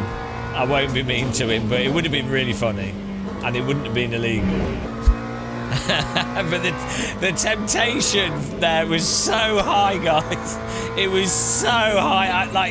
I was like, oh, internally, I was like, oh God, no, I can wreck him entirely within the rules. I can ruin him. And I was like, oh, okay, we'll let him back on because he seems nice. It will be so funny though. Oh no, he's been really nice to us, so he earned our niceness by him racing us nicely. So see, I'm virtuous. If you're nice to me, I'll be nice to you. Oh, he's lost it behind us. He killed himself anyway. Why bother being nice to people, guys? That's the moral. We could have killed him. We could have murdered him and it would have been hilarious, but we saved him and only for him to kill himself in a less funny way. Why? Bloody hell. Morally, just go around wrecking everyone. Oh dear. Deprived us of the lols.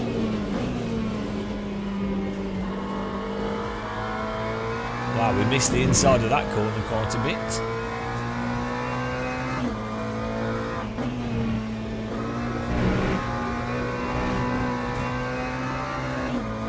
Yeah, never let an opportunity to kill go away again.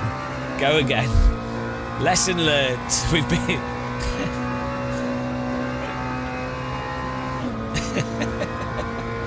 When an opportunity arises to destroy them, you have to take advantage of it.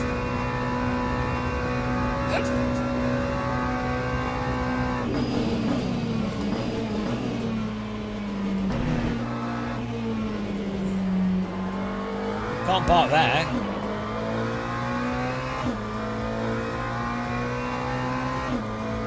No, virtuous. We were virtuous instead of villainous.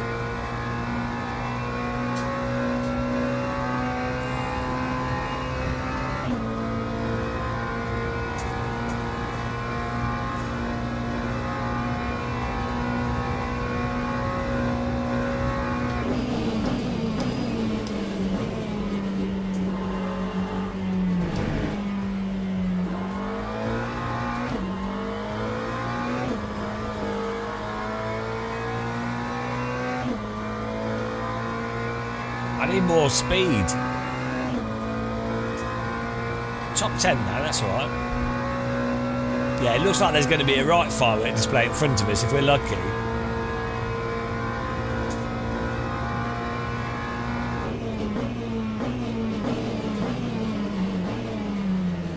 Oh, hello. Oh, we could have got a place there. Pure understeer. What's going on?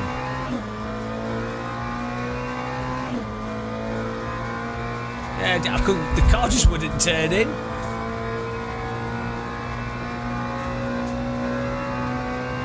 Like the corner's just a swimming pool.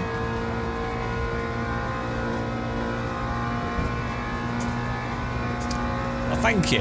Thanks. The signage is needed.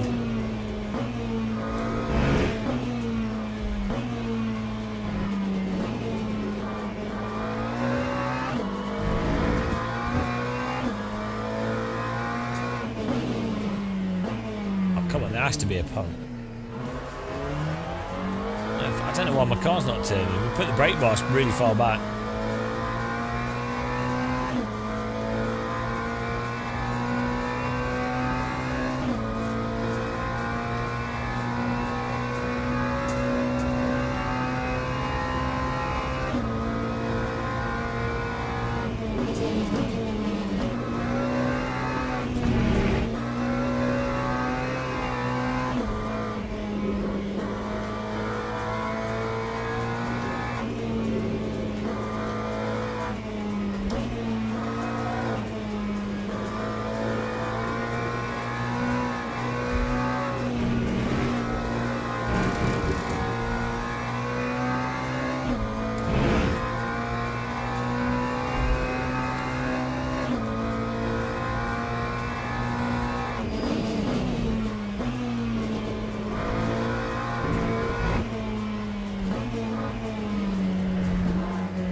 We needed like 5 more laps. That was alright. 10th place.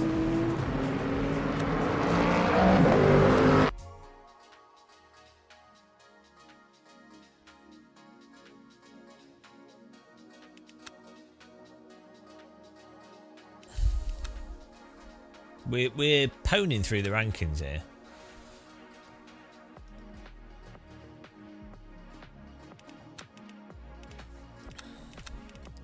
In Michi Hoyer Simulator.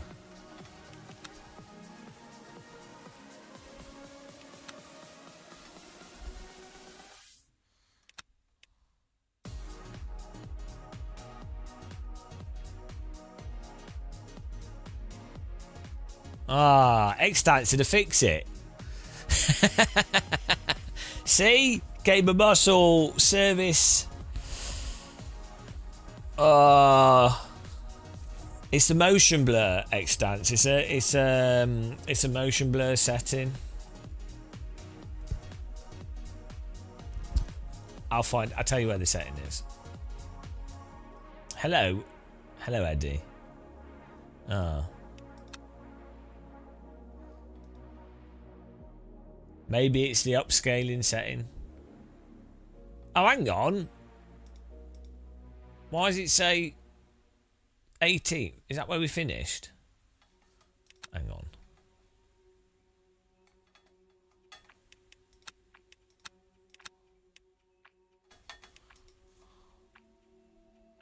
We didn't finish in 18th, we finished in 10th. There we go.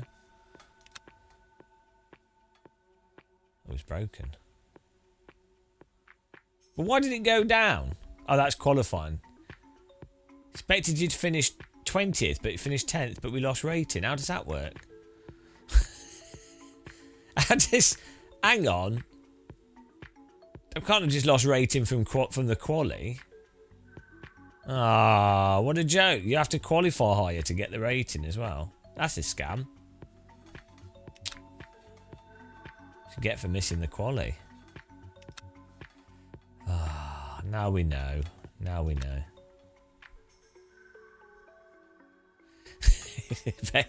We got punished for doing better than the game expected. You're like, no, we expected you to do worse. That's unacceptable. You need to perform how we expected you to perform. How dare you play in a way we don't allow?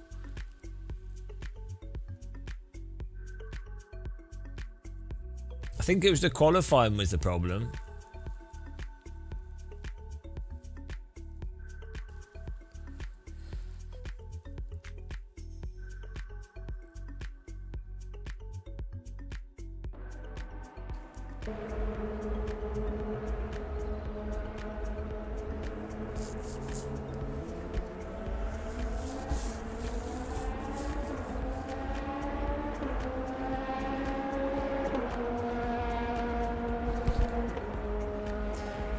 Maybe on the screen we should have a donator message. That's a good idea. So we can have like this, look, down here. Donator message.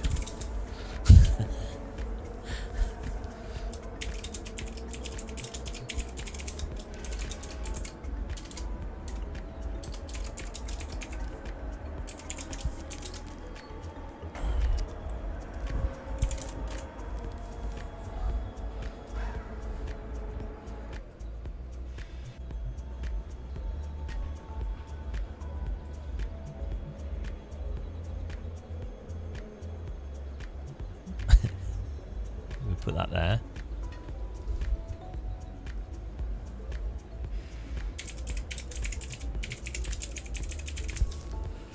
There you go.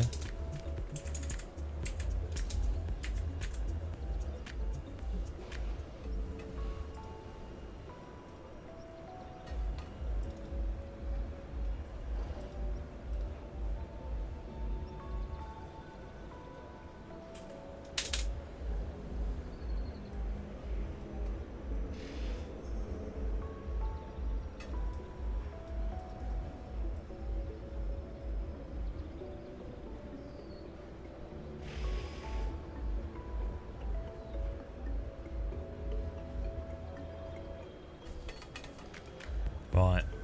What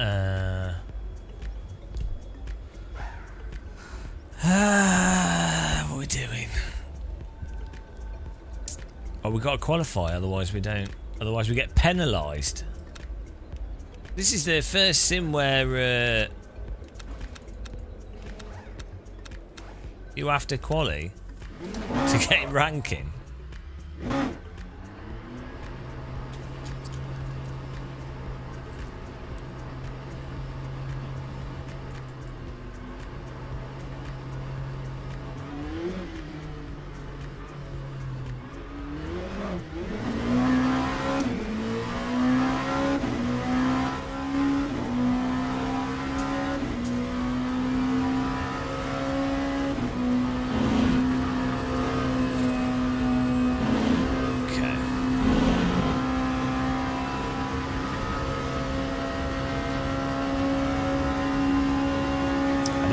We need some couscous, I think, after this. Ah, yes. The mandatory flat stop. Flat stop, flat spot. It wouldn't be driving without flat tyres. Ah, nice and bumpy. Just how I like it.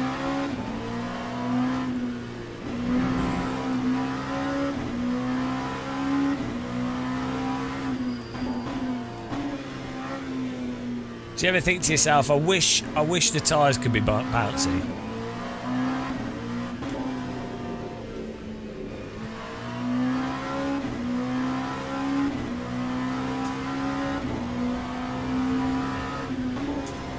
I could be wrong, but I find the info under the ratings change don't really mean anything. Yeah, maybe. The info's just to make you feel better.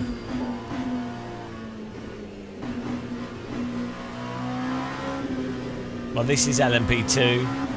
They've not. This is still on the old tyres. Supposedly they're going to do some new tyres. I don't mind how the LMP2 drives generally on these faster tracks. A bit weird at low speed, but be interesting to see how they improve them. The force feedback's a bit weird on them. The hypercars are really a bit weird. A lot of it's just a lack of force feedback at the initial turning and low speed, and the behaviour at the limit is a bit weird.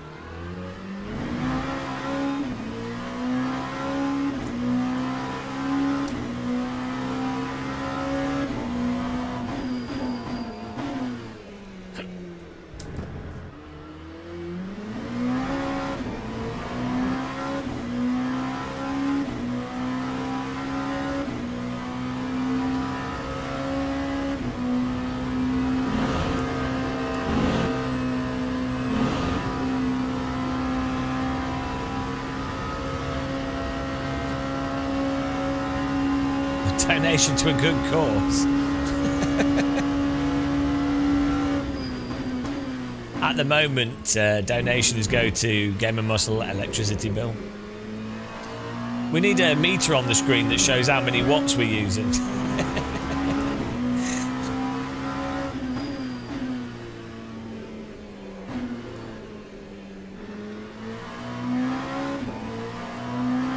I pay like £150 a month for electricity. It's crazy.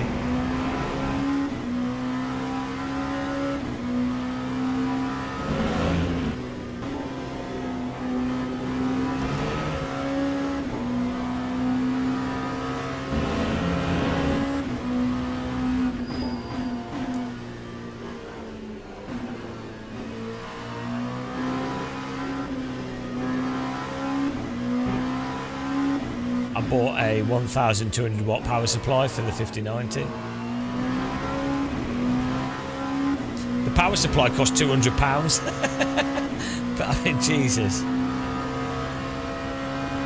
I didn't have to upgrade it, but I wanted to make sure I had a beefy power supply. The previous one was like 1,000 watts, but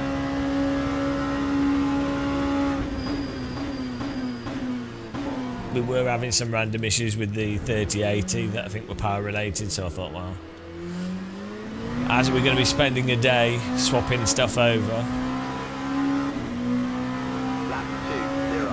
we might as well do the old thing. Oh, also the new power supply has a 400 watt dedicated graphics card, which the old one didn't.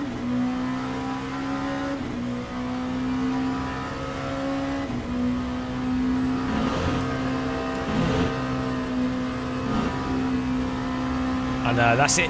The thing is, the lesson I learned with computers, unless you're buying an absolute budget computer because you're on an absolute budget, which is perfectly fine, unless you're doing that scenario, basically you should always buy a much better motherboard and power supply. Well, it depends actually. If you're at the beginning, it depends, because if you're buying at the point where motherboards are likely to change, the key thing is to try and buy it at the sort of second iteration of the new tech. Like, you don't want to buy the very first iteration of the socket type or chipset. You know what I mean? The very first one normally has like weird problems that they haven't ironed out. But you don't want to buy at the end, because it means when you come to upgrading, you have to replace everything probably, because you don't have the sockets, you don't have the chipset, you know. So if you can time your PC upgrade to be the second iteration of whatever it is, it normally means that, and you buy much better than what you currently need, it normally means that when you come to upgrading, you only need to upgrade like your graphics card or your processor, rather than having to upgrade 3 or 4 different things. But yeah, if you're just buying the budget PC, you just buy whatever's the most affordable thing for your budget.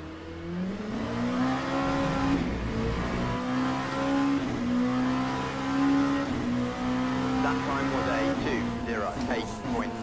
208.60. The thing is, with computer stuff,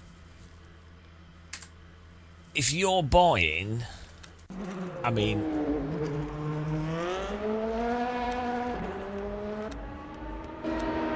right, the problem is the graphics cards are ridiculous at the moment. For a race start. But if you were buying normally the price brackets are pretty defined.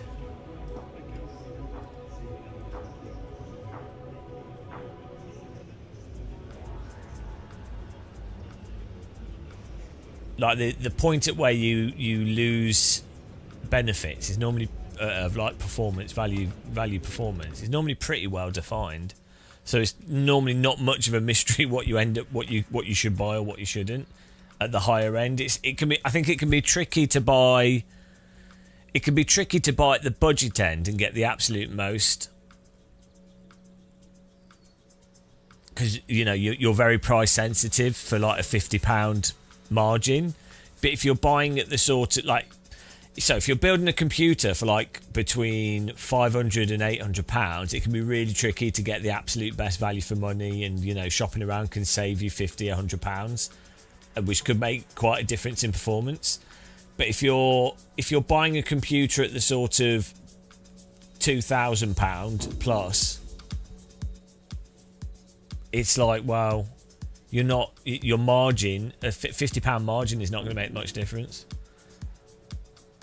Because you're already basically able to get you're already basically able to get the amount of RAM, whatever the best current gaming processor is, and then it's just a case of which graphics card happens to be available. But I guess the thing with the power supply is, yeah, it's worth spending the extra £30, £40 on technically an overkill power supply when you're buying at that level. And I think it's worth spending the extra. It's worth spending the extra £30-50 on the motherboard that has more USB ports, has the,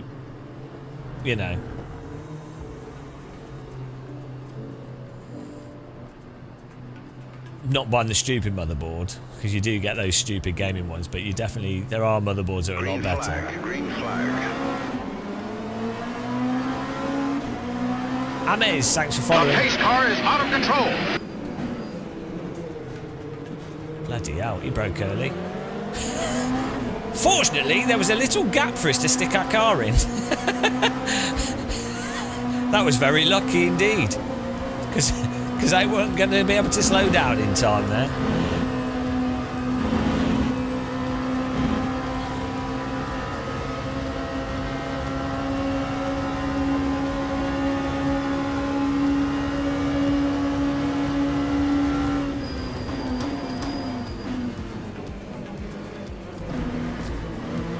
Oh, you penis! What a penis. Why do people ignore what's happening? Just rammed me into the car that had crashed. We're still going. I think we're okay. What a penis. You could see that car was parked, so why turn across into me? Like, move over a bit. What a penis. We seem to have got away with not too much damage from that, though, which is a bit of a miracle.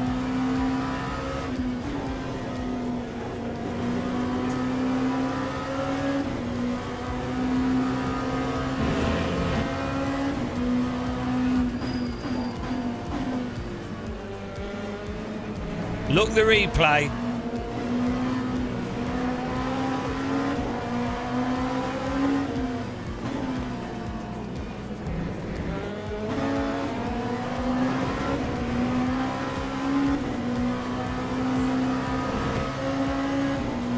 Got absolutely wanged into him there.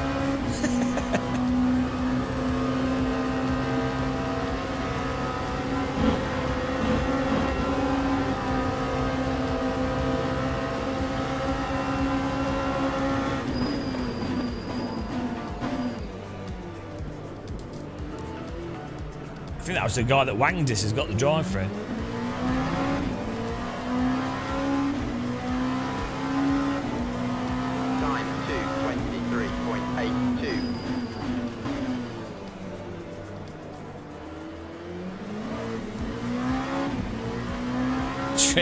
Streamlabs is very upset with the language. I never swear. That's the thing. I'm always totally polite, so I think that's the least is that you guys could be very polite as well.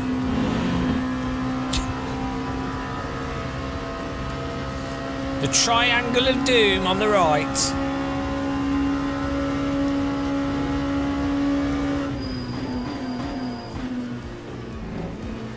Life is but an orange triangle.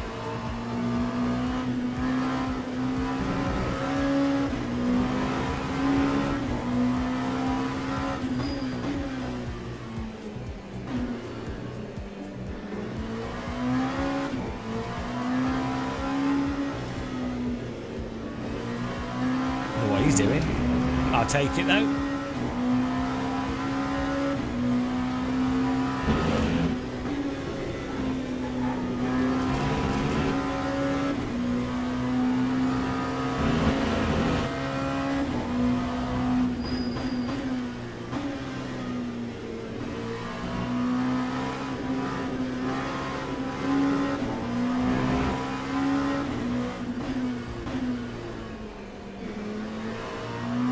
Was that for position or was that a back marker?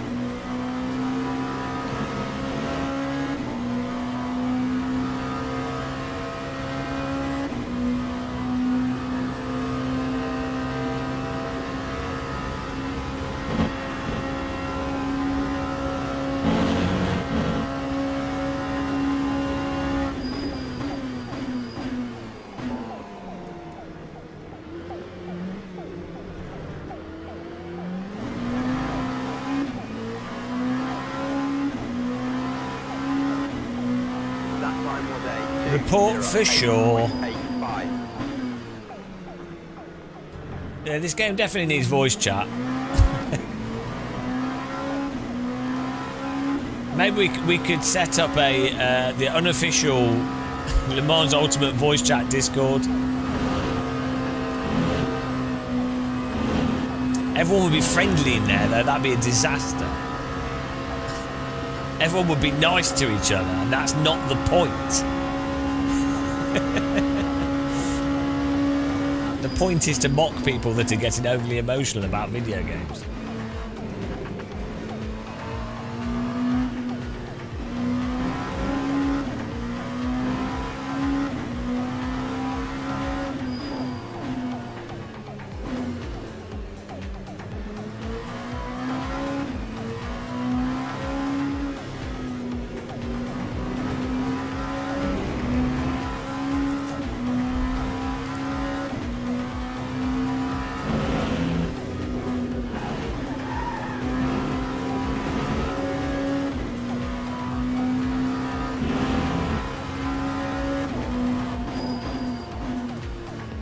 We could have agent provocateurs in the chat, pretending they're in the race, calling people names just to keep people angry.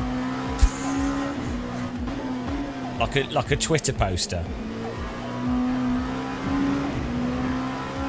Quick question: do you know what button mapping changed the overlay window? Well, it depends what you bind. I don't know what it's called. I don't know. Shoot me. We don't know what we're doing. It's the first rule of live streaming is that you never know what you're doing. What's an AC? Don't know what that is. Some kind of like Simcade title. Don't know why I'm doing a bit of a drift there.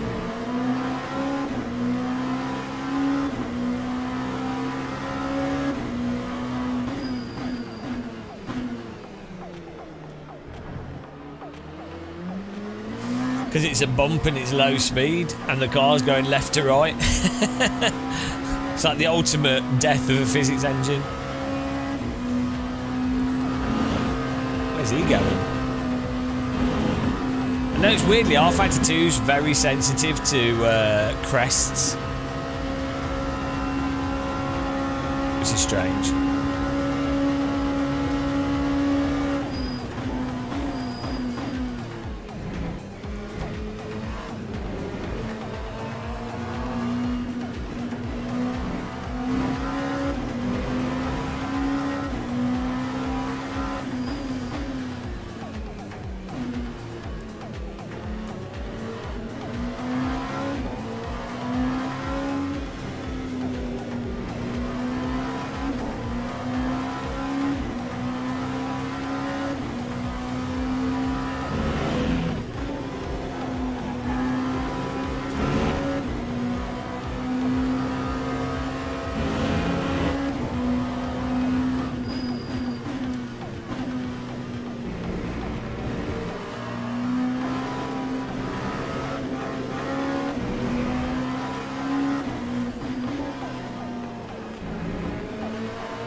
Too much faster. Lap 2:09.51.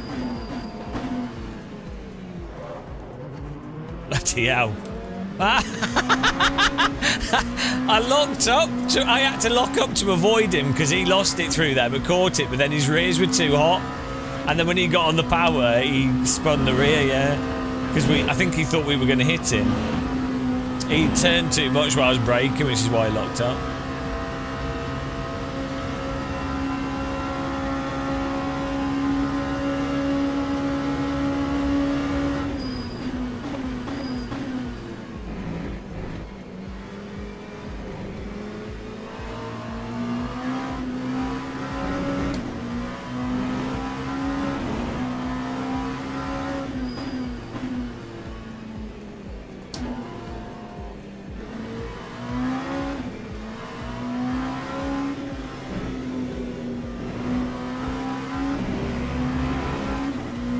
Spooked.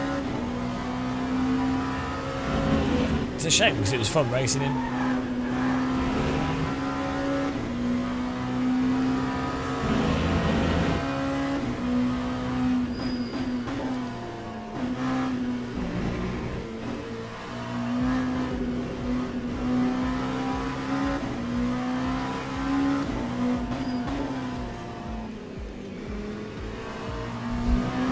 It's weird extents that setting causes that.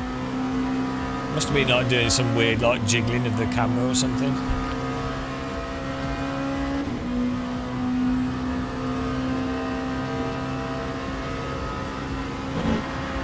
Yeah, we've had some bad driving today from people.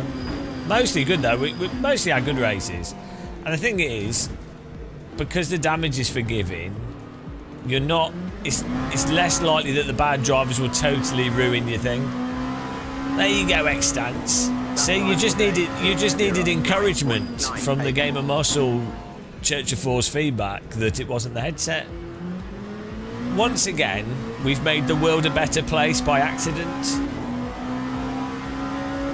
And now you don't need a 50/90. So, what a time to be alive.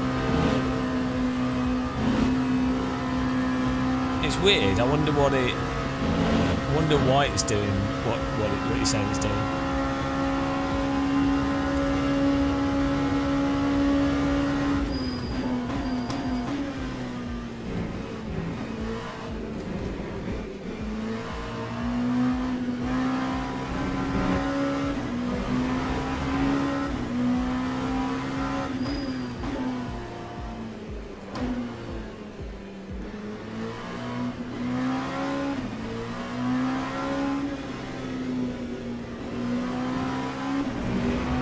What video did you send?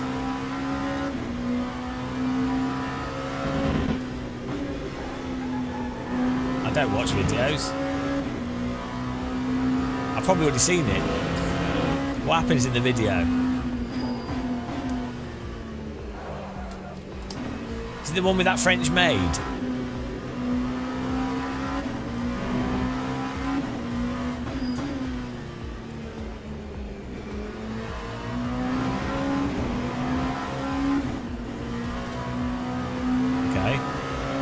Not sure what he's doing, but appreciate the donation.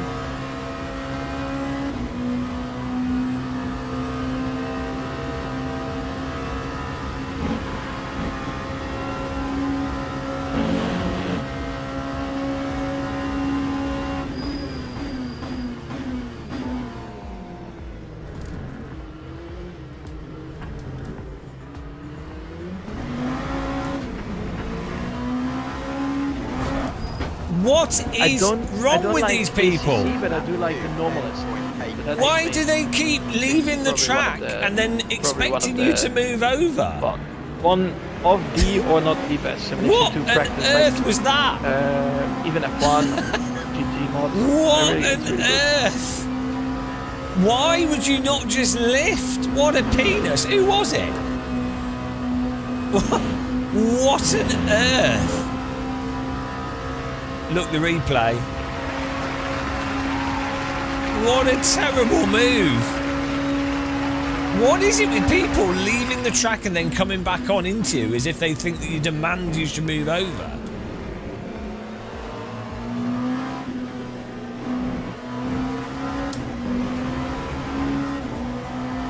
sim racers do it all the time.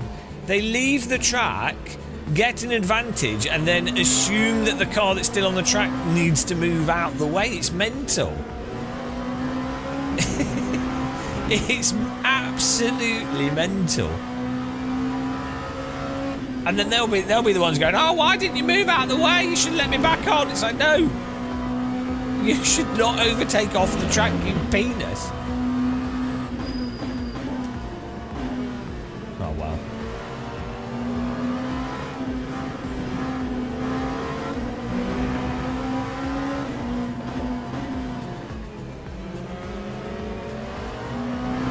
We've got to beat him now. He can't just knock us back 3 places with his ludicrous driving. No, we're not going to take him out, but we're going to beat him. He'll take himself out. Look at his defending. What is he doing? Look, he's all over the place.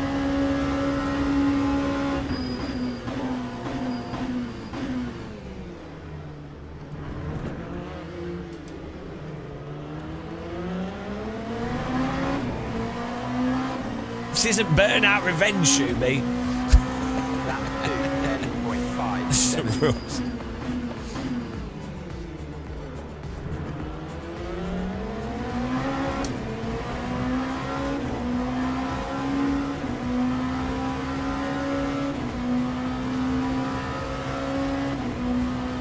No, we're gonna beat him fair and square. So he has to look himself in the mirror and go, "Oh, despite trying to wreck someone, I still lost. I'm so bad at sim racing. I'm gonna quit." That's what happens in my mind. It's likely.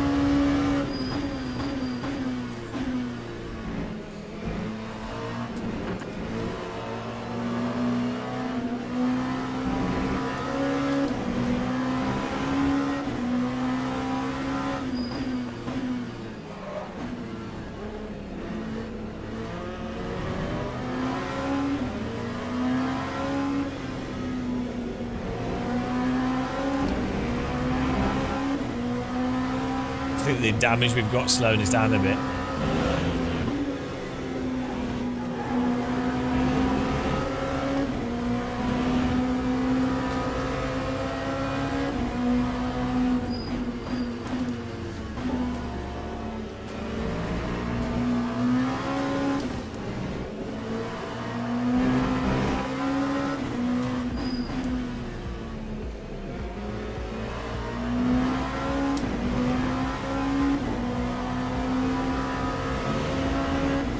Yeah, I think we got damage to the front somehow.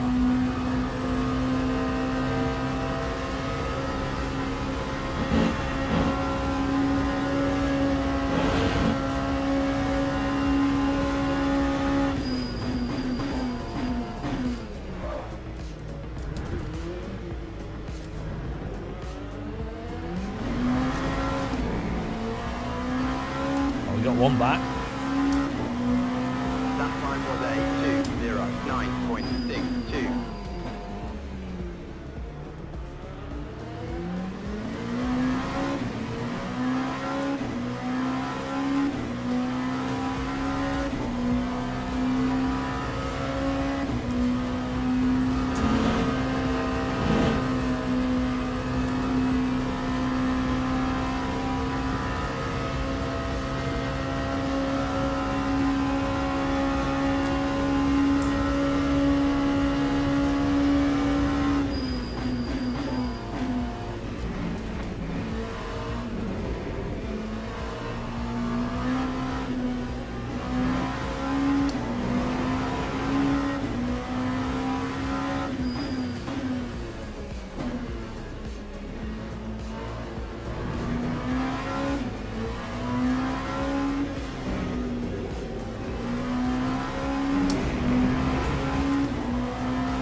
It's hard to get much more pace out of this.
Is he lifting on purpose there? What a git. What a git. I think he lifted there to try and take us out.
Ah, this car got stuck. Bloody hell. It got stuck in the slide. I tried. Can't believe it, that. Let's have a look at the replay here. Ah, it's the R factor. Oh, it's the R factor 2 thing with a slight contact causes the car to rotate.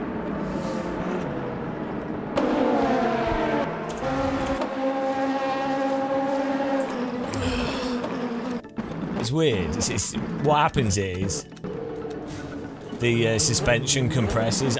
Race Room does this as well. If you can't, it's generally it's good because it means the car behind doesn't crash the car in front when it contacts them. But it's what it happens is that there's no way you can't catch it when the suspension compresses like that.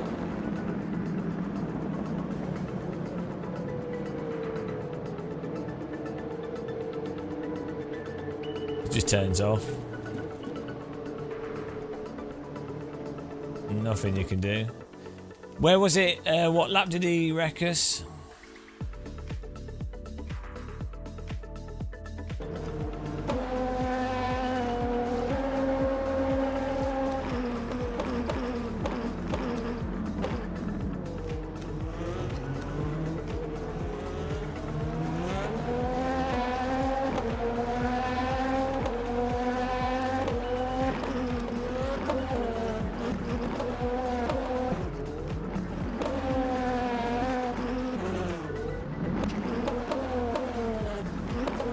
He doesn't need to give room because he's in front.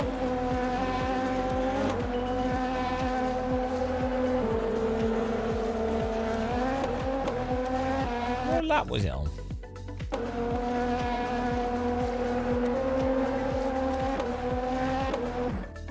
Oh.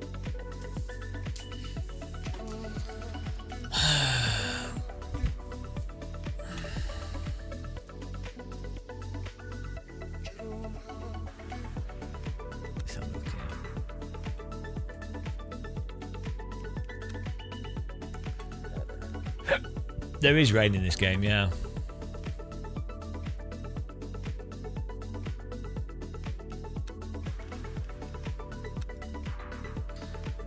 Well, wait till you see why he's in front of us.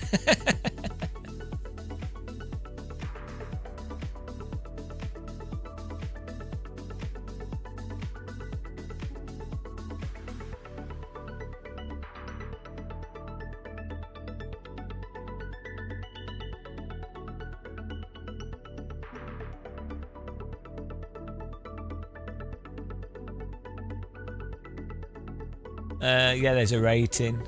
Yeah. It's the same as iRacing where you got like a safety rating and a skill rating.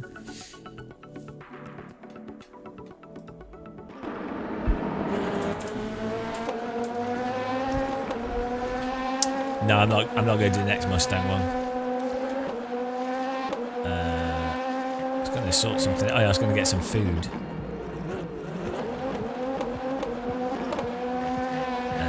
Might play some AC.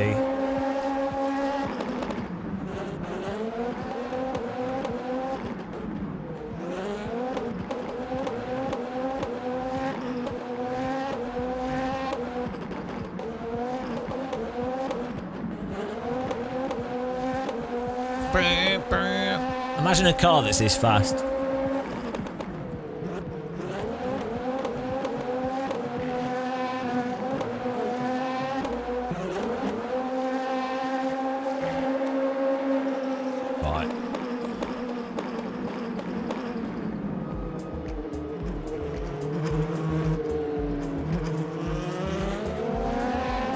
What is this?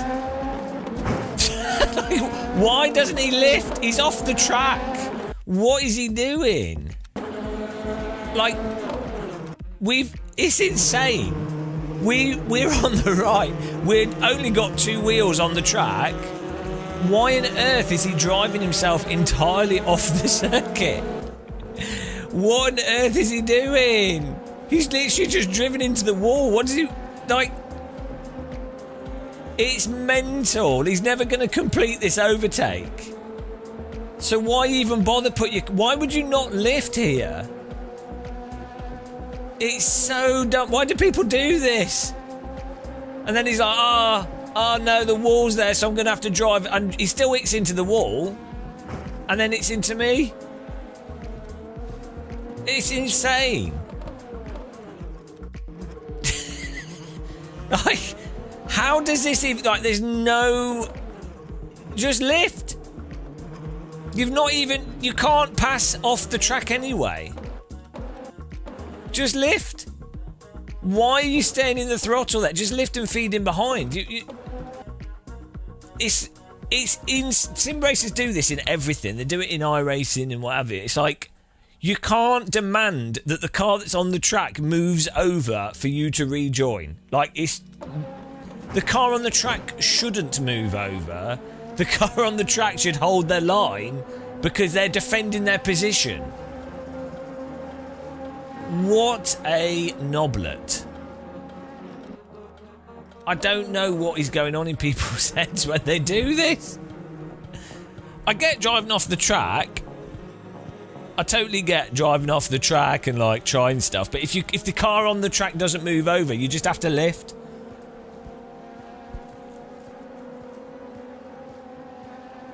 This is so common in sim racing, it's absurd.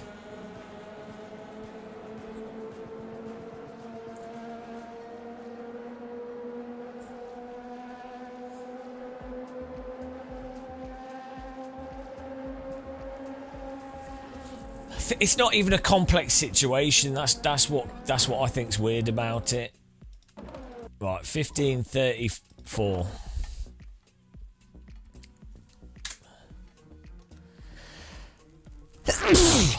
Whoop.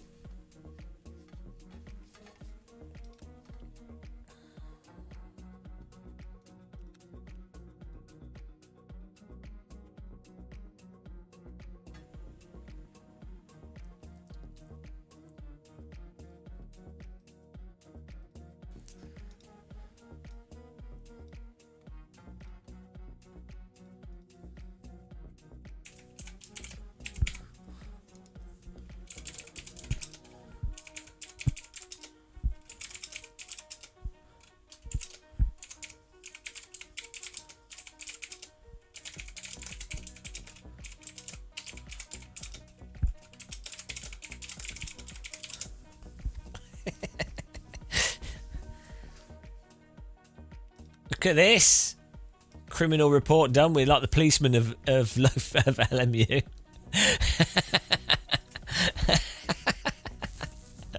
We're going to be the world's biggest LMU reporter. Plus being a penis.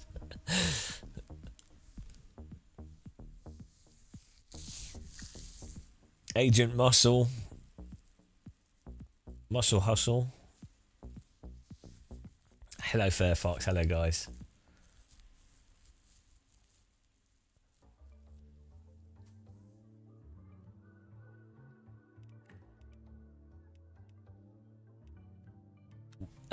You have to subscribe, don't you, to get to do the bigger, like the special events. What, like, are they the weekly races, or are they the long? Hang on, which are the longer races? What's this? WEC Weekly. How long's this race? 110 minutes.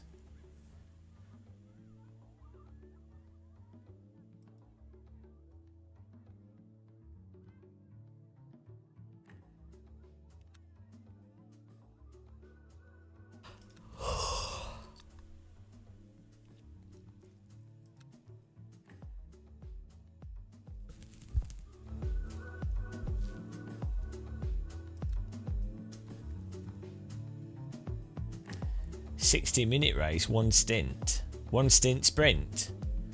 Does that mean we don't have to pit?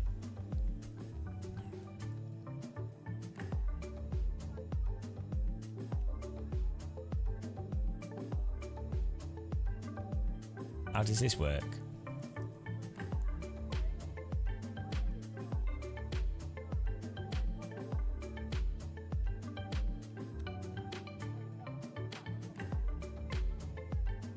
What's after? Do we get silver after bronze? After bronze 3?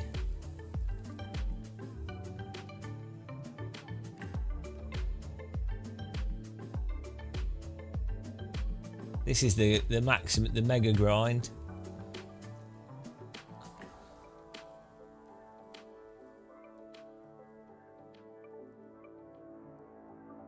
Oh. How long does it take to get to gold? 3. There's 3 golds. It's gonna take ages. This is harder than iRacing.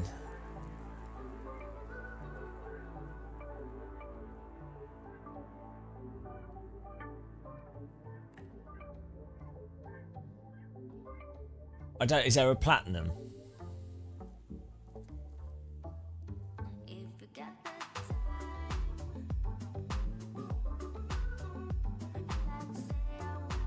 Oh, how do you get platinum?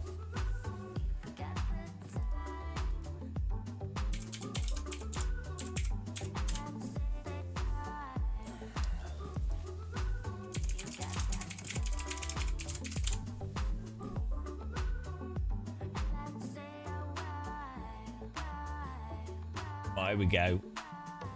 There are 4 ranks: bronze, silver, gold and platinum. Within each rank there's 4 levels. 0, 1, 2 and 3. Oh no. Driver rank is determined by your race results at the beginning of your online journey. You start as bronze 3. What?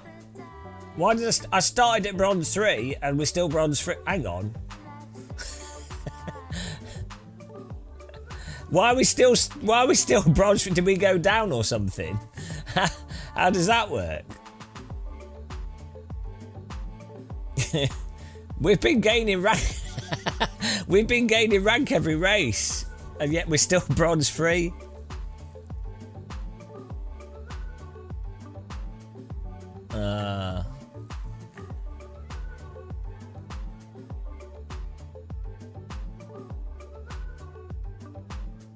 Oh, maybe it's because of R factor 2.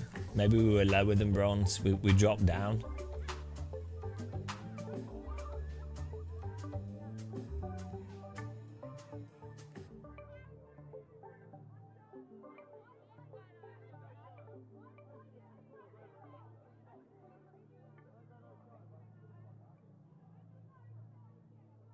Ich finde das System sehr gut.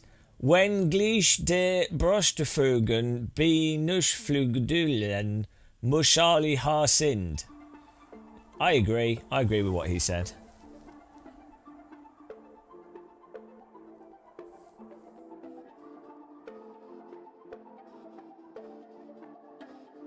Penalised for being an informer. You get kneecapped. How many safety ratings are there? Is there a platinum safety rating? Oh, here we go. You start your career as bronze 0.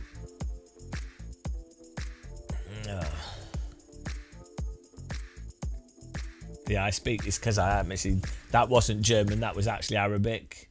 Glad you understood. Ah, dear.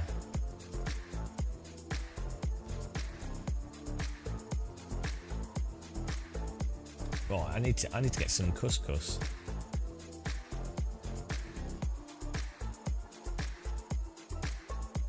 It's definitely couscous time.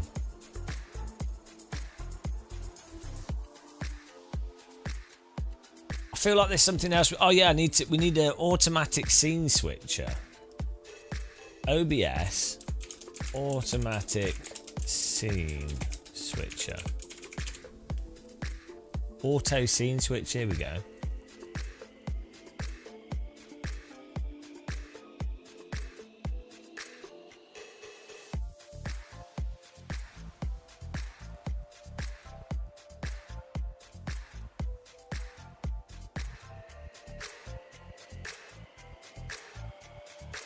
Hang on, tools. There's an automatic scene switcher in the tools menu. Where's this? Tools. Automatic scene switcher.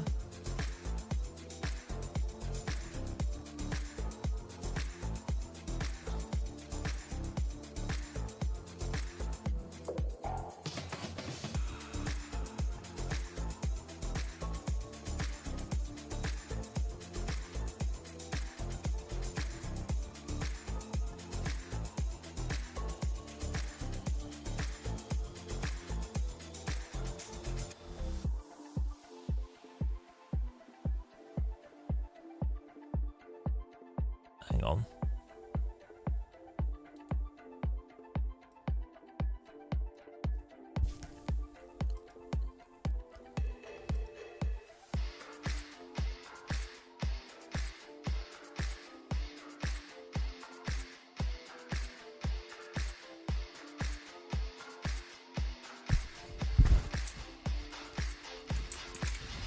Let's see what happens here.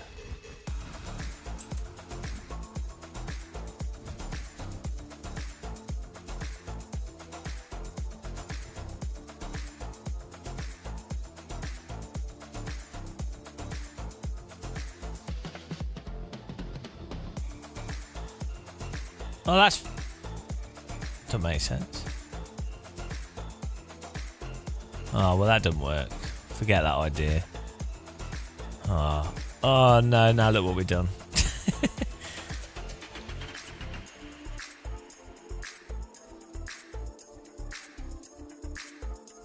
I'm going to get some couscous. Need to eat something. Vegetable couscous. Hello Joshua Davies as well.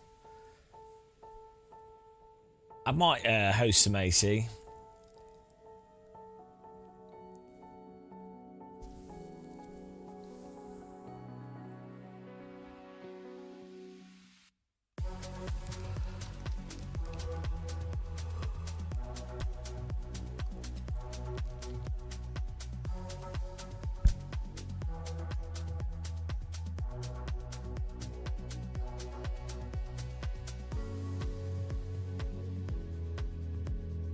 Do people actually like Circuit of the Americas? Do you think ChatGPT will know the answer to this? I don't think it's a very good track in reality to actually... Like, it is a good track, but I think it's terrible. Yeah, but it's actually terrible. No, I don't think anyone likes it. It's terrible in sims because you've got the tight corners and then you've got the pointless wiggle corners. And then it's got too many dumb layouts. Right.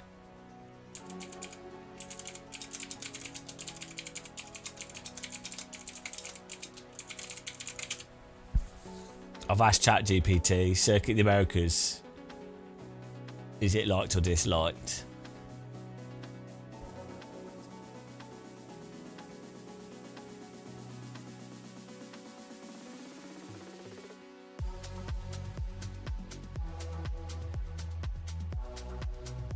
Spectators don't like it.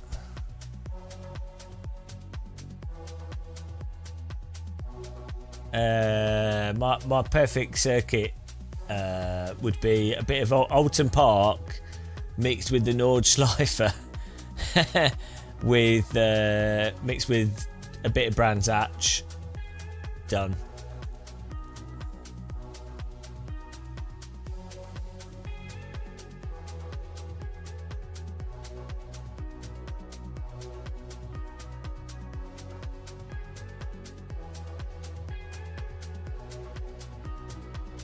I think the problem with Circuit of the Americas is it'd be good in AC, but the type of corners break the physics in iRacing and many sims. Probably alright in LMU.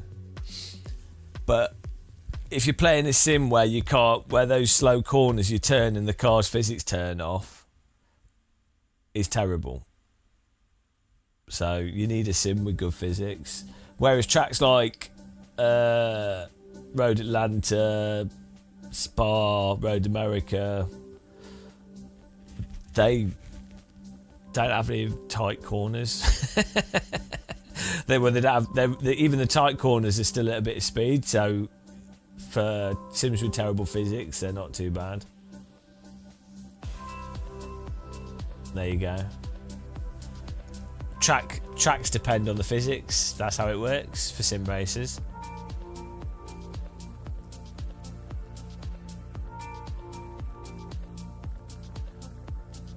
That's why that Tsukuba track's so bad in Sims.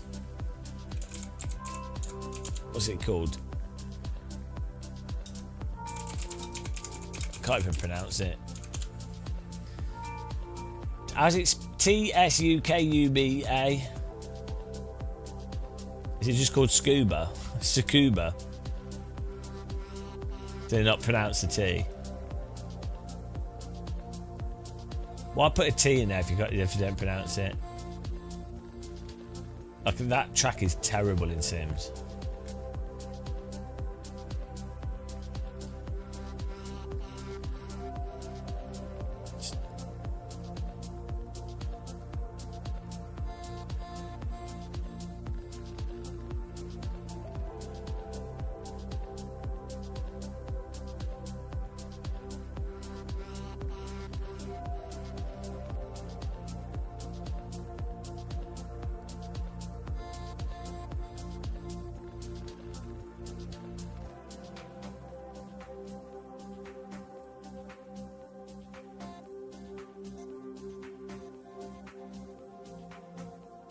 We were Iron 3 at the start.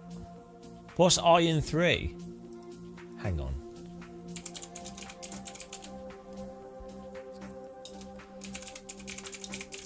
Starting rank. It says you start at Bronze 3, but what about, hang on, RF2?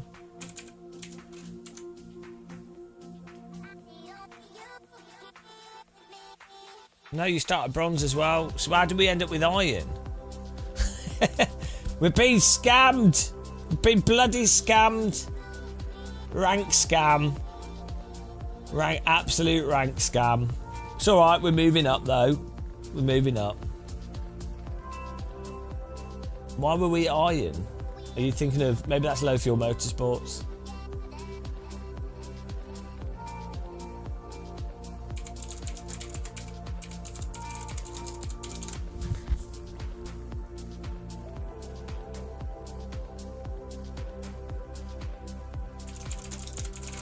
Let's have a look at what's the ranking distribution.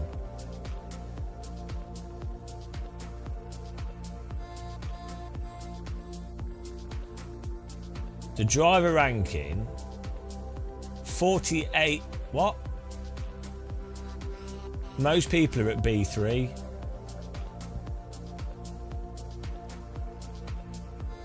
Oh, that's because what you start on, so it makes sense.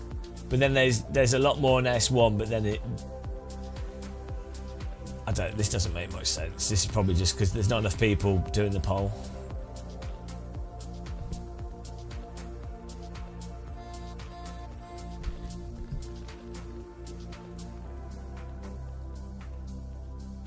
But it takes a long time to move through the ranks in LMU.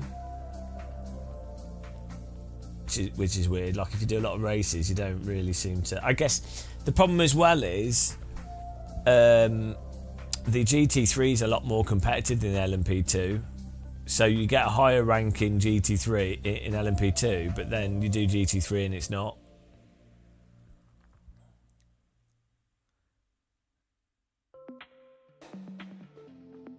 Bronze 1 is bronze 3. I've not made my food yet. Okay, I'm gonna get my food. I'll be back in a second, guys. Back in a minute.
The pace car is out of control.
Hello?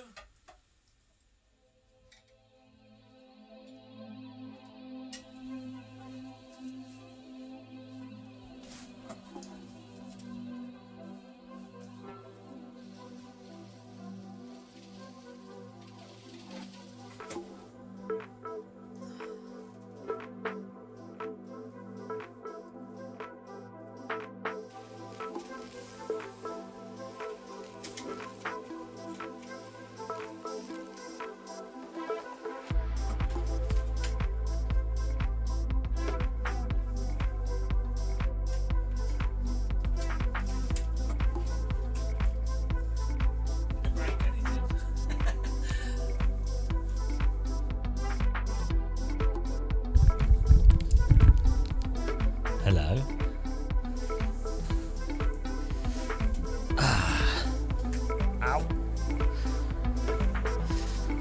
Ow.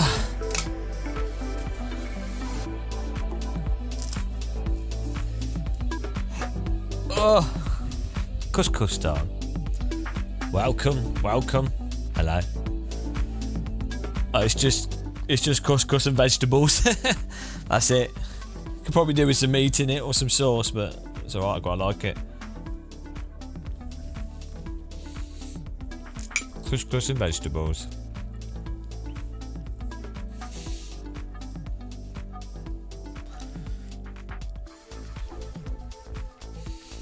You put some pepper in it.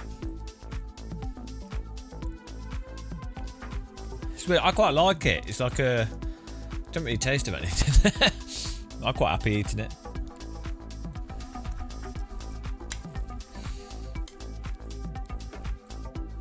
Good with salad as well. Raisins.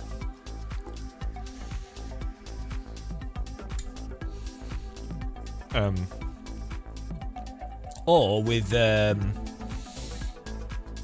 you do it with like fish and tomato. Yes, Shumi, yes.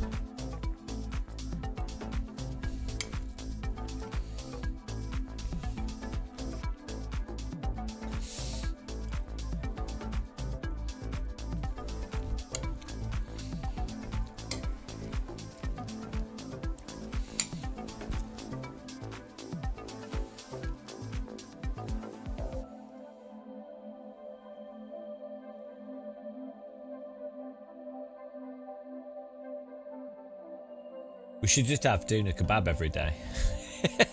Should have a. Imagine if you had a doona kebab place outside your front door.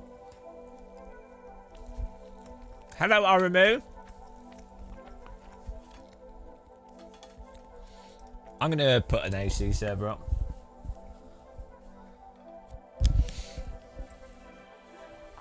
Oh man, there's no takeaway places near me. I'm not playing. Right, what's this?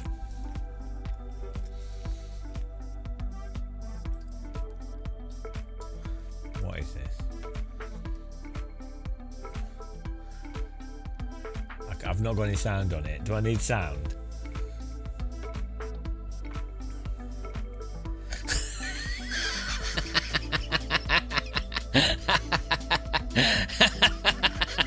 He's just stood there. He's just stood there.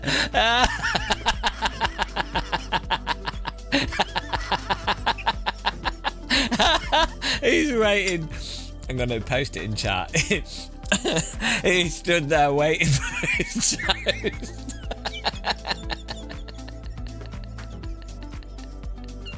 The way they flop out is like perfect. Oh, they're so dumb. I'll post it in chat, guys. He's just stood there waiting for his toast. He's just waiting there, patiently waiting. He's just patiently waiting. I wonder when my toast is coming.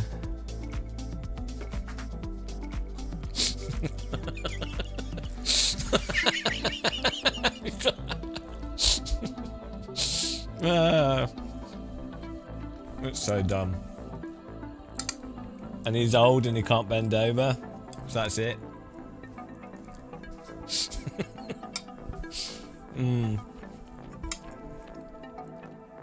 To be fair, that's pretty good design. It's pretty funny.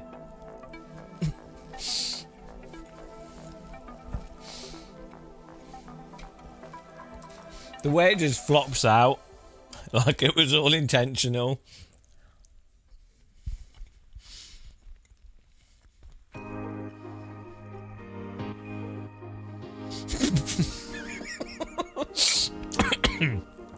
Oh, it's so dumb. Yeah. Yeah, that's good.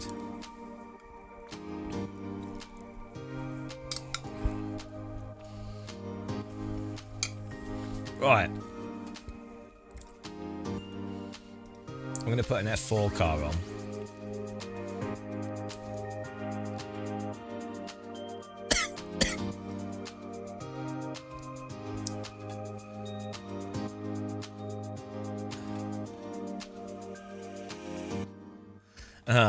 Not now. Server's up, guys, for AC if you want to join. Nobody wants to join, but I'm running it anyway. Don't care. I'll watch them later.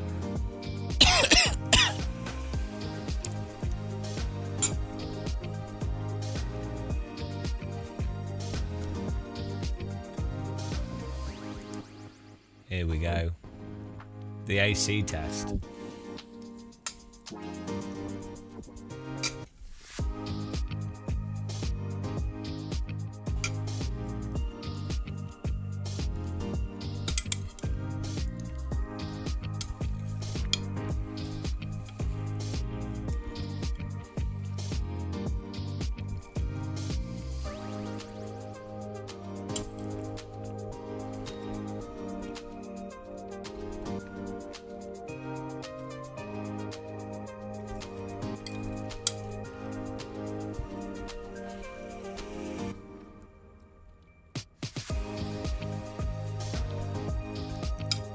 You tried VR with what?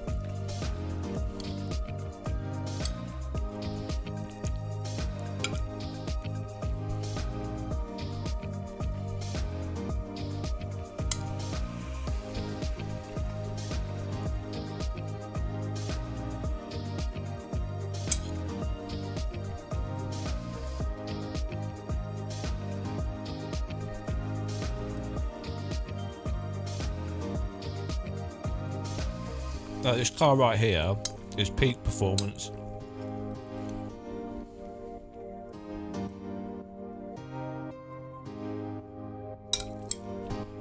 Kahuma tyres.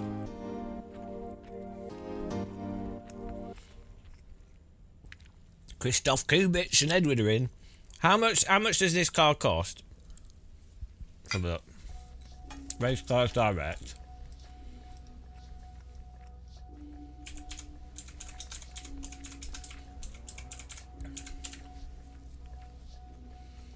See, F4 car. Right. 2023, 145,000. I think a ride and drive in a Liger JSP4. What's that LMP2 car? What's this car? What's a Liger P4? Is that like a Praga? I don't think there is a password. If there is, password is T.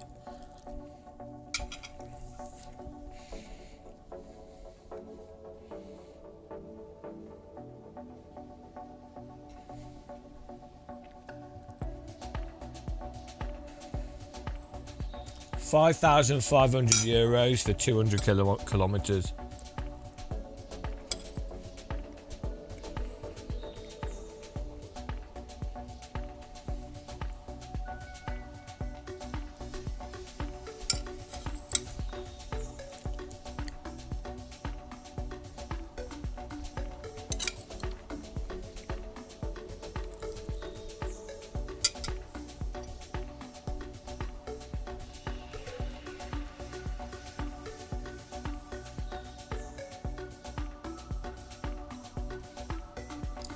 What if I want to arrive and drive in a F4 car? Oh, here we go. Tata's F4 TO. What? That's this car, right? Oh no, this is FA01. This is. Oh, this is a GB4 car. Here we go. 24 for sale. 2022 F4 car.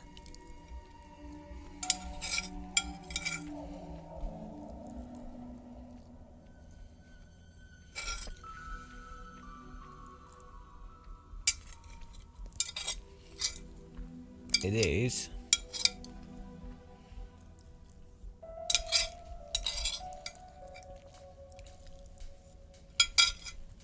Yeah, would it be competitive though? This one on Race Cars Direct says 27,500. Comes with. Is it? Do you reckon it's buggered? Has 5 hours running time, but this is.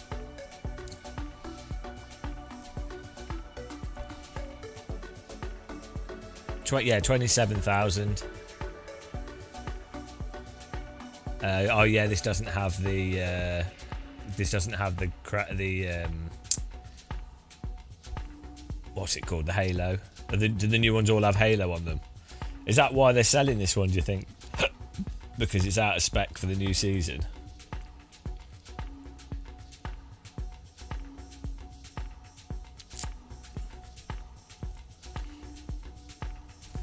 Well, that's cheap though, isn't it? What do you mean problem? Are you just too poor? Like £4,000? Like that's nothing. Like you can buy a graphics card. That's only slightly more than a graphics card. So what?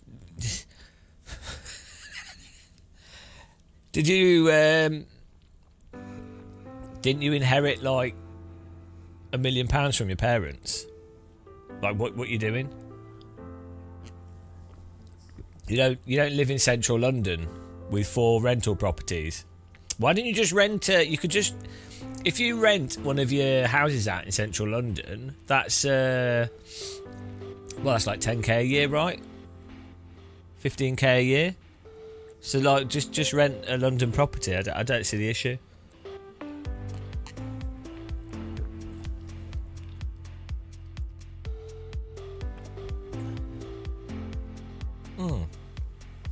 Well, you could just sell the third house. I mean, think how much of a chore it is managing it, because you have to keep contacting that agency that manages it for you, which is a right pain in the arse. So what I'd recommend is sell it. Just sell the third house, take half of the money, put it into your race driving, and put the rest of the money into like investments. Then you won't have to deal with the hard work of because when you're renting out a property, it's just really time consuming. Like, you have to make sure that it's not mouldy and that the rental agency is doing an okay job. Like, that requires you to call them at least once a month. So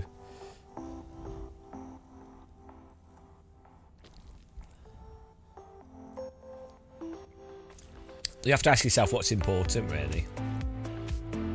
Okay, so you could get an F4 car for 27. Then everything else, you still need like 50k, don't you?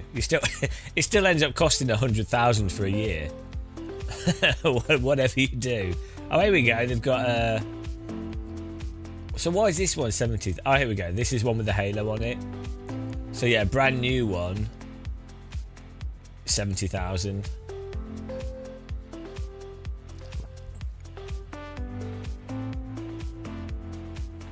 Yeah. Wow. So 70,000 for the car, plus, as you say, how much per season? How much a year per season? Like, each race is 4,000, do you say? Oh no, Chris, I'll restart the server for you. You can't park. This is serious. The server's serious. I'll restart the server so you can get back in. Jeez. Yeah, I mean, what are you playing at? You can't just park on the track. This is a serious server. Would you park willy-nilly on a real racetrack? I don't think you would.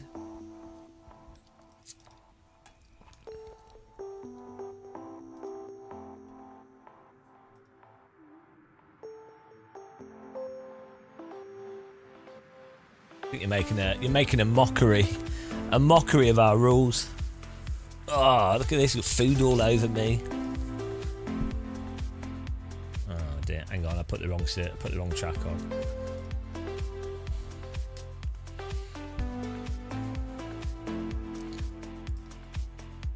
Right, service should be back up. Blame Christoph. It's all his fault. Put him in the gulag.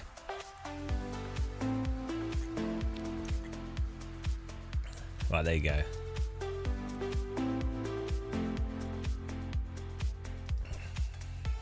So what we're buying? Tatus F4 car for 70,000. I can't be bothered. I don't want to go to all the different locations to race it. I'd rather have an aerial atom. Oh, here we go. What's a Reynard 863032, like 1980s Formula car? 8,500?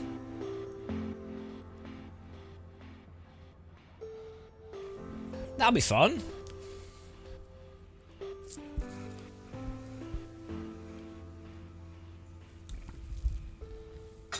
To drive it around on the streets. Oh, this is a 1980s F3 car. That's perfect. We can get one of these.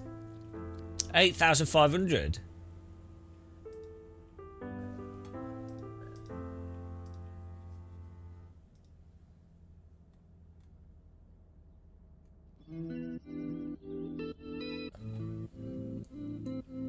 What about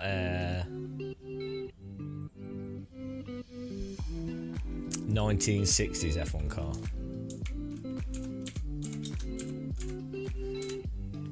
Could you not get a kit car?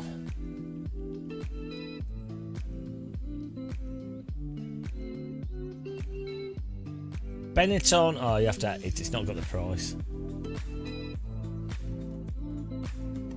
Price on arrival. It's all a scam. They don't want you to be. The pace car is out of control. That's the following. They don't want you to be negotiating.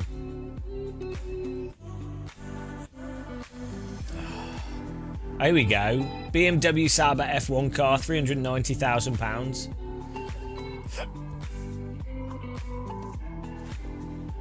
This BMW F1 is a Formula 1 car. BMW Sauber team competed in the 2009 Formula 1 World Championship. The car was launched on the 20th of January 2009. Driven by Robert Kubica. Ah, here we go. And Nick Heidfeld. Ah, that's what we need. This was in R Factor 2, this car, or R Factor 1 as well. I remember driving this in The Sims. Ah, £390,000.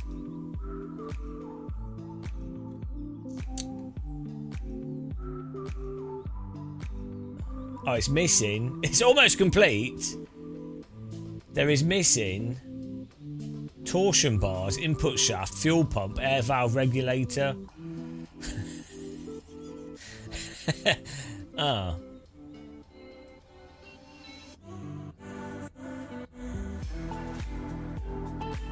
There's actually quite a lot of cars getting made, right?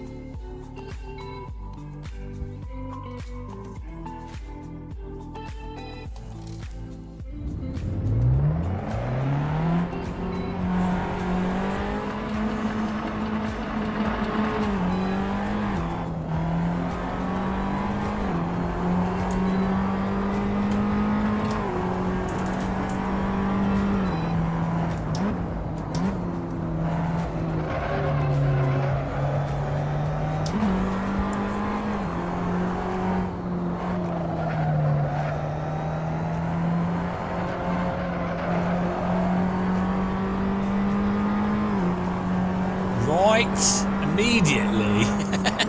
Right, immediately. Yeah, he's pretty funny. Right. Every time we play AC. Right, immediately.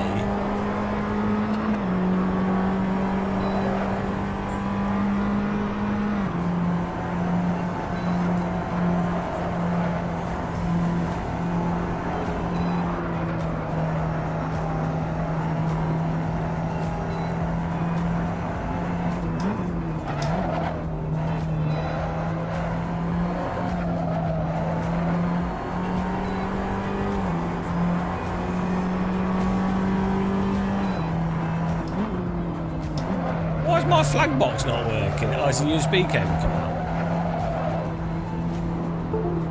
Oh, okay.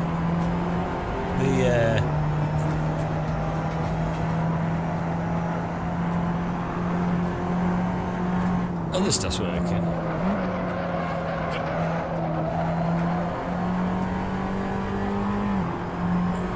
I mean, AC is so good. Just look how clear it is.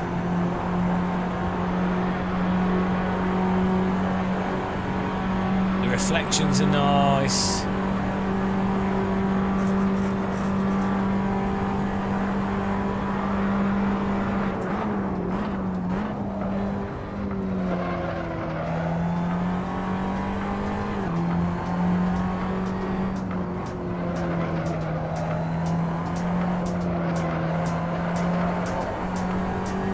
Sky looks nice.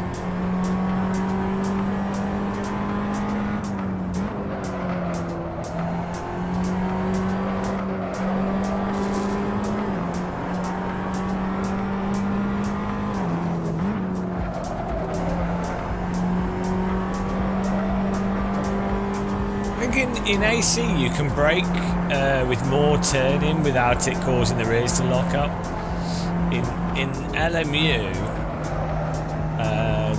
the tyres lock very easily from just a little bit of turning in.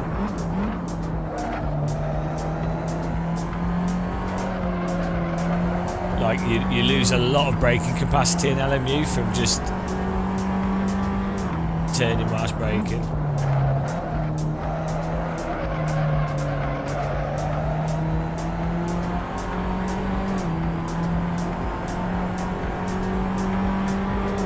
Yeah, as that, what it is the tyres just lock and then it snags. And you can only really, you can kind of learn around it.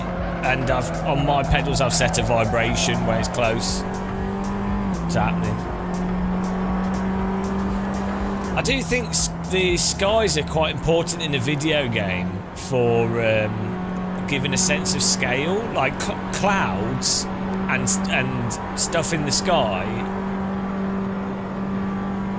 And the height of clouds and things gives a really good sense of scale to stuff. It really changes the feeling of an environment. I mean, it's like in real life when it's foggy, or when there's no clouds, or when the clouds are high and the big clouds or they're low. It really does change the feel. Like it can make outside feel quite claustrophobic. Like these clouds are mental. They're like really high up. It's like basically storm clouds, isn't it? Cumulonimbus clouds. Columbonimbus. But yeah, it's a difficult thing, I think. It's hard to do procedural clouds that are good and run well, and then static clouds. I think, to be honest, I think static clouds are actually better in many ways, because you can have photorealistic skyboxes. Okay, sure, they're not moving and stuff, but you can just go, right, well, let's be selective of the type of sky we have. And you can still make the rain on the track act as if it was from moving clouds. Excuse me, Skywalk. It's a nice. I prefer this. It's not a job. Look, what is wrong with you? Guys, I think we can all agree that Skywalk has some kind of disorder. we can all agree that Skywalk is what's known as a bit simple. I'm looking at the sky. The sky is how I drive the car. That's my brake reference.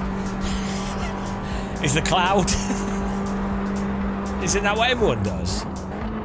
That's why I find iRacing so hard, because the clouds are so low res. I thought that was how it worked, right?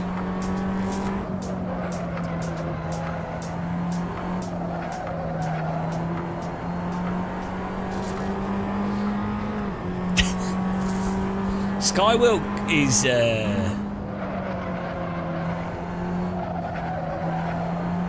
just brain damage from doing too much stuff with simulators.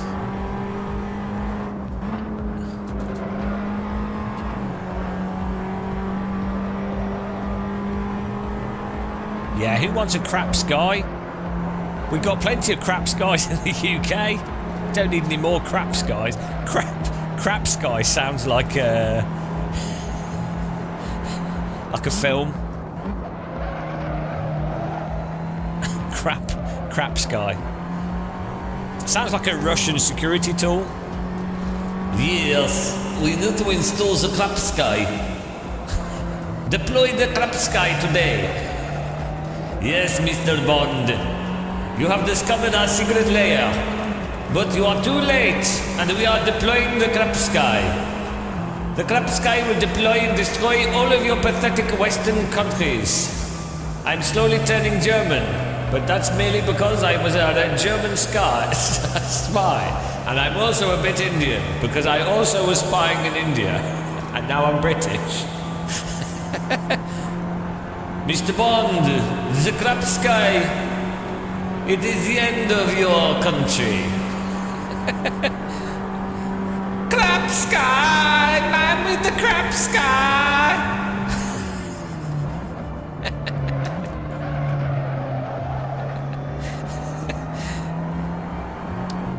Golden crap sky.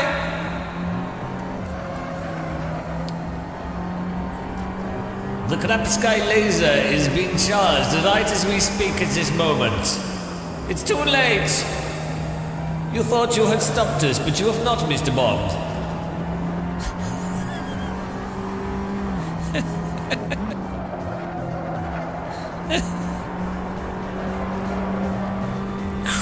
Sky. Good up, Sky.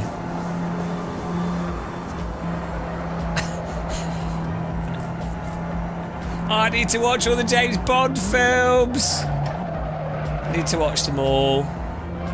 Especially the old ones. I've only watched like 3 of the old ones. Problem is, I only watch films when I'm unwell. So... And then I think, when I'm unwell, I can't think what to watch. So I just put whatever's on Netflix. Tomorrow never crap skies.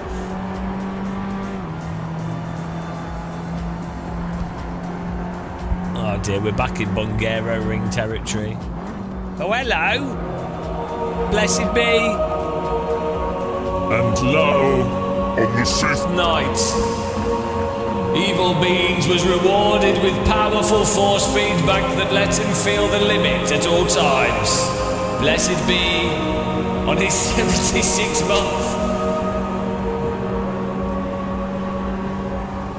You got enjoying your skull teacup there. Look at it. Skull teapot. He's been a member for too long. 70. How many? What's that in years?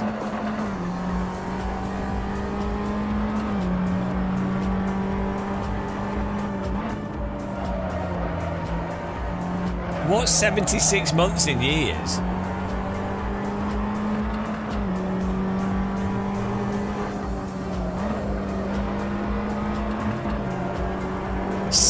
.3 years? Oh no! Hang on. What's 5 times 63, guys? Let's work out how much he's wasted.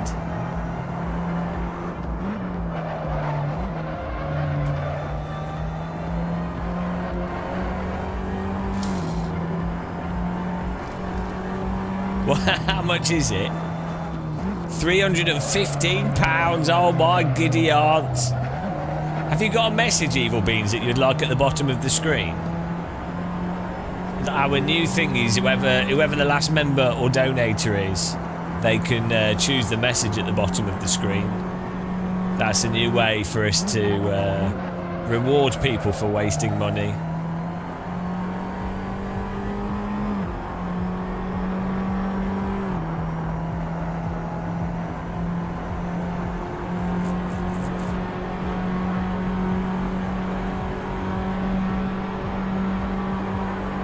Don't settle for crap, guys. Okay. I have to write it manually because the computer doesn't work.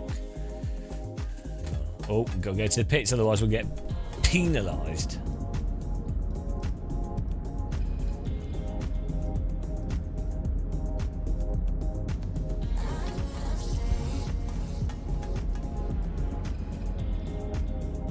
Oh, here we go. If I copy and paste it, it's not too bad.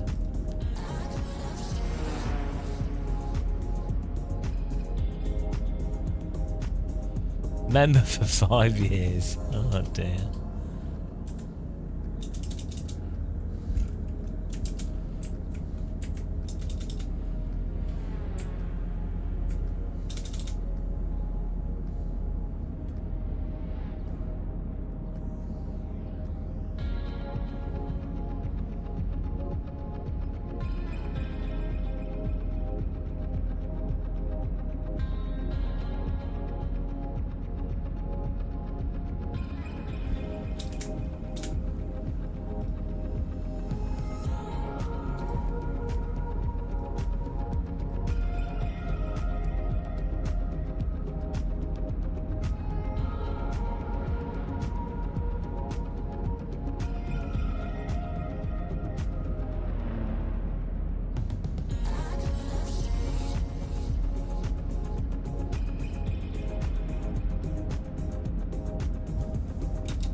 How do you spell message?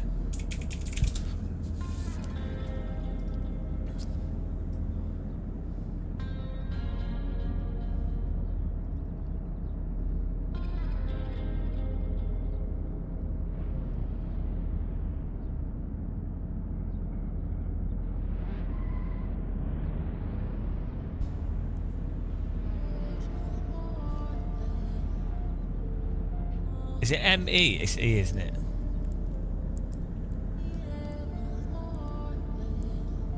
There you go. Is that clear to read? It looks a bit... It's hard for me to see because the...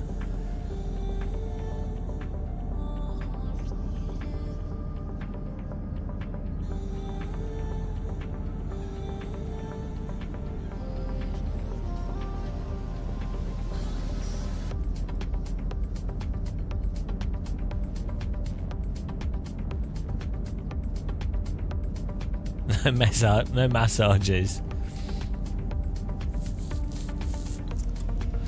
That'd be nice to automate.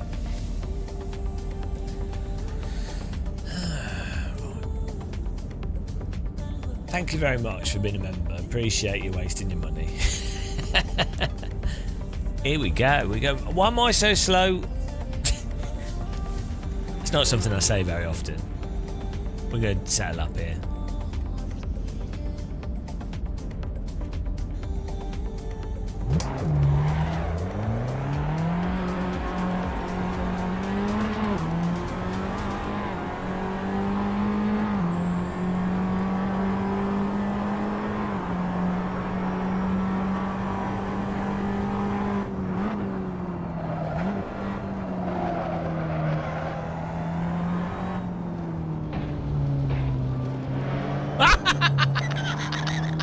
What was that? Oh, he's back. That was lag. Fast boy is definitely going fast. I mean, there's Fast Boy and he was going like the Starship Enterprise Warp 9 there. That was some spectacular lag from Fast Boy. That was ridiculous. Hello, Andreas. Warp 10. What's the maximum warp? Is it warp 7? But they do go faster than that. But supposedly it's warp 7, isn't it? I don't understand why they have a limit to the warp. Like, once you can do warp, you're basically bending the physics anyway. So why would there be any limit to the speed? And then also, I don't quite understand how Star Trek works with relativity either. Like, like time dilation and things. I guess they just go, don't worry about it. Don't think about it, guys. Don't worry. But you know what I mean? These are the important things that need answering.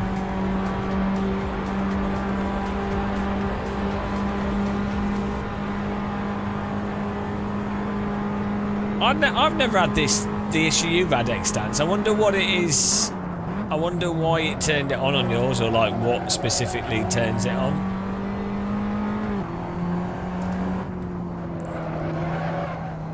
Ah.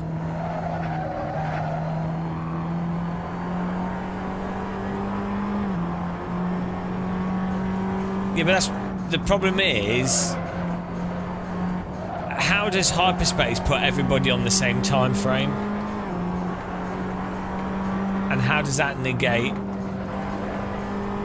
like light speed and going faster than the speed of light? Because, well, I guess they're not actually travelling.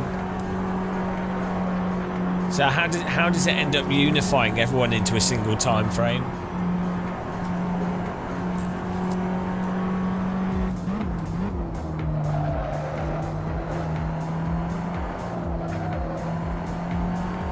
Well, but I mean, but it's still not instant. That's what I'm saying, because they still can only go to like warp 7. Well, that's it. They're not actually travelling faster. No, it's it's 6 PM here. No, it's not that. I'm saying, so they're not travelling. They're not limited. They're not operating within light speed as a limit. So the point is, everything's then happening at the same time, but then that can't happen.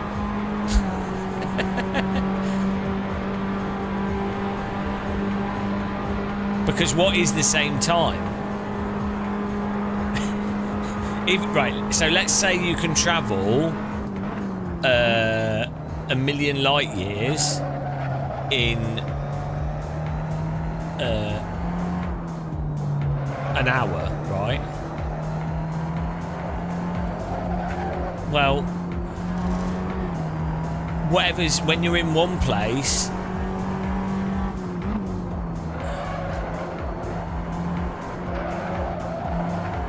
See what I'm saying? How does it end up being synchronized?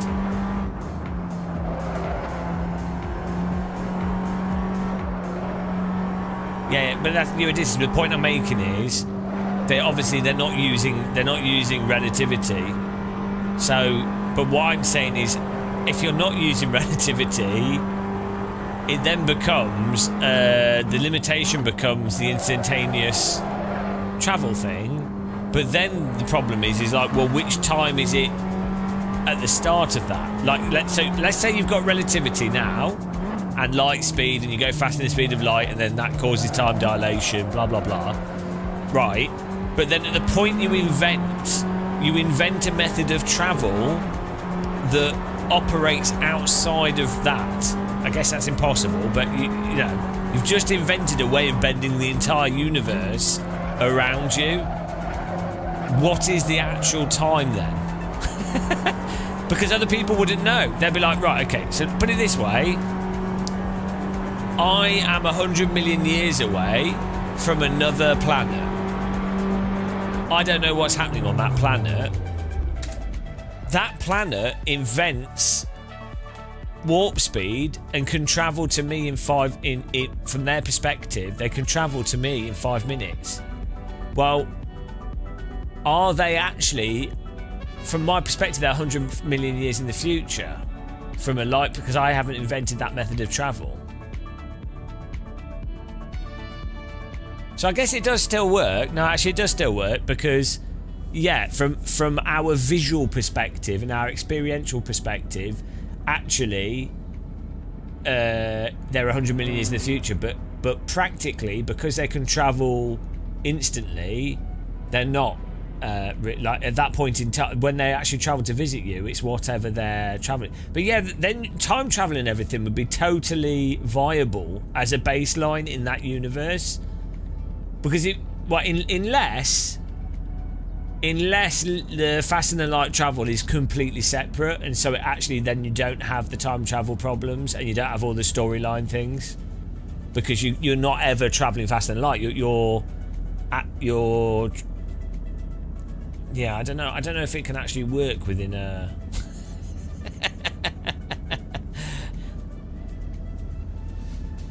well, that's it, extents. Yeah, if you set off within the actual reality of things, the thing is, you would only know, like, you could be like, oh, hypothetically, we've seen that there's starlight from this place, so we're now going to travel there instantaneously. But when you instantaneously get there, you would have to rediscover the universe. So actually, it does explain why they need spaceships in Star Trek rather than just doing really good analysis, because you would actually have to travel. But then the problem is, if you travel like equivalent of 1 billion years away, the universe will have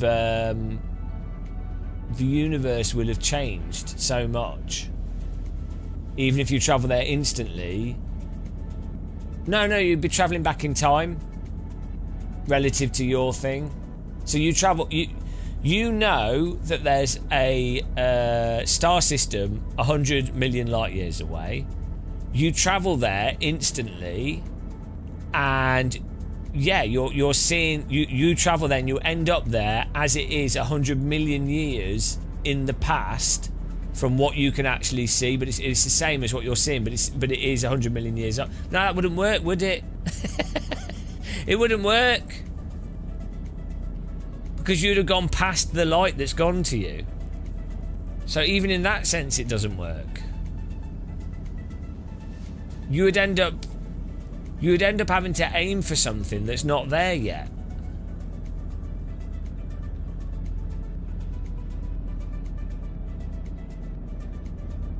So you wouldn't even know the stuff that's further away. You could only do stuff by... You would have to travel in your spaceship and explore things as you discovered them from the perspective of your faster-than-light spaceship.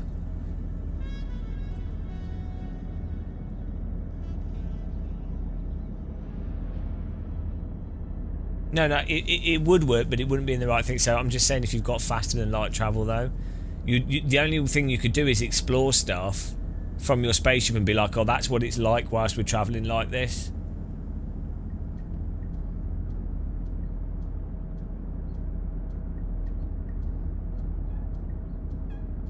But basically, the night sky that you could see wouldn't be relevant to your exploration in your starship.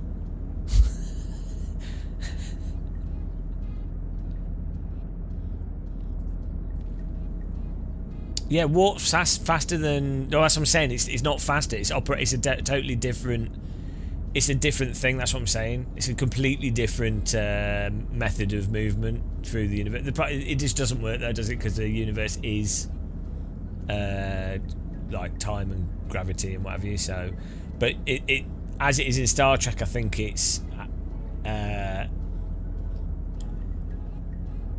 like a shortcut. Like it's like bending the entire universe around you.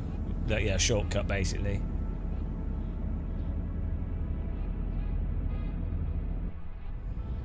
Well, they travel to the edge of the... how far do they travel in Star Trek? The Alpha and Gamma, like they do... So it's like our galaxy.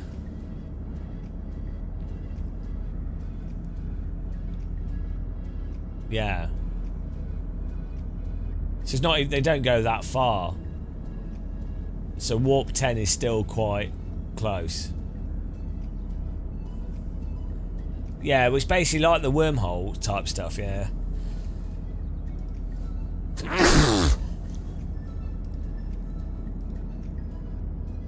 I'm going to put the medium tyres on for the race, guys.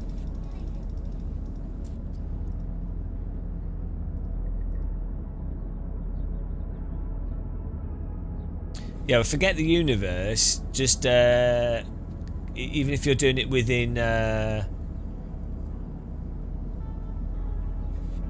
even if you do it within the context of our galaxy. How wide is the Milky Way?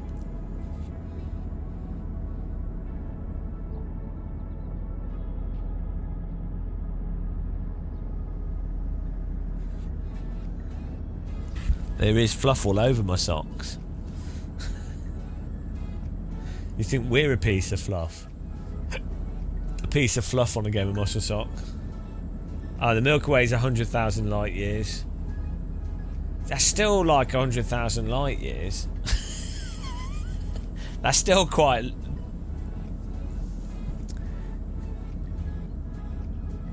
Given, yeah. Given that you're not even going to be able to travel close to the speed of light.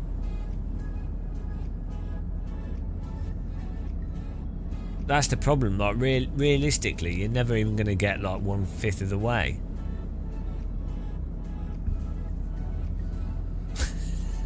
Even if you're driving really fast, you're still not going to get anywhere. It's like driving for 5 generations of lifetime and you don't even get to T1. It's terrible. But then that's obviously how we can exist, because if it was smaller, we would, you know, all the interstellar stuff would have killed us. We're like one of those puddles with fish in it that's yet to dry up.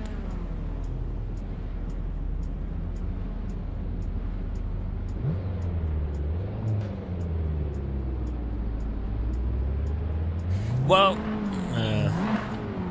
I still don't see how warp travel really works. Like,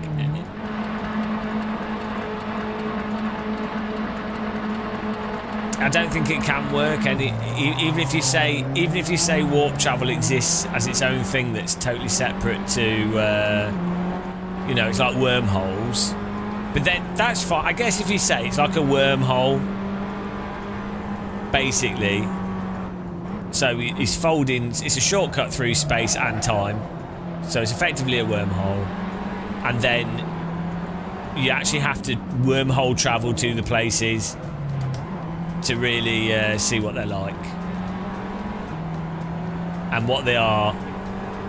But you would be able to look at the light. Okay, so you wormhole travel to another planet, and you want to, and you do something there, and you're like, well, what do we do to it? But then you could look at the light from your planet, and you'll be like, oh, what we did, like, so you put it this way: a wormhole travel to a planet that's 50 light years away.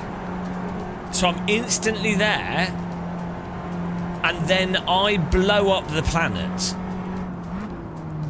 You would have when you wormhole travel back to your planet, you would have had to have been able to see the thing blowing up like 50 years prior.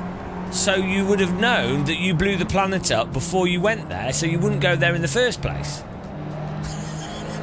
That's the problem with the wormhole travel. Oh no, are you in the future though? Oh, bloody hell. How does this work? No, it's the opposite way. So you would have to wait 50 years for it to actually blow up. From your perspective. No, because when you wormhole travel there, you are 50 years in the future to you. So it still works. But yeah, you just can't see what's happened yet. Okay, it's just like the light's not got to the other place yet. So the stuff that's happening there, oh guys, the stuff that's happening there, what you're seeing before you set off is stuff that happened 50 years ago. And you decide to travel there, but when you travel there, it'll be like, oh, this is 50 years different to what we've seen before. And then you blow it up, then you'd have to wait 50 years for it to then disappear, or for you to see it blow up when you travel back. Oh no. Yes, it'd have a 50-year delay. There you go. So it does still work.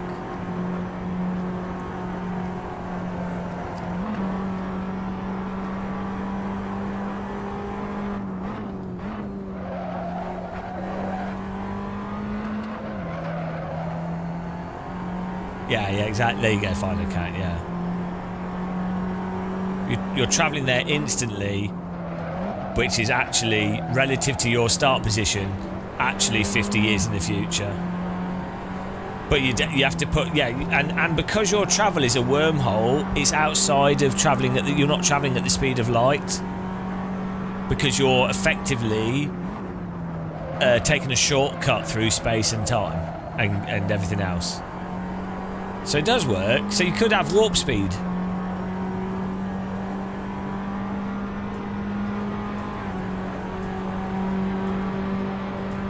Well, yeah, you're not actually travelling. The universe is moving around you.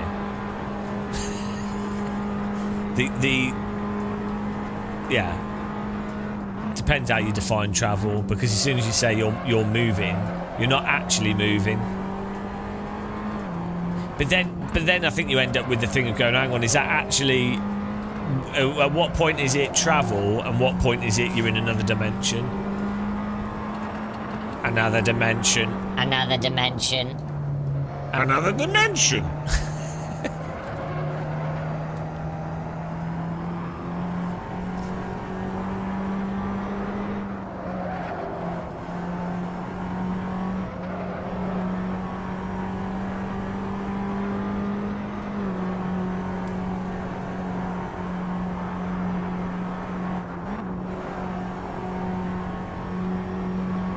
You're not travelling, the portal isn't travelling, it's instantaneous connection.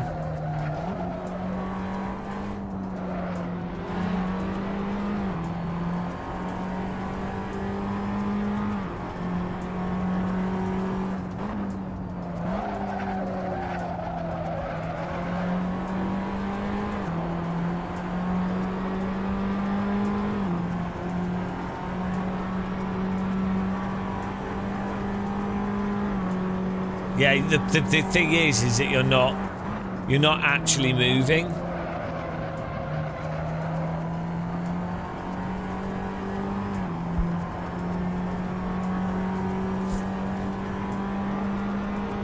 It's like when you're in IKEA and you open the door and you cut through sections. You haven't moved through the entire store. That's the IKEA wormhole. That's the closest thing we have in real life to travelling through a wormhole.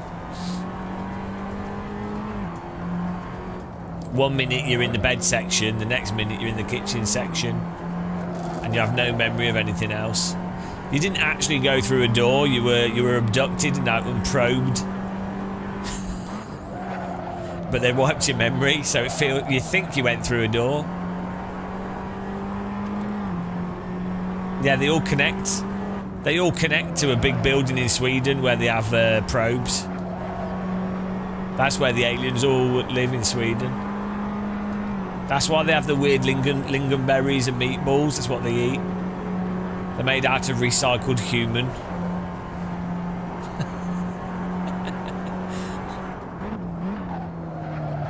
How else do you expect how else can you explain ABBA?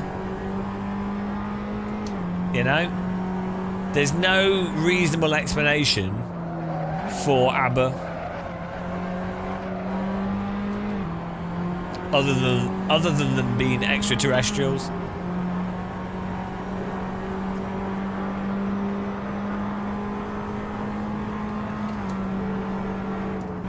That use irritating, repetitive music to communicate.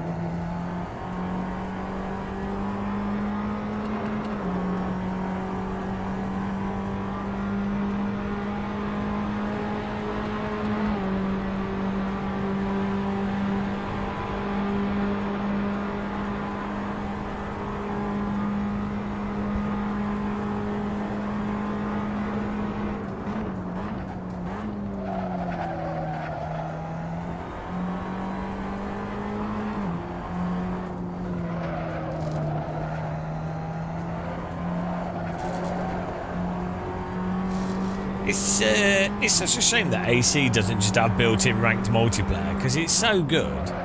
It's perfectly fine for it. Also, it actually does have comparatively similar handling to LMU in many ways.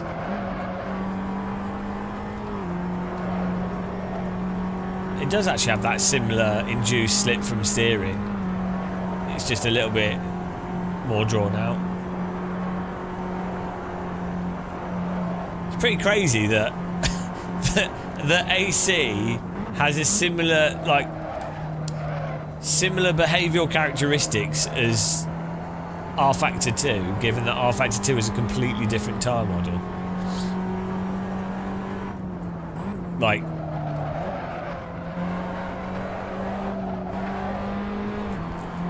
I think AC is just using empirical, just slip curves.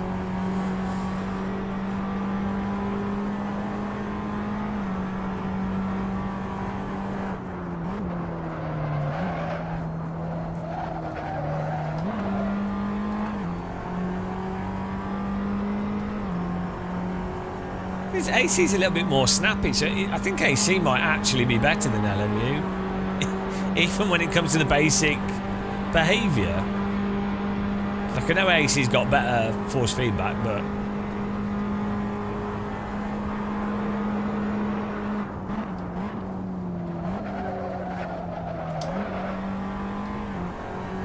so we need the test for Sims is really the having light, snappy cars.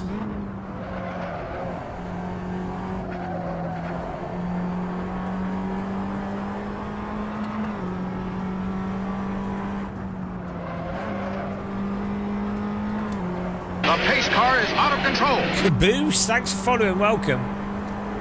How you doing, man?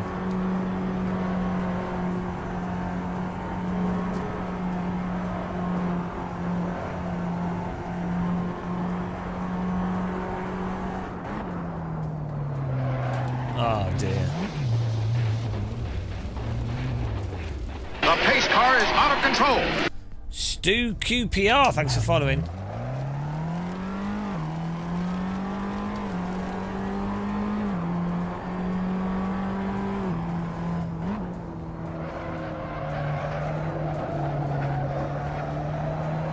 you want to join the server, we'll have another race in 4 minutes. I'll make the race length a bit shorter. What track should we do next? We do. We'll do a bit of Brands Hatch maybe.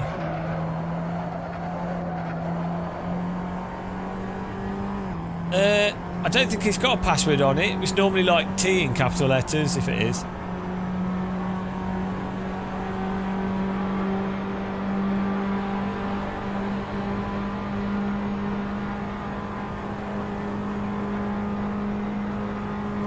We are still going, yeah.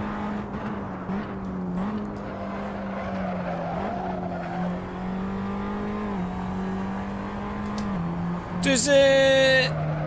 I think on the Twitch and YouTube, I think I'm going to update the emojis. Might do that tomorrow. Because I know how much you guys love emojis. I realise it's your whole self-worth. You just join the server. We have the password will be T in capital letters. Guys, type in chat for him. Say you can just join the server. Just join in. Search for Game of Muscle.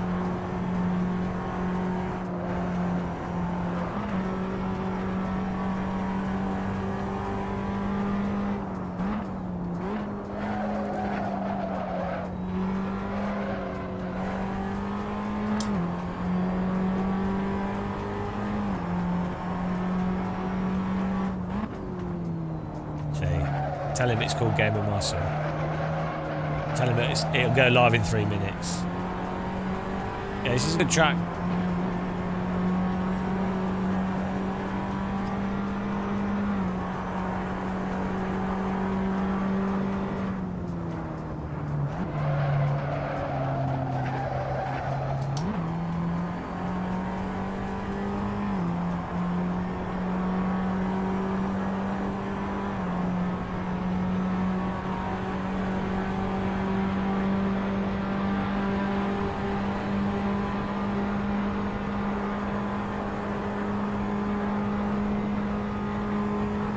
Down the medium tyres are wearing out. AC tyre wear is brutal.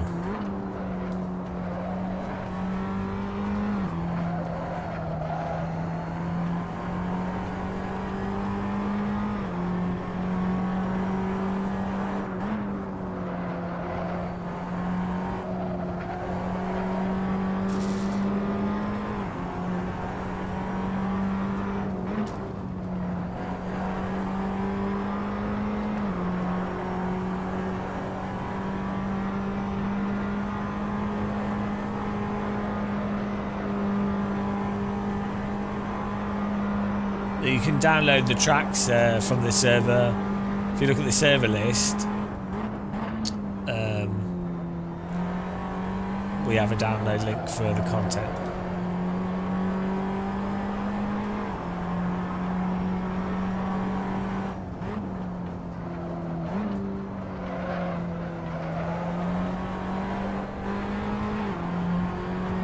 You wouldn't download a car?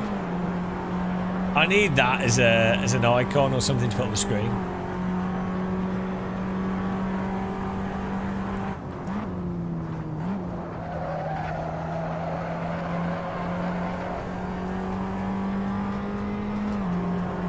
It is actually surprising how similar AC is to LMU, like the LMP2 car in this. There's setups in Content Manager. You just get the app and we just grab one of them, and then we do share them in the game as well.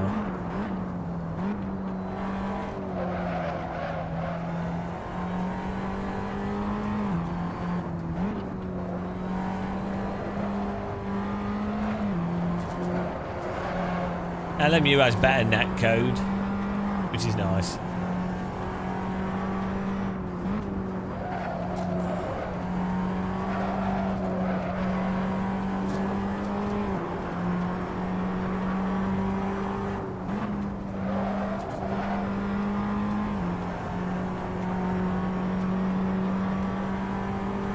No AC installed. Are you mad?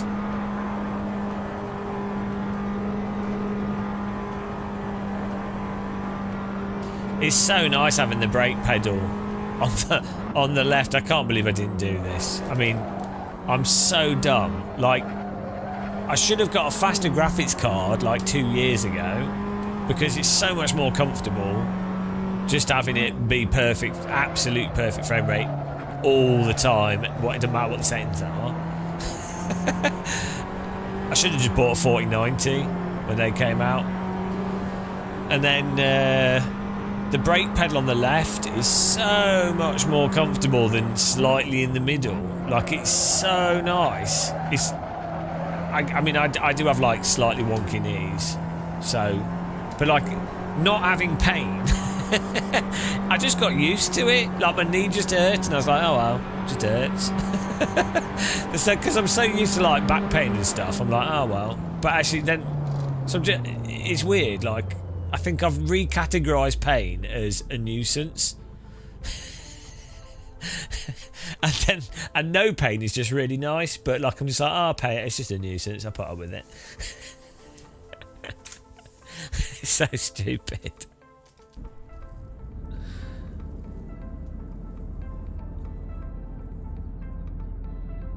Oh, look how smooth the stream is. Oh, it's so good.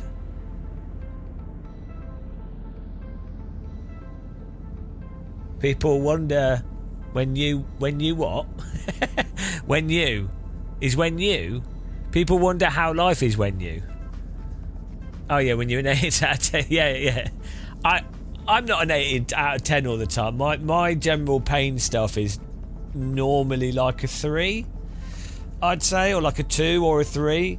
But like, I went to the doctors for something, and they were doing stuff, and they were like, "Oh, doesn't that hurt?" Most patients find that very painful.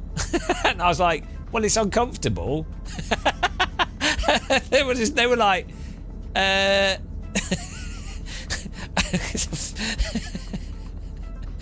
well, it's pretty funny. I think that's it. I think you just recategorize stuff. But then again, I'm going to do a new server here. I think my thing is that I definitely think my pain stuff is like, so different people have different experiences of pain, and for me, like you know, like actual knee pain and stuff, or so I've broken bones and it didn't hurt that much, but then I've done other things. I've cut my thumb off as well, it didn't hurt that much, but then there's like some other things that are probably milder that do really hurt. So I think there's certain types of pain, depending on what you've learned to experience, feel different or more or less tolerable.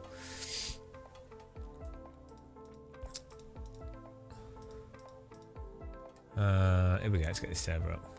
It's weird that.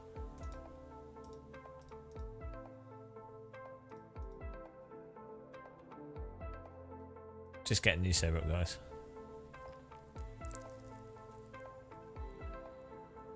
Yeah, paper cuts. Yeah. Yeah, paper cuts are the worst.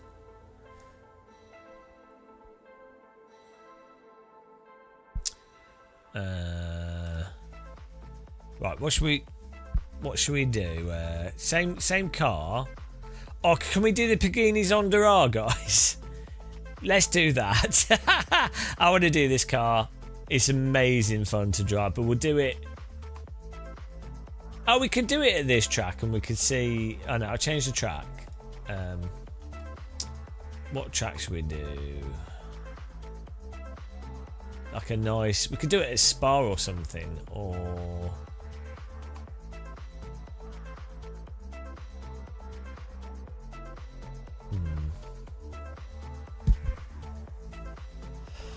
Let me see.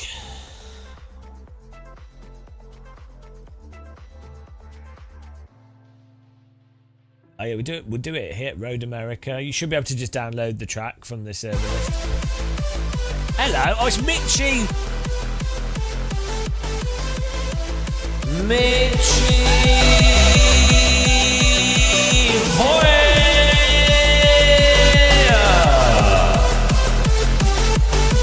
Mitchie Hoyer from Germany, eating kebabs, can't you see?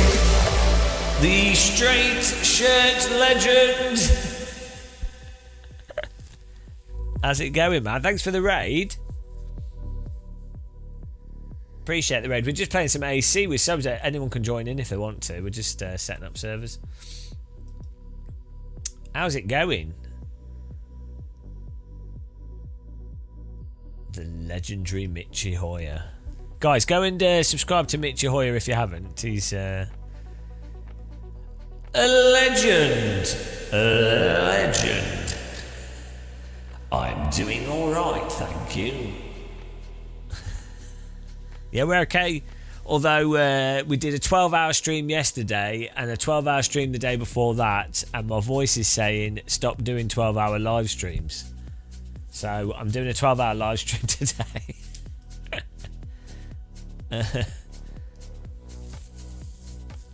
Oh no, Mitchie Hoyer subscribed. Mitchie, have a great one, mate. Mitchie Hoyer. Blessed be the hoy. Ahoy hoy.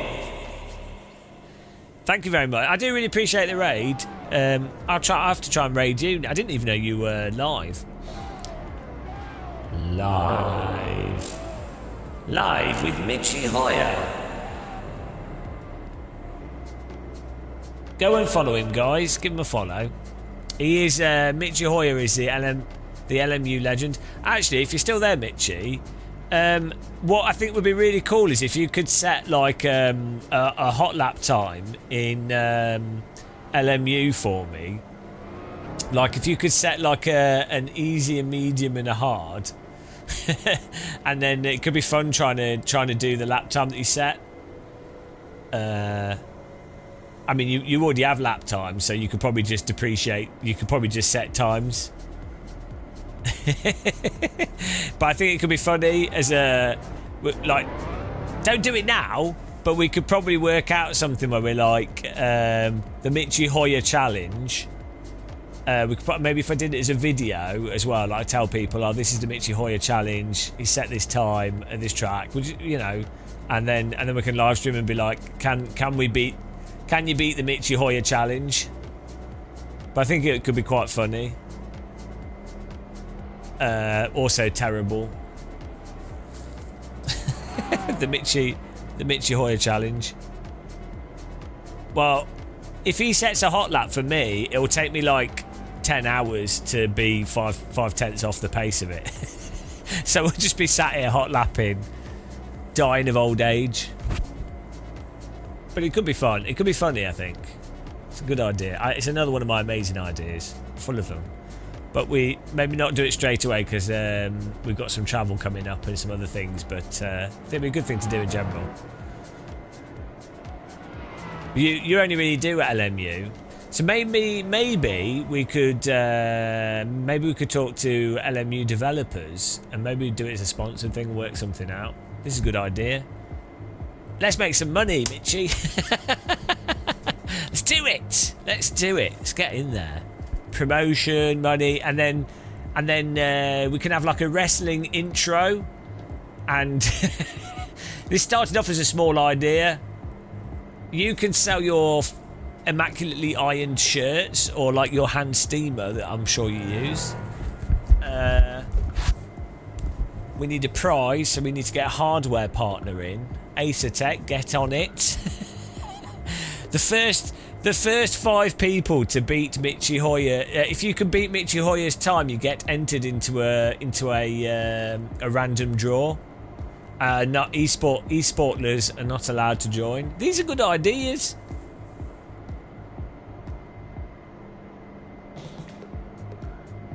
You need to sweat it, yeah. I expect you to always sweat.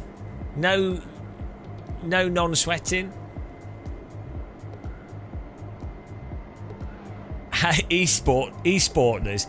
Well, because they're another, like, at the end of the day, I think e-sportlers should be put in a different category. They're just The pace car is out of control. They're just not normal people, are they? There's something. What makes someone wake up and go, I want to be the fastest at video games that only 3 people play? Do you know what I mean? There's something wrong with them. It's a warning, really. It's like my Uncle Fred. It's a warning when he's really particular about making sure his patio's totally flat. It's a warning. So you have to pay attention to these. The pace car is out of control. Mitch heckles this as we're doing it. Noob driver, thanks for following. Oh, I'm going to have a sip of coffee in Mitchie's honour. It's a bit cold, but... Cheers, Mitchie. Ahoy, hoya. What are you up to now? It's like 8 o'clock in Germany. Are you gonna sit back and watch some films? I wonder what Mitchie watches in bed. Shouldn't ask really, should we? Cars Gone Wild. On today's episode of Cars Gone Wild, I'm going to take you through all the vehicles. Cars Gone Wild with Jeremy Clarkson. You're going to watch some Top Gear? James May has got lost in the garage, and it looks like Mitchie Hoyer is still trying to set his fastest lap time.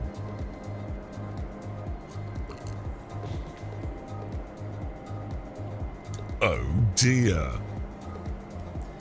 It looks like Mitchie Hoyer has the most ironed t-shirts in the world.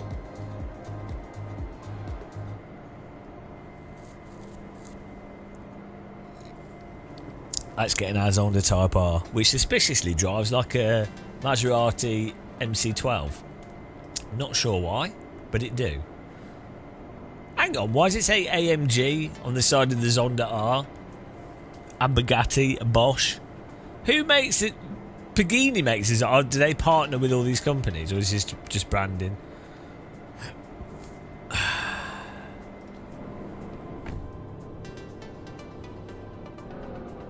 Oh, AMG engine. And Mg. Is it a Formula engine?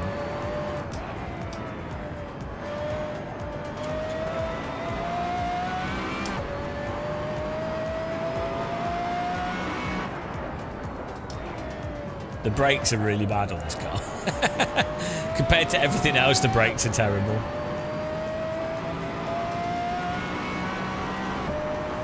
Might zoom this back a bit.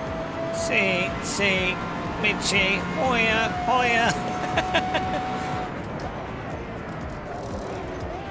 Oh, mega shift protection.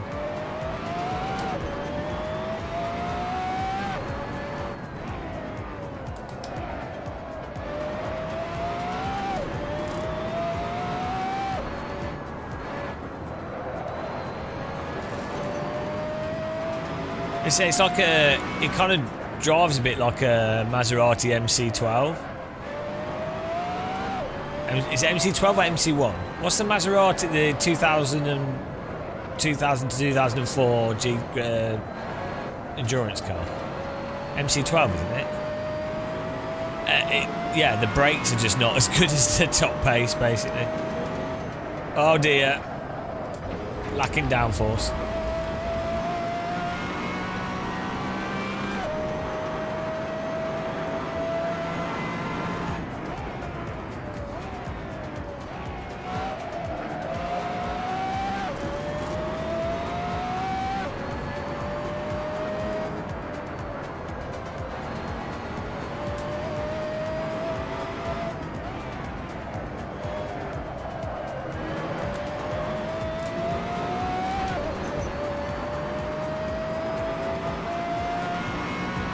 There's space on the server if anyone wants to join.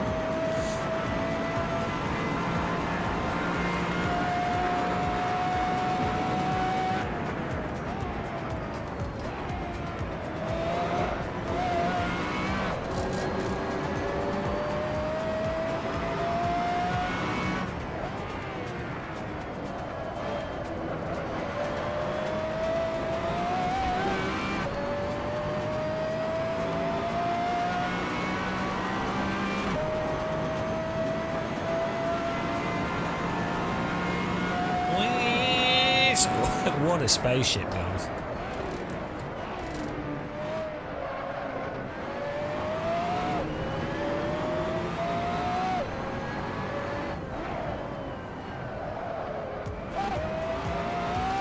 It's actually weird that this has more grip than LMU, like AC, like the tyre grip curve in AC is,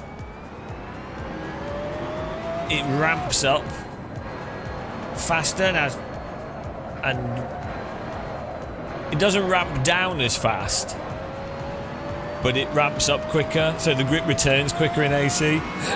What is going on there?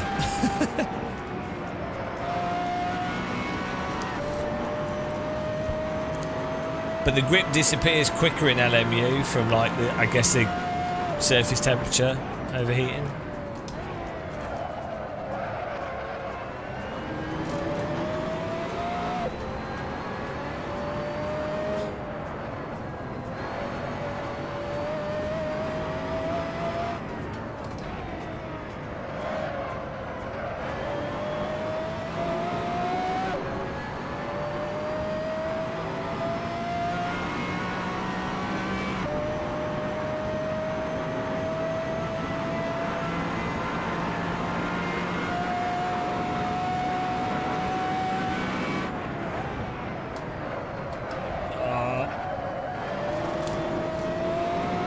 Oh man, the brake bias is way too far forwards.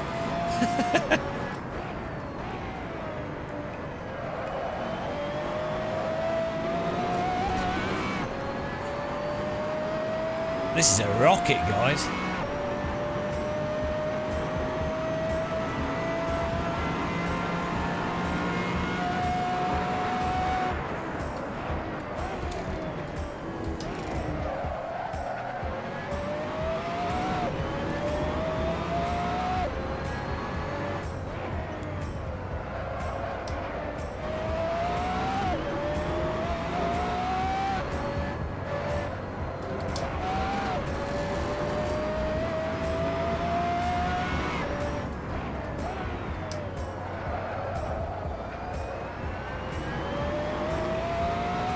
I think in most cars it seems like 55 brake biases are really good.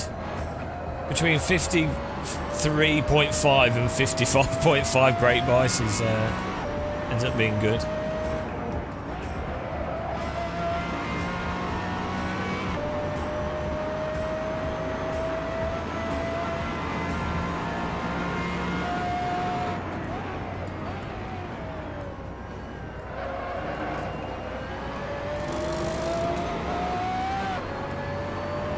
It comes off proper flying lap after this one. This was just a warm-up.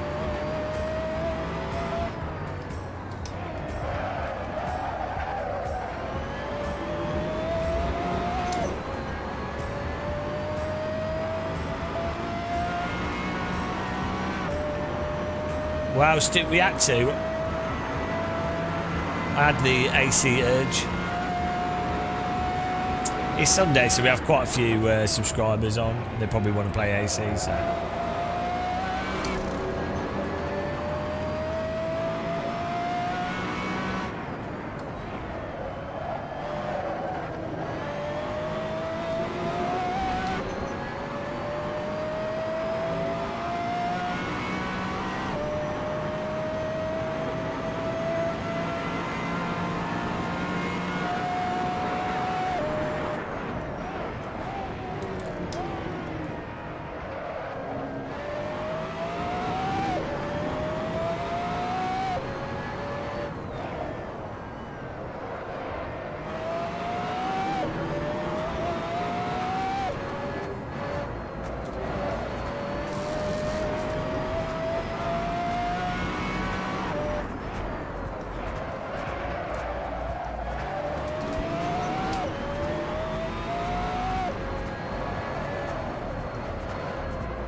I mean, this looks so good. I don't know how good it comes through on the stream, but just the graphical quality, the resolution and everything is absolutely mental. Because we've got everything on absolute max. I could probably do with super sampling the anti-aliasing. That's the only thing that could be better, really.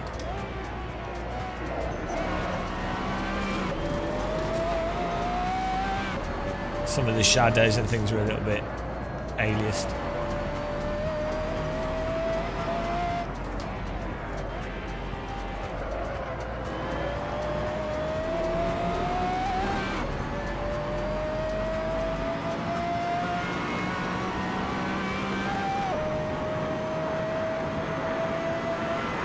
Oh, watch out, we're on top.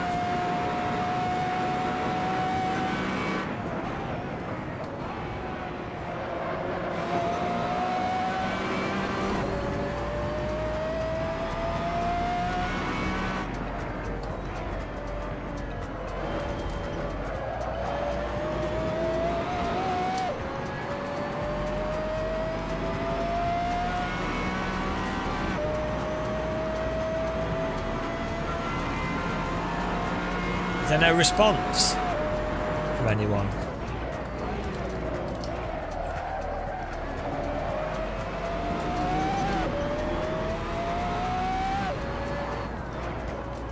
We're meeting the alien. Alien alien.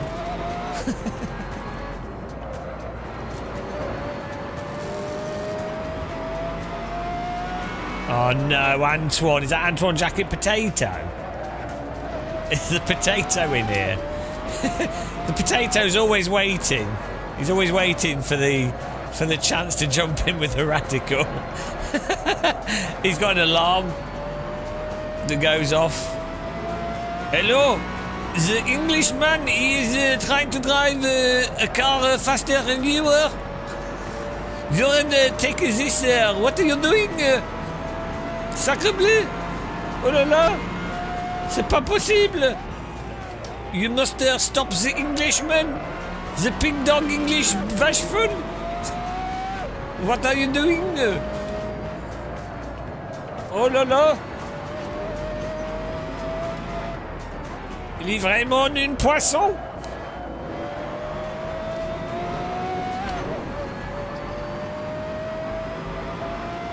Two 2022 2022 22.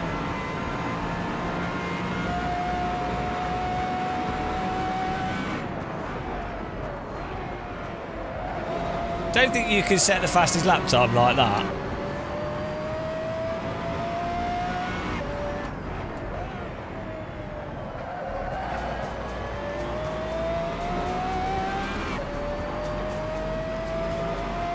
Two tenths up. Well, we'll see about that.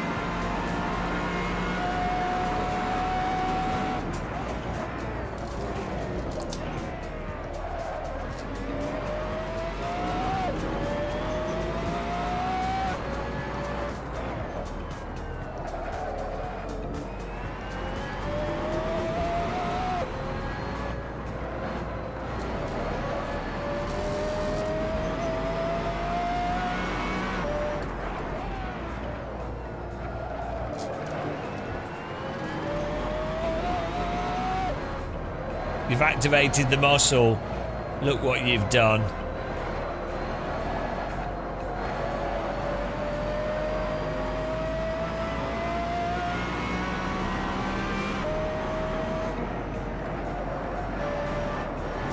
Oh, we found mega muscle lap time.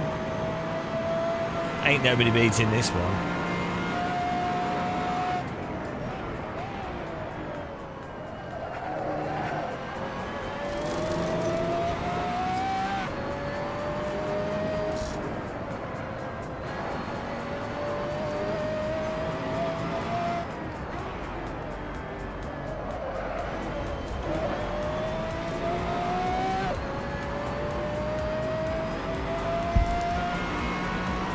Oh, I mean, that's a sick lap time.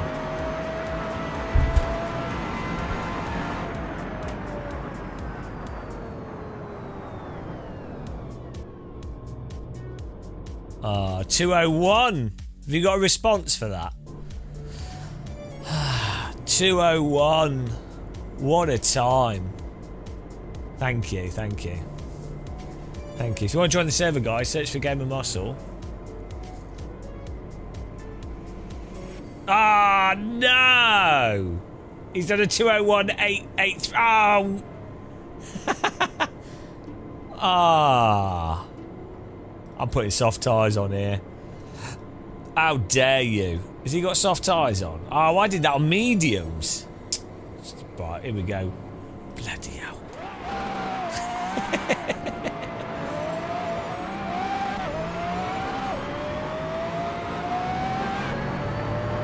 Tyre swap.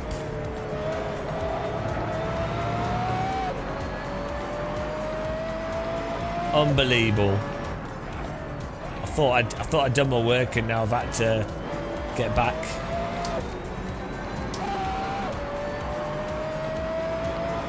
.201.8. I think we can, with the softs, we can do a 201.4. I don't know how good the softs are actually.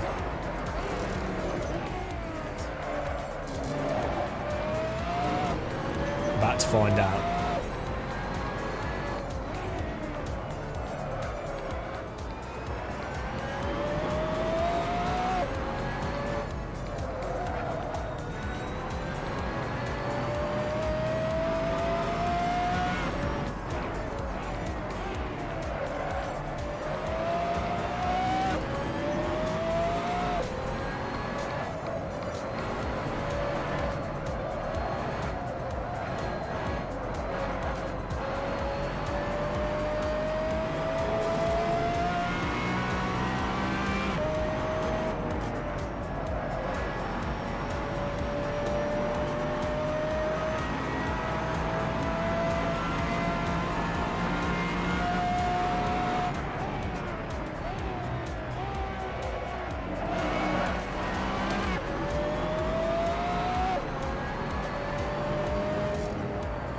Here we go, you ready? Fasten your seatbelts, guys. We're about to set a laser beam. Here we go, we're charged up. Charge the cannons.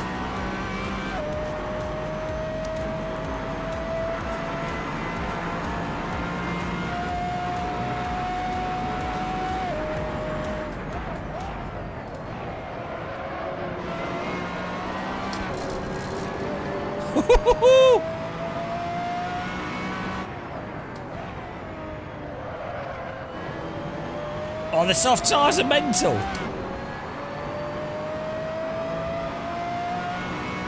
A bit slow through there, but...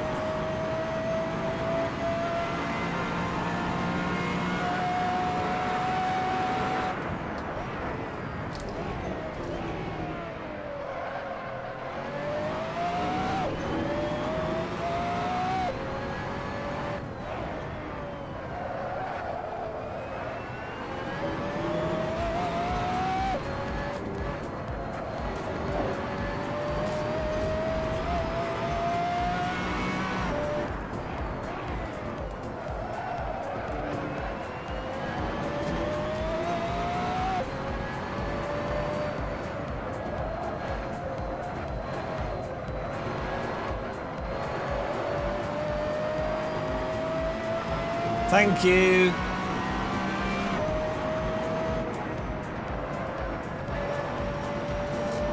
Bloody hell, these soft tyres are mental. Look at the, like a second faster.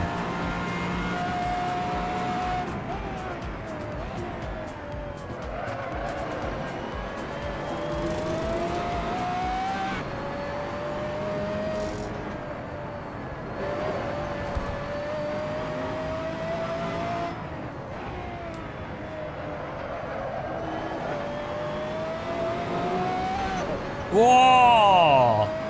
Hello.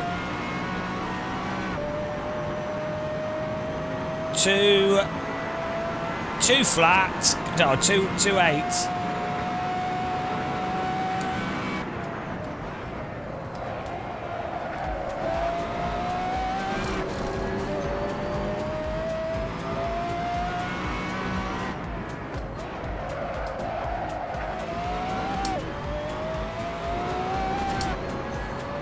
mess that up.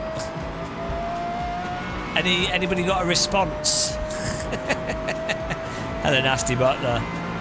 2. Oh, I mean, come on, guys. Where's the pace? The lesson is don't try and hustle the muscle. He's got the Brussels. And modest. That's the big thing.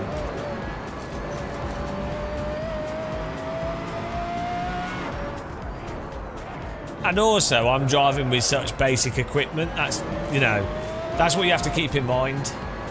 We're using budget steering wheel, budget pedals, budget graphics card. So, you know, at the end of the day, if I can do it, anyone can. You know? We've got like every assist known to man in the equipment. Yeah, force feedback joystick, budget screen. Just what a budget. What a guy. What a budget guy.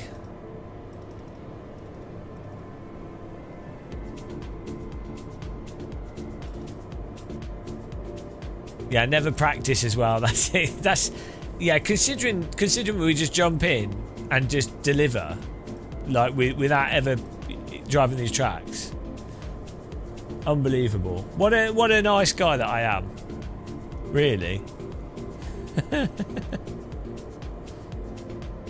I'd like to see other people get into the 2.0s, please. Otherwise, I'll be disappointed in your performance.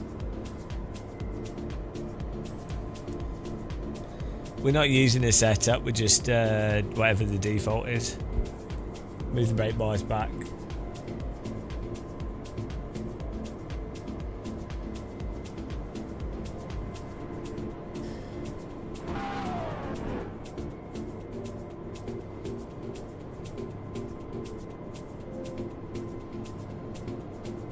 What time does Antoine get? He's just finishing his lap.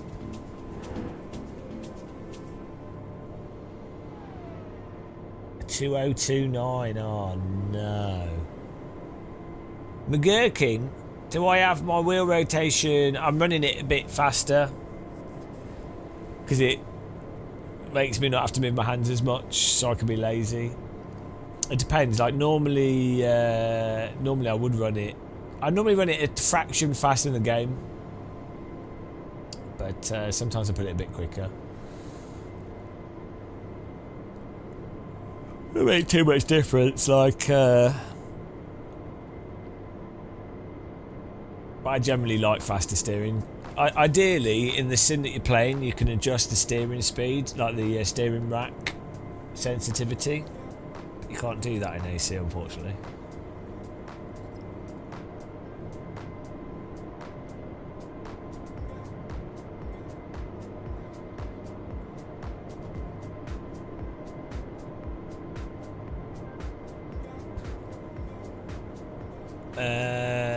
The game's at 900, and then we'll put it on like 700. Normally like 700. No, I don't use any of the force feedback effects or anything. Just basic AC force feedback, and then I've actually turned it down a bit. It's quite funny actually. Like AC basic force feedback is more detailed than anything else. This is fine.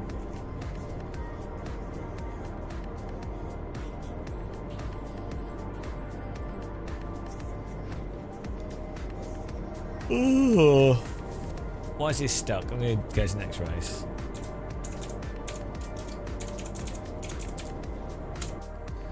Okay.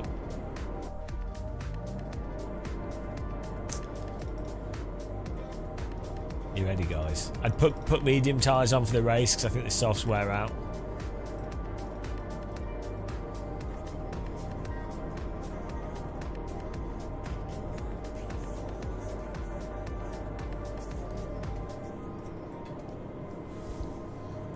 We should try low fuel motorsport with AC again.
So someone missed the break point.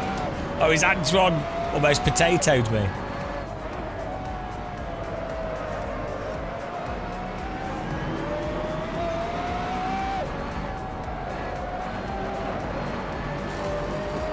This car is awesome. It's basically like... It's like a Maserati crossed with an LMP2, but with bad brakes.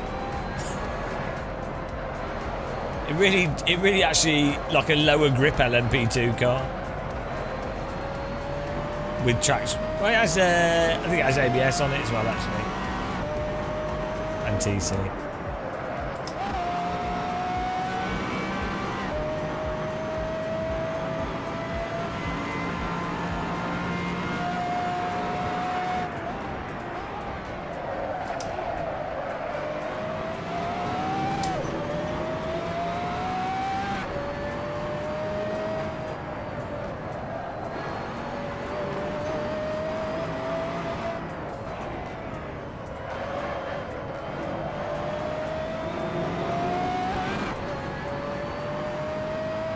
Is he running lower? He's running lower downforce. What a git! what a setup! What an aero boy! Absolutely disgusting.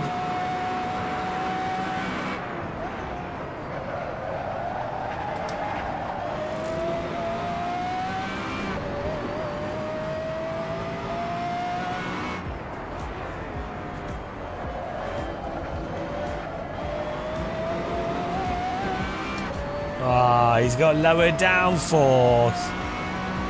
The straights is just pulling away from us. Huge error.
I'm having to absolutely send it.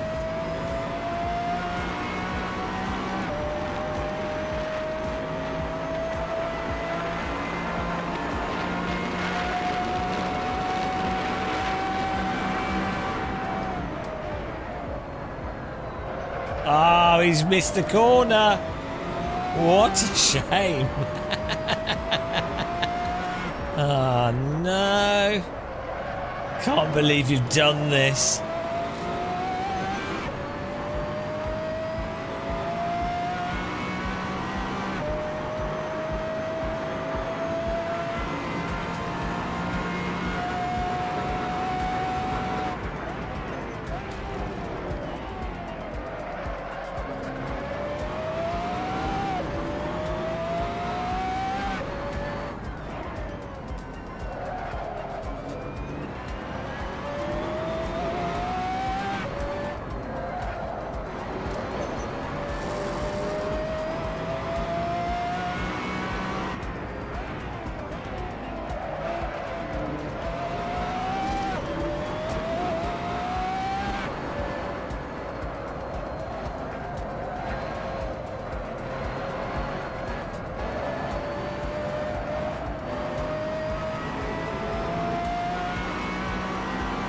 Oh, was he on soft tyres?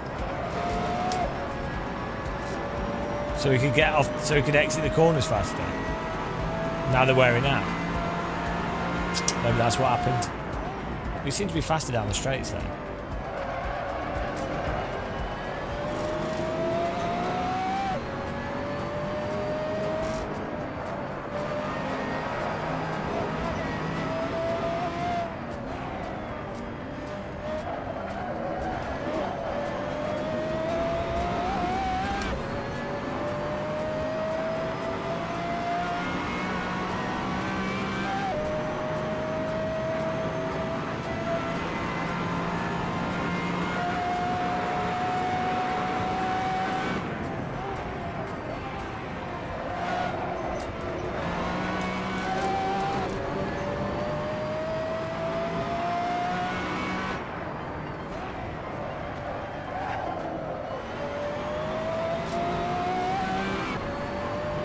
Oh, Antoine's in second now. What's going on? The potato's active. We need to drive the Nissan Primera. That'd be good. Also, the Megane Trophy V6 is good fun. Oh no, he locked up. Oh, the potato. Did he drive into us? Oh, Antoine. Antoine. He gave us the potato stick.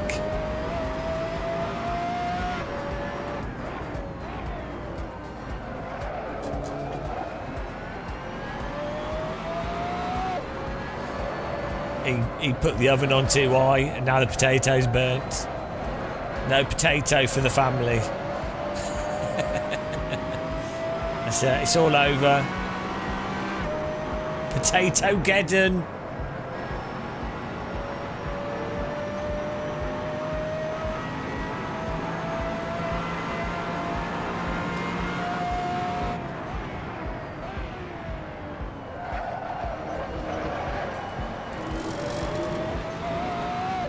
I know, the ego. There's too much ego. Ego by Toyota.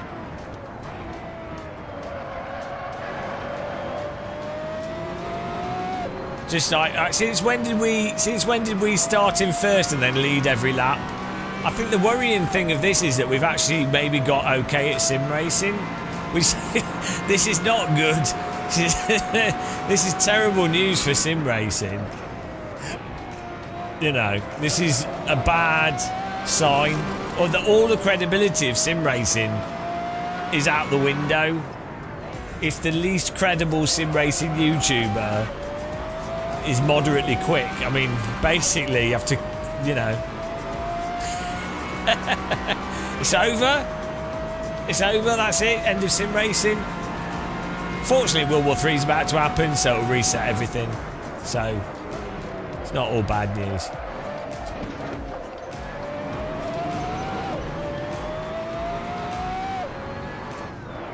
We're gonna have to put a tariff on my lap time. 40% tariff.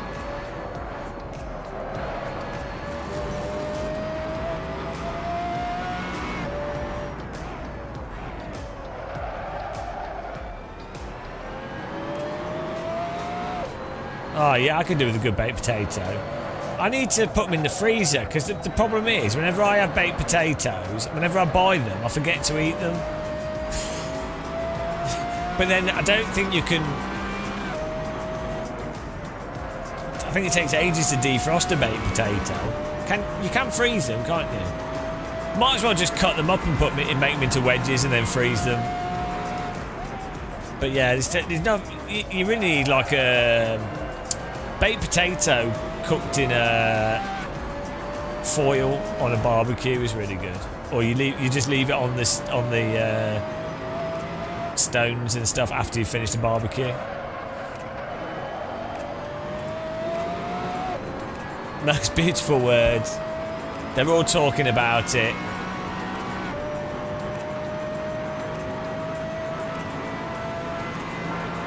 Thank you. That's a tariff for everyone in the race there. That's it. I've embargoed you all. What a time to be alive. I'd like to thank myself. I'd like to thank Antoine for crashing. It was good. Good drive. I think we need to try the Megane Trophy V6. I think we've got a service set up for that. Thank you, Hans Flansfelsen.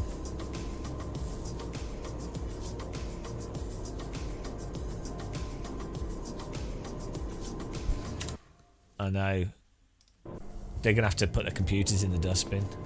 It's all over. That was beautiful. Everyone's talking about that victory. Well done, guys, in the race. Daniel Naito. Hang on, it's forgot the results. Well done, guys. Let's do another.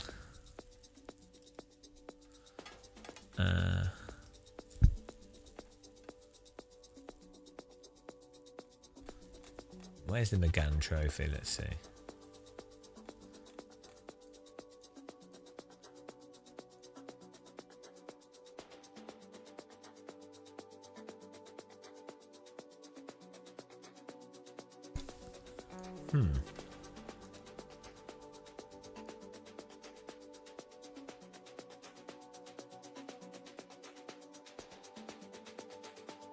Seem to have lost it.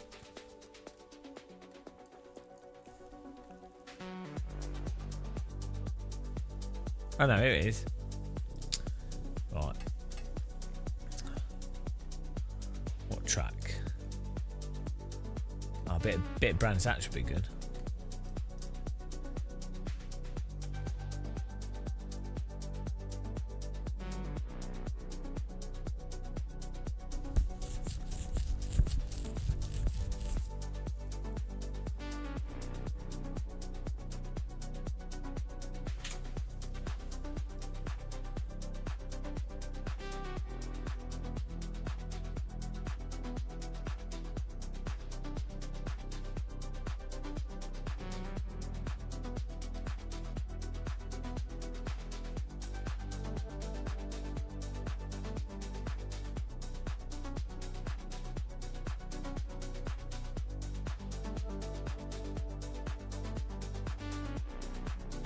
There you go, serves up.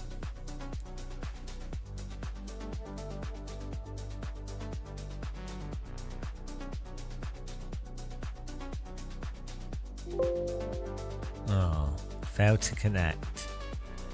Why is that not working?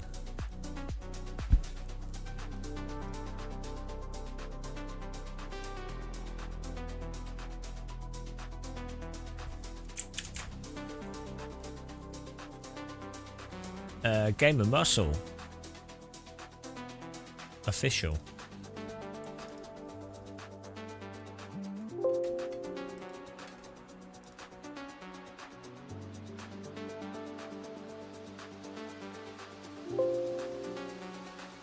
Oh, is anyone else having trouble getting on this?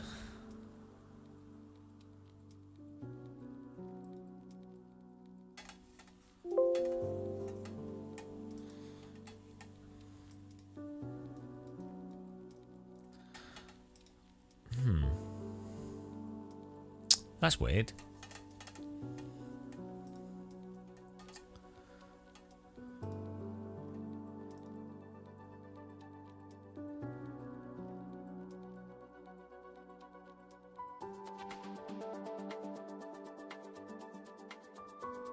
Try a different track.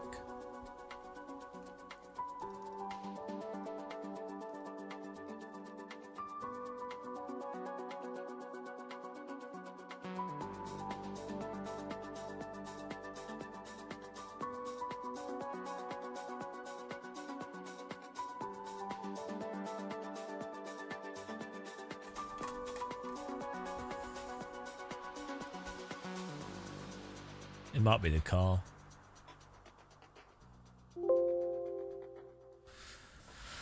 Well, that's weird. Yeah, I don't know why that's not working. Broken. Car's broken.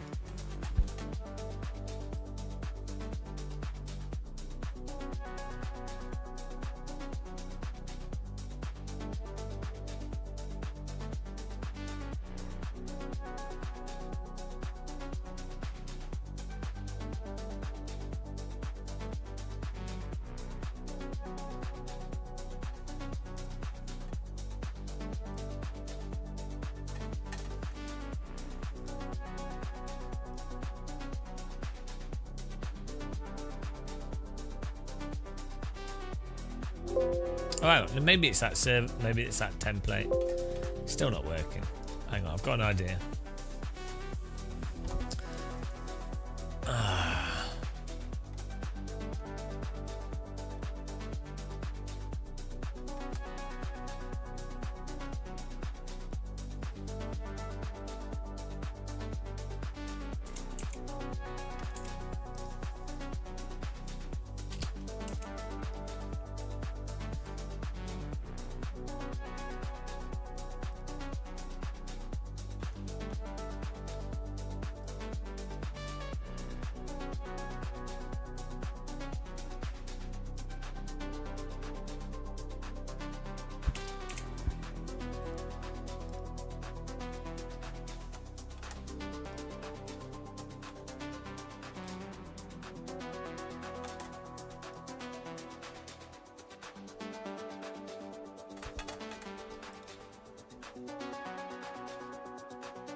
Oh, here we go. I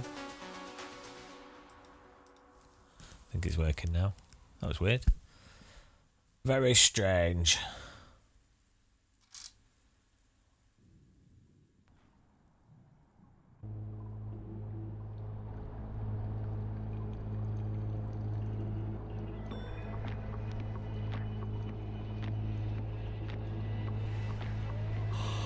Woo.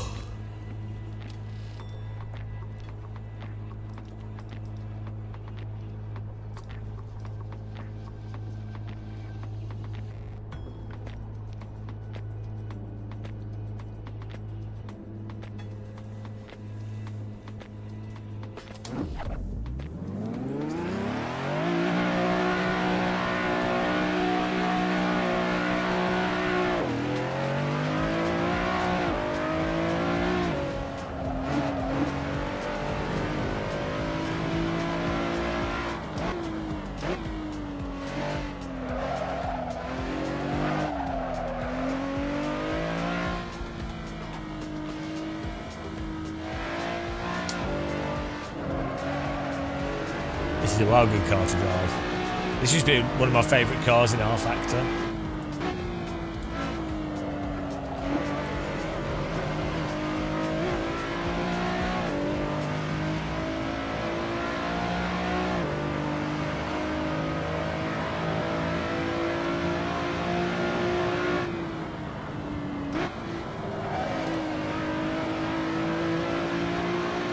Password is T.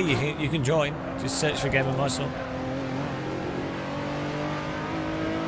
And the car and track is in the description.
This car is not. It's a good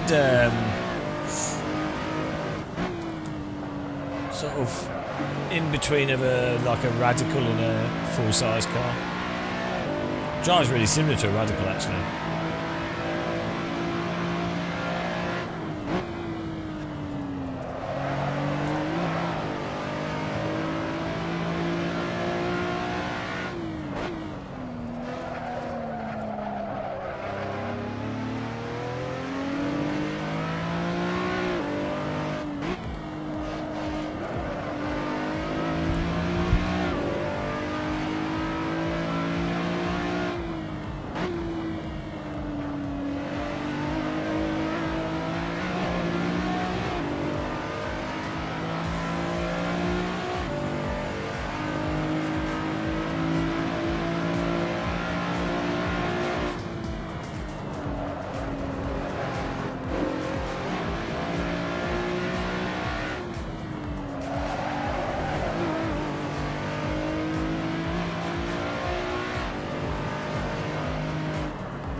Have you got the car and track?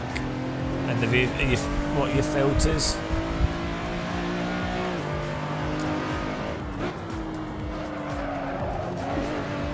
You get the car and track, the track. I mean the car from the download page. If you search for Game & Muscle, it should come on. I don't think it's passworded, so I think you can just get on it.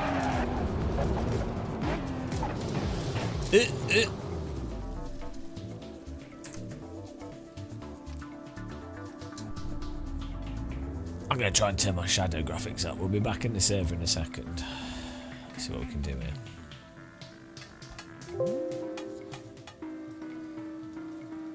Okay, turn these settings up.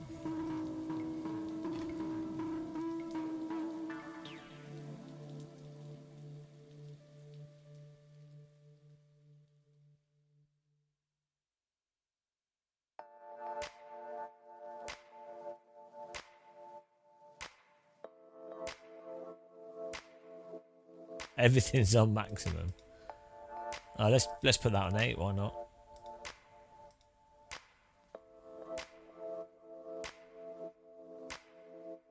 It's McGann Trophy. Yeah, it's the V6 one. They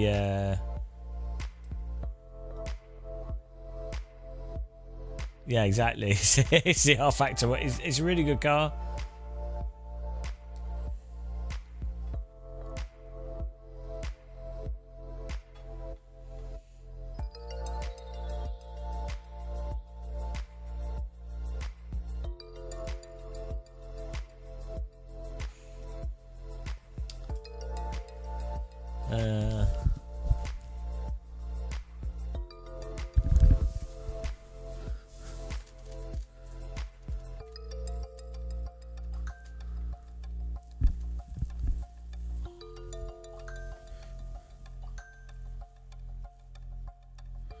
Okay.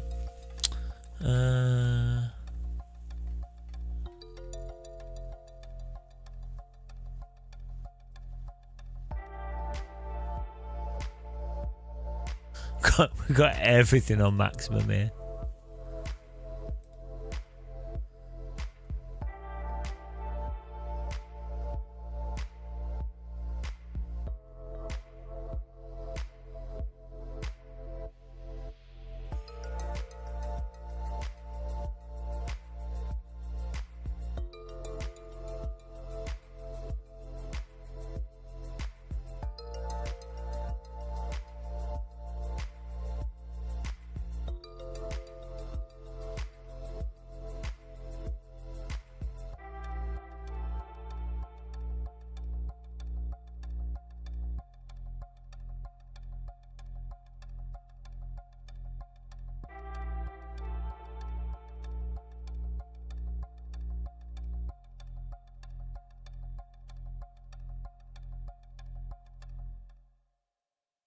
Where's the particles?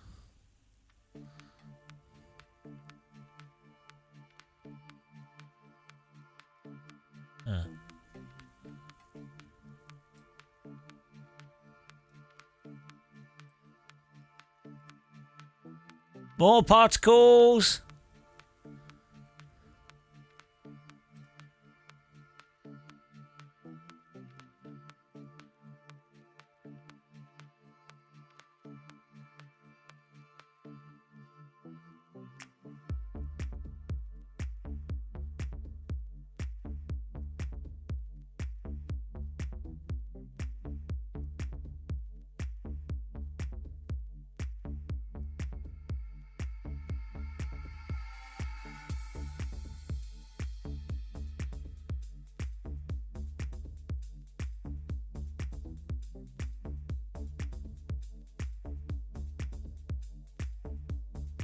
Alright, here we go. Back on the server.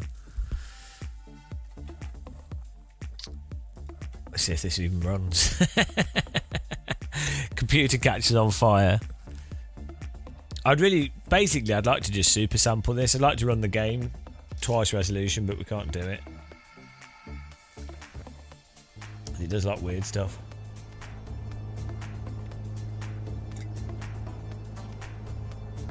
But maybe 8 times AA works. Who knows?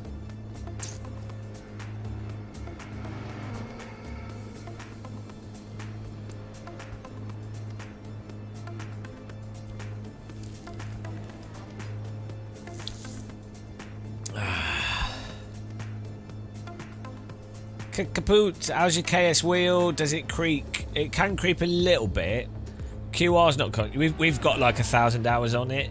The only problems with it is high frequency bumps make the buttons rattle. It can creak a little bit when you rotate it like that, but other than that, it's good. We've got a lot of time on it. I should probably do a Mozart R12 review soon, because we've absolutely hammered it. This is the wheel I end up using a lot. Do a lot of driving with it. Good. I'm not very picky with wheels and stuff though. So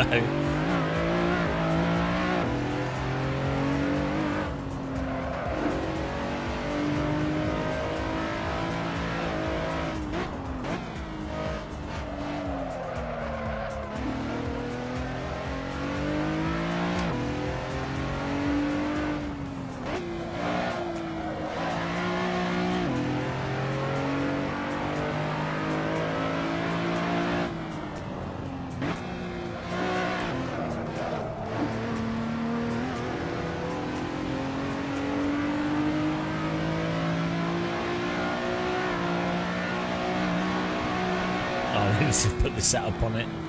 The default setup's terrible. I'll share the setup, guys. Hang on.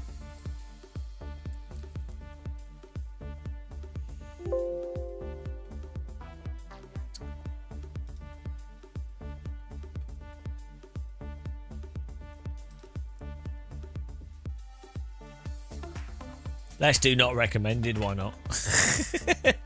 Who cares? I will say what's recommended.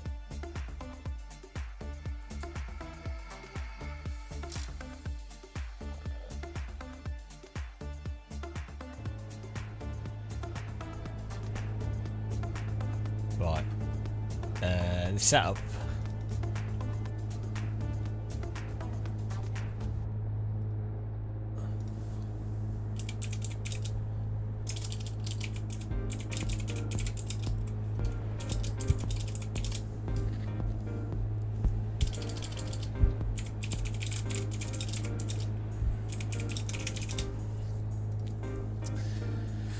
I'll share it in chat. There you go.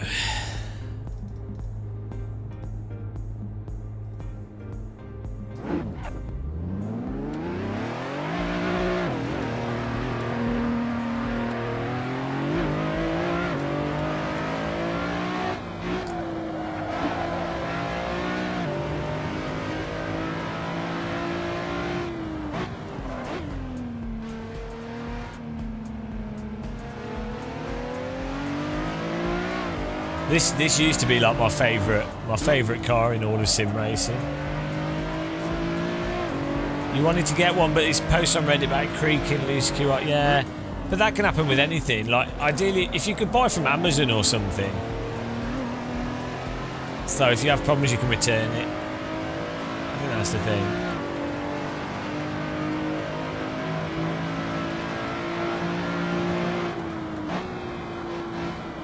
Can we change the shadow detail distance and shader patch? Yeah, Bros McGann Trophy server we used to play on all the time. It was amazing.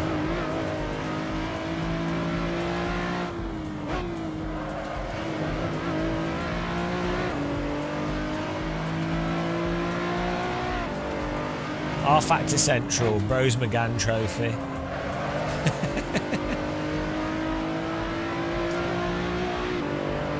That's what I just raced online.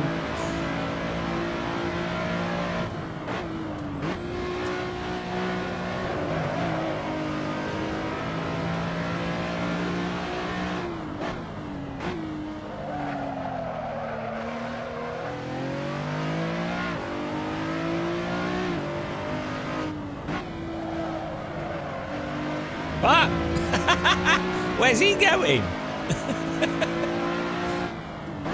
That's an interesting... He kebab shopped it.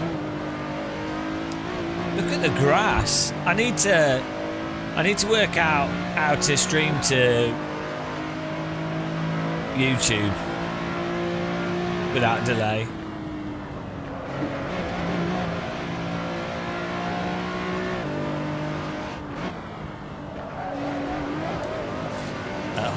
At higher frame rates. Problem is, it ends up being like 20 seconds delay, so by the time something's happened, it's already gone. It's very hard to have a conversation.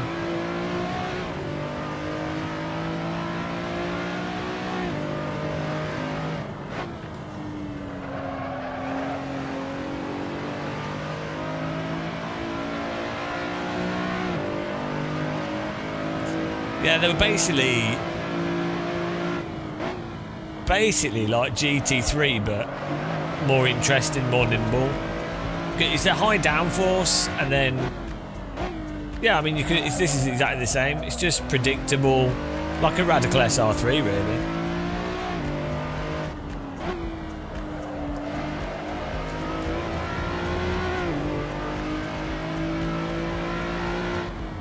Are you LMU grinding?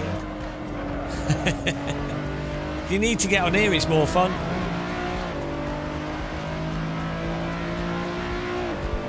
Have a good night.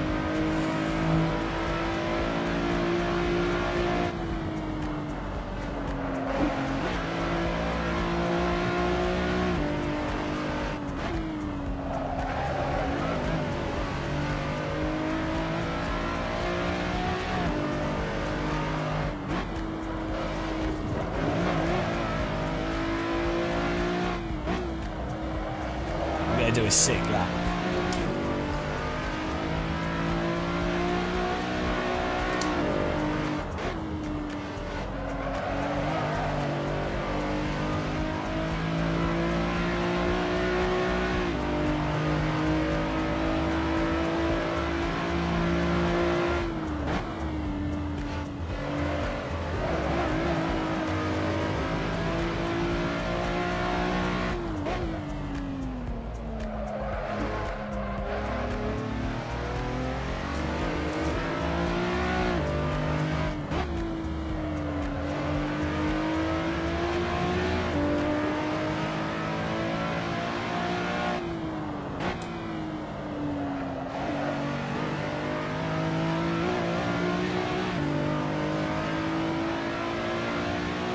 Yeah, Brands Hatch is nice. It's a tricky track to get fast laps on.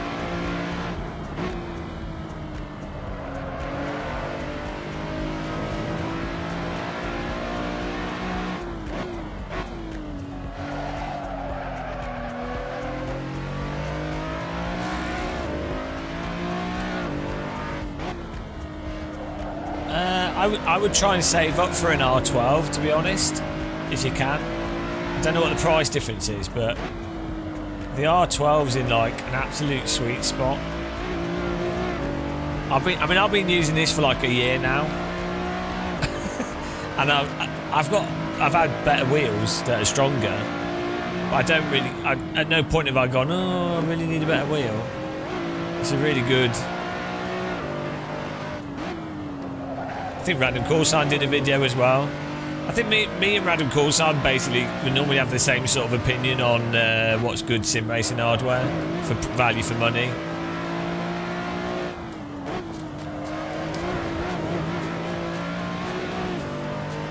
Yeah, I'd get the R12. Just save up, like you know, just wait longer. You might as well. I think with an R9 you'll be like, oh, you know, and you literally with an R12 you literally won't need any other force feedback wheel ever. Like, so you're done.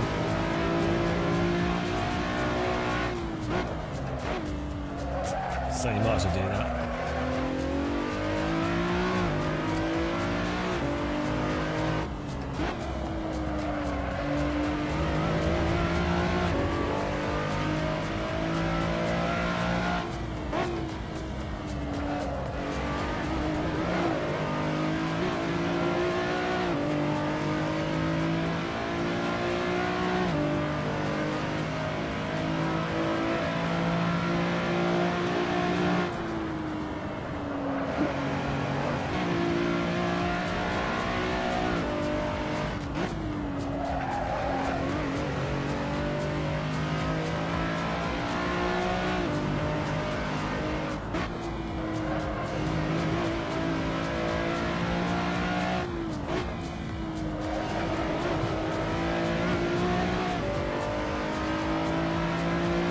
I mean, I tend to not run full strength, to be honest.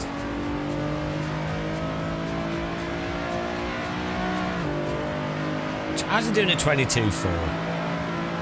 At my track, this is unacceptable.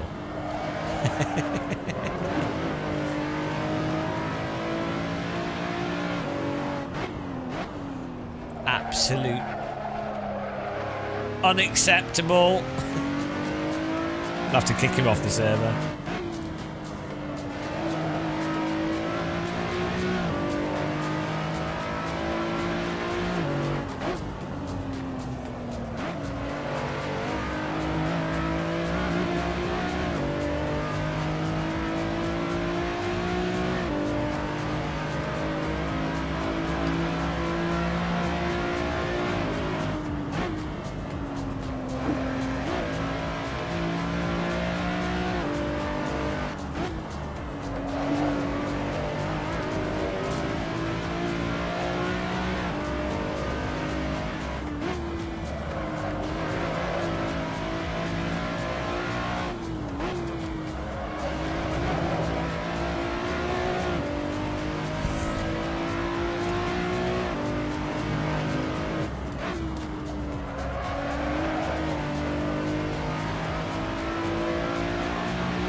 Here we go. What? 22?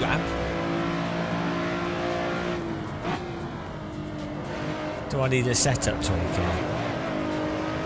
22.4. You need 4 tenths. Bloody hell.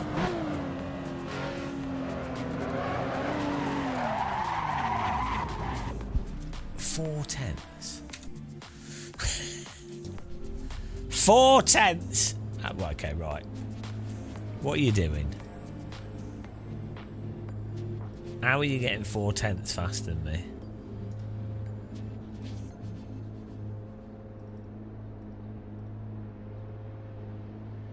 You're just driving better. Time you say, do you feel 9 is strong enough? It's not that you're using it at 12 Newton meters. It's that the 12 Newton meter wheelbase has a certain feel to it. Oh, here we go. We've got a hack setup. So it's more. Yeah, it's more. It's more that you can then turn the force feedback down, and the wheel's got a bit of overhead. So like I don't use this wheel at 100% at all. The 12 Newton meter wheel. I'm normally running it at like 50 or something.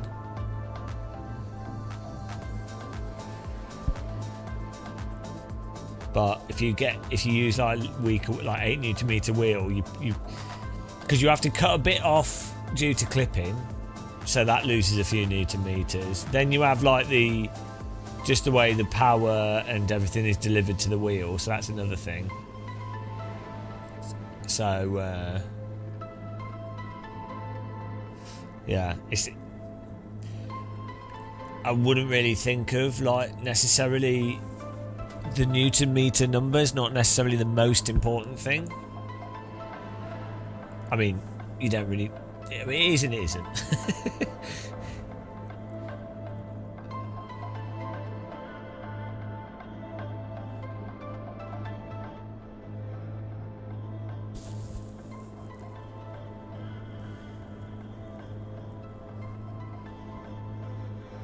Let's force the next session, because otherwise it might take ages.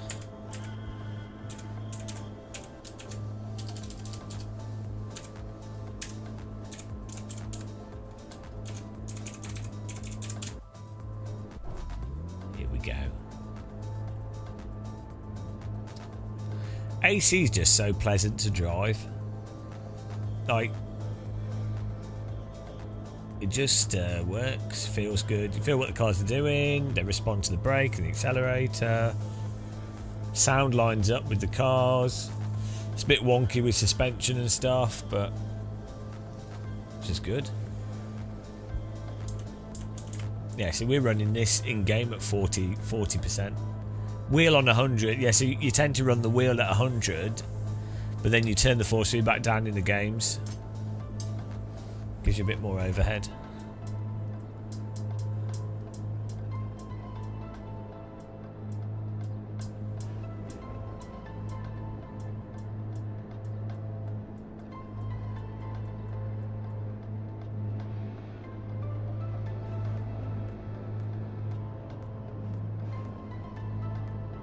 Your E-pin's alright at the size that it is. You need a bigger E-pin. They did hello the real Facsetti Racing. Yeah. We're bankrupt now. But we're bankrupt, but I am enjoying the frame rates. Like, everything is running perfect. Everything's on absolute max settings. It is really nice. I wish I'd got a 4090 sooner, so I didn't get this, because it's genuinely really nice. This is absolutely ridiculous.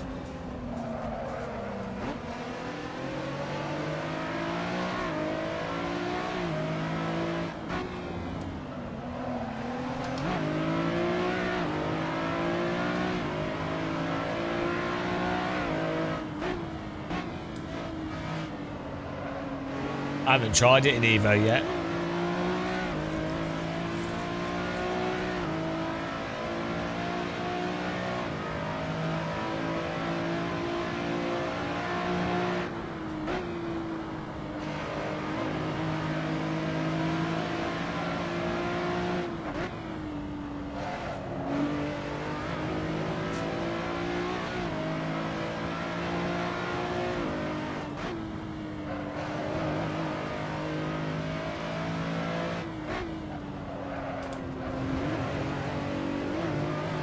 Should, I mean, it's a 5090, so like, should just run everything at 4K 120 max settings, basically. Like, it's basically twice as it's like 50% faster than a 4090, I think, which is insane. Like, obviously it's not cheap. Like, Google how much, what's the speed difference between a 5090 and a 4090? I think it's another 50% faster. It's ridiculous. You don't need, no one needs it. I would say just get a 2K monitor and play with a 3080 Ti. But I like to play on this 4K screen, and I'm going to be using this graphics card for like 4 years, so.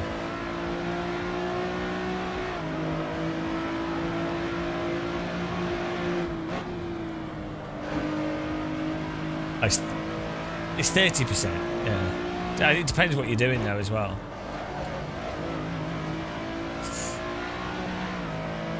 but it's ridiculous. It's not good value for money, but it's ridiculous. Like the 4090 is ridiculous.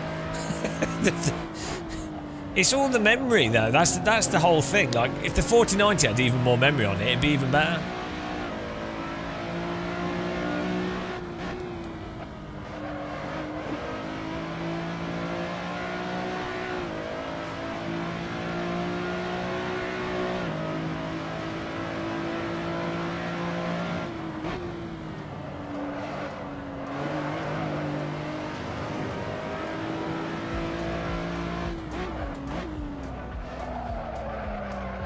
So AC is just so good. Like,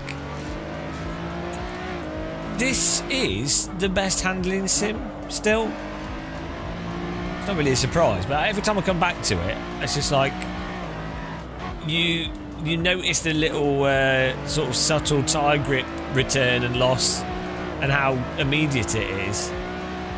So like LMU has, and R Factor 2 has a lot of the similar dynamics, and in some ways, the envelopes of the tyres are maybe in some ways better, but then it just doesn't have the same degree of detail. So, or it's just, you know, the differences are more just it's just different, not necessarily better. I mean, the way the tyres wear out and stuff is better, but the basic grip envelope. The only thing I think in LMU that I prefer over AC tyres is the way in LMU you can turn the car abruptly and rotate the car on the spot in a shorter time. Like you can rotate it in its centre from turning the steering wheel easier than you can in AC. You can still do it in AC. It just doesn't happen as quickly.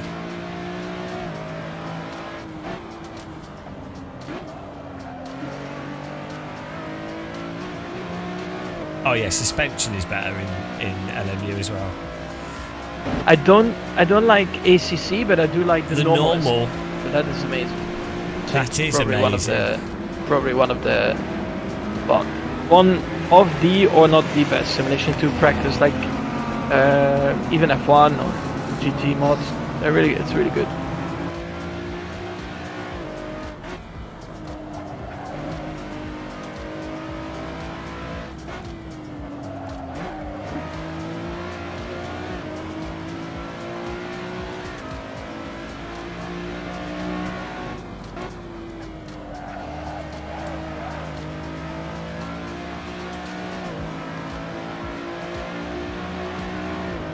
Yeah.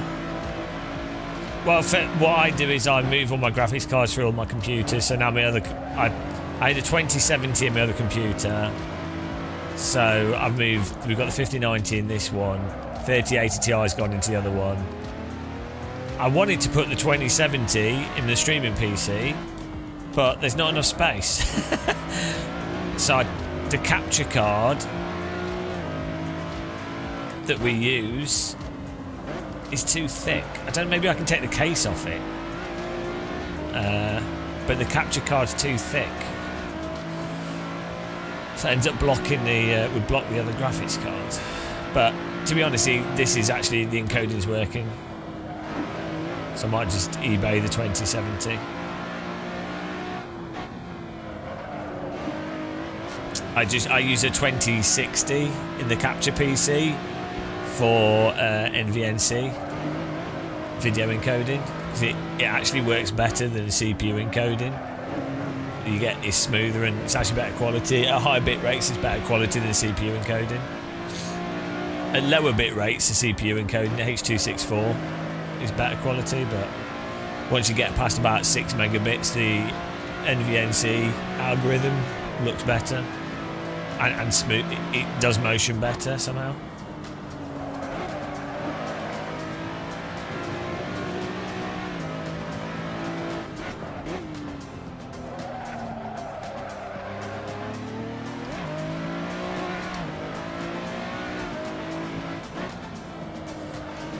The thing is, right, this right here is so much better than Evo as well. Like just the driving.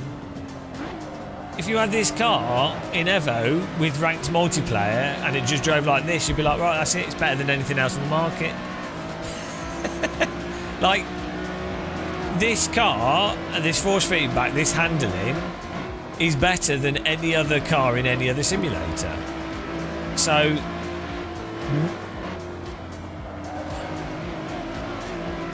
in just a basic racing perspective,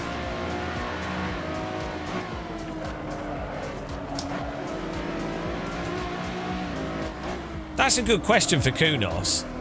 Given that AC1 already drives better, like there's cars in AC1 that already drive better than any other car in any other simulator, why bother doing something different that's arguably worse? Or like, why even bother doing something different? I mean, I guess they could say, well, you know, we've got to keep pushing things forwards. But you'd be like, okay, but if you already have something that's by far the best on the market, why not push other things forwards? Why not leave all the the physics and stuff the same, apart from some little tweaks and improvements, and focus on the gameplay, the bits that are missing?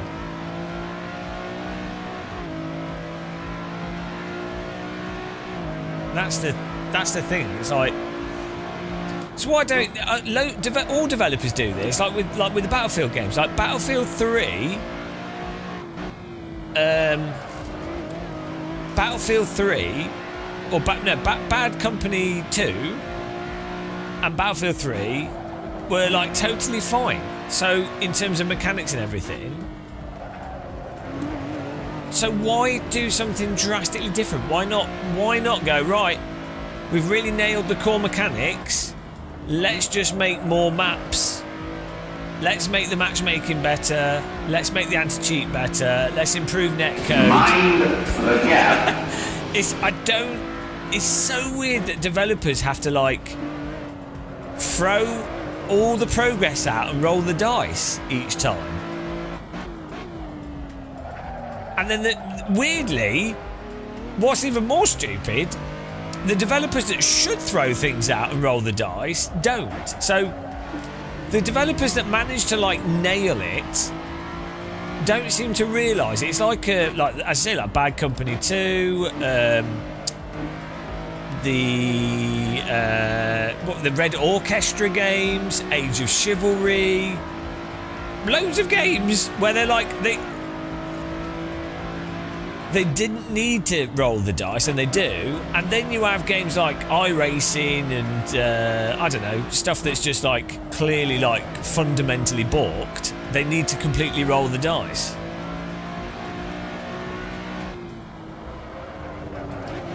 I think they do think they can do better, but I think maybe sometimes they've just got used to what they're working on, so they don't realise that they're not actually playing all the other games. So they don't really realise that what they've got is actually very much higher. Yeah, no, but Nismo, I'm not saying that they don't keep making games though. I'm saying that they take less risk. Like what I'm suggesting is actually more cost effective. If you've got like AC1, for example, you've got the engine, you've got the time mod, you've got all this stuff. Well, rank multiplayer in it as a separate thing. You're actually doing less work, and you just repackage it different. Like Counter-Strike, it's the same bloody game as Counter-Strike. Like that, you know.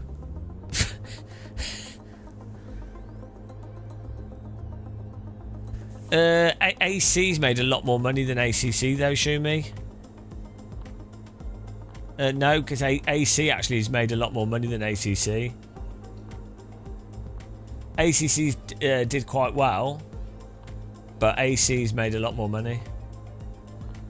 Well, just all through, it's the whole thing.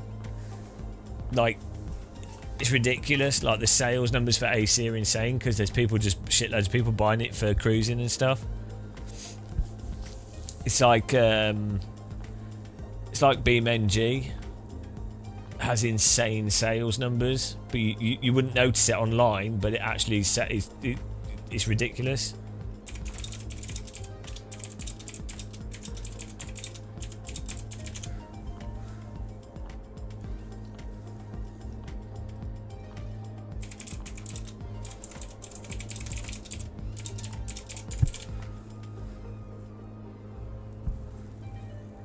Also, like you can see the other thing is you can look at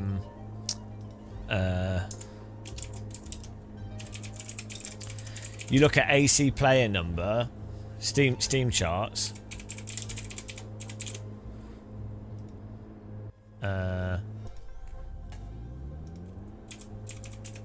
set of course of Steam charts, right? Look at that.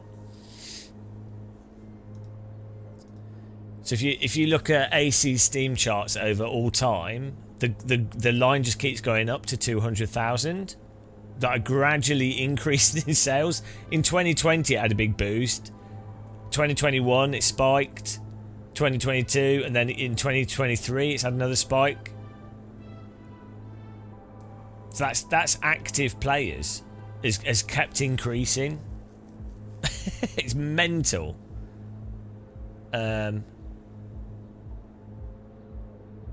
And then if you type in, if you look at ACC,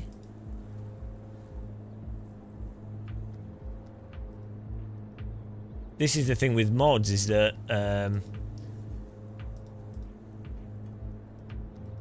people keep getting it.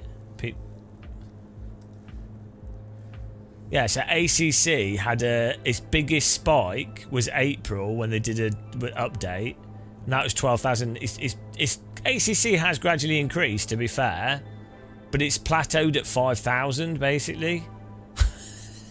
So basically, AC1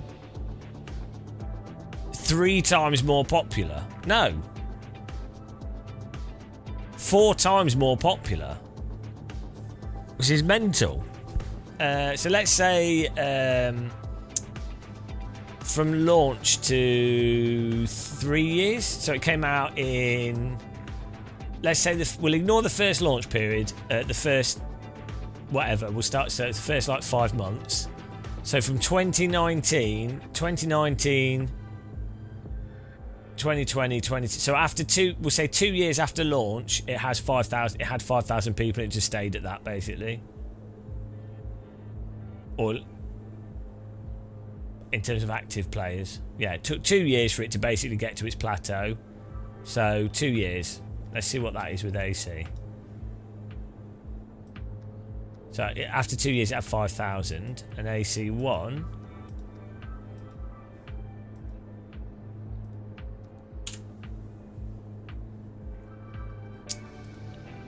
2 years, it had 14, 15.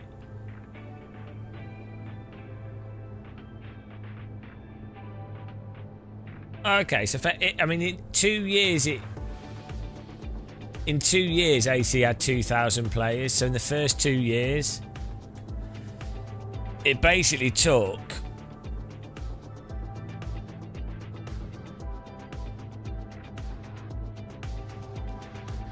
it's really weird, actually. From basically what happened in 2019, because from 2019, that's when it just got progressively more and more popular. Is that when what happened in 2019 for AC? I mean, it grew from COVID as well, but it wasn't just COVID, because COVID was mostly 2020. There was a big boost then, but no, COVID's after that. There's 2 spikes before COVID. Is that when they added? Is that when the cruising got added? is that when Toge got added? Probably, I wouldn't be surprised, because that's what has way more interest. Let's see.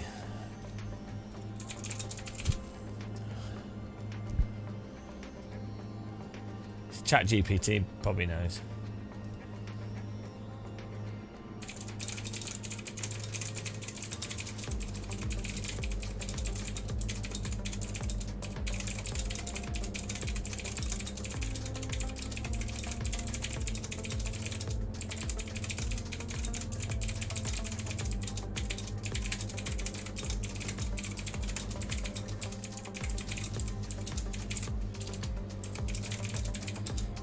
Let's see.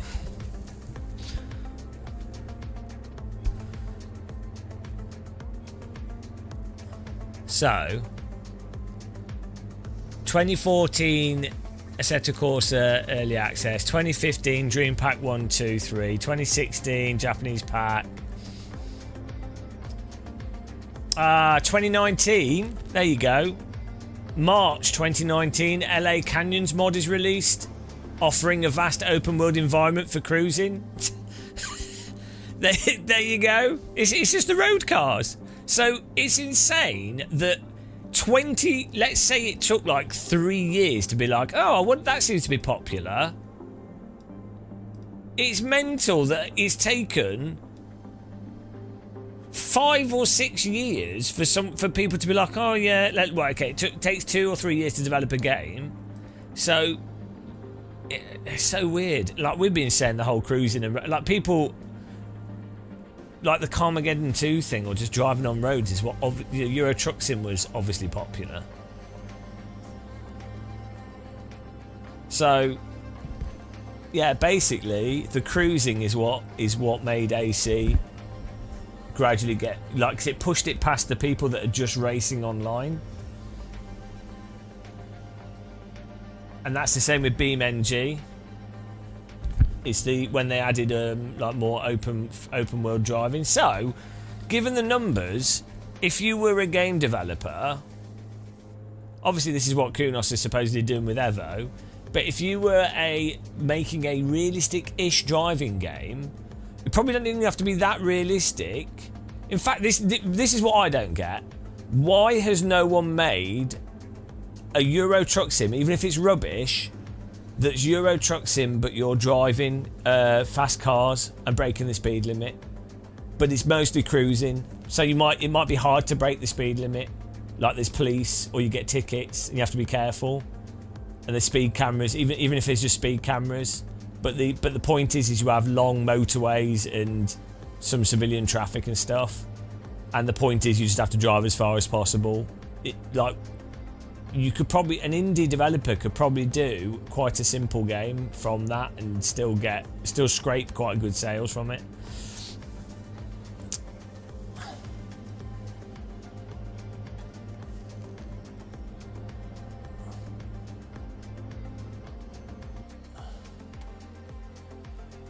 I mean, even when I used to play Midtown Madness, I'd just drive around the motorway, so that was years ago. I think we're done, guys, because everyone's finished on the server. I think we're finished for today. Just a short 8-hour live stream, not the 12-hour live stream today. Decades ago. Literal decade. Well, it was 1996 at Midtown Madness. I was playing it on Wireplay. Hang on.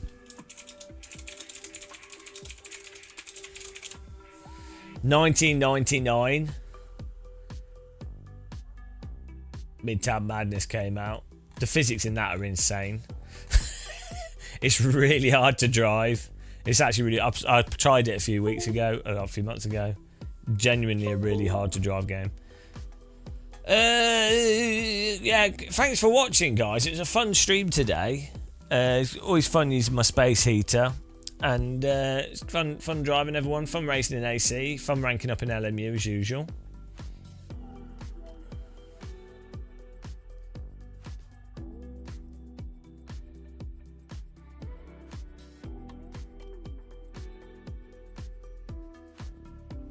Right. I'm going to send you to a friend of mine. Thanks for watching, guys. Have a good night. Take care. Probably try and live stream tomorrow, I think, if we can. I've got some bits and bobs to do, but have a good night, guys. Oh yeah, maybe we'll try high resolution tomorrow. Who knows? Bye.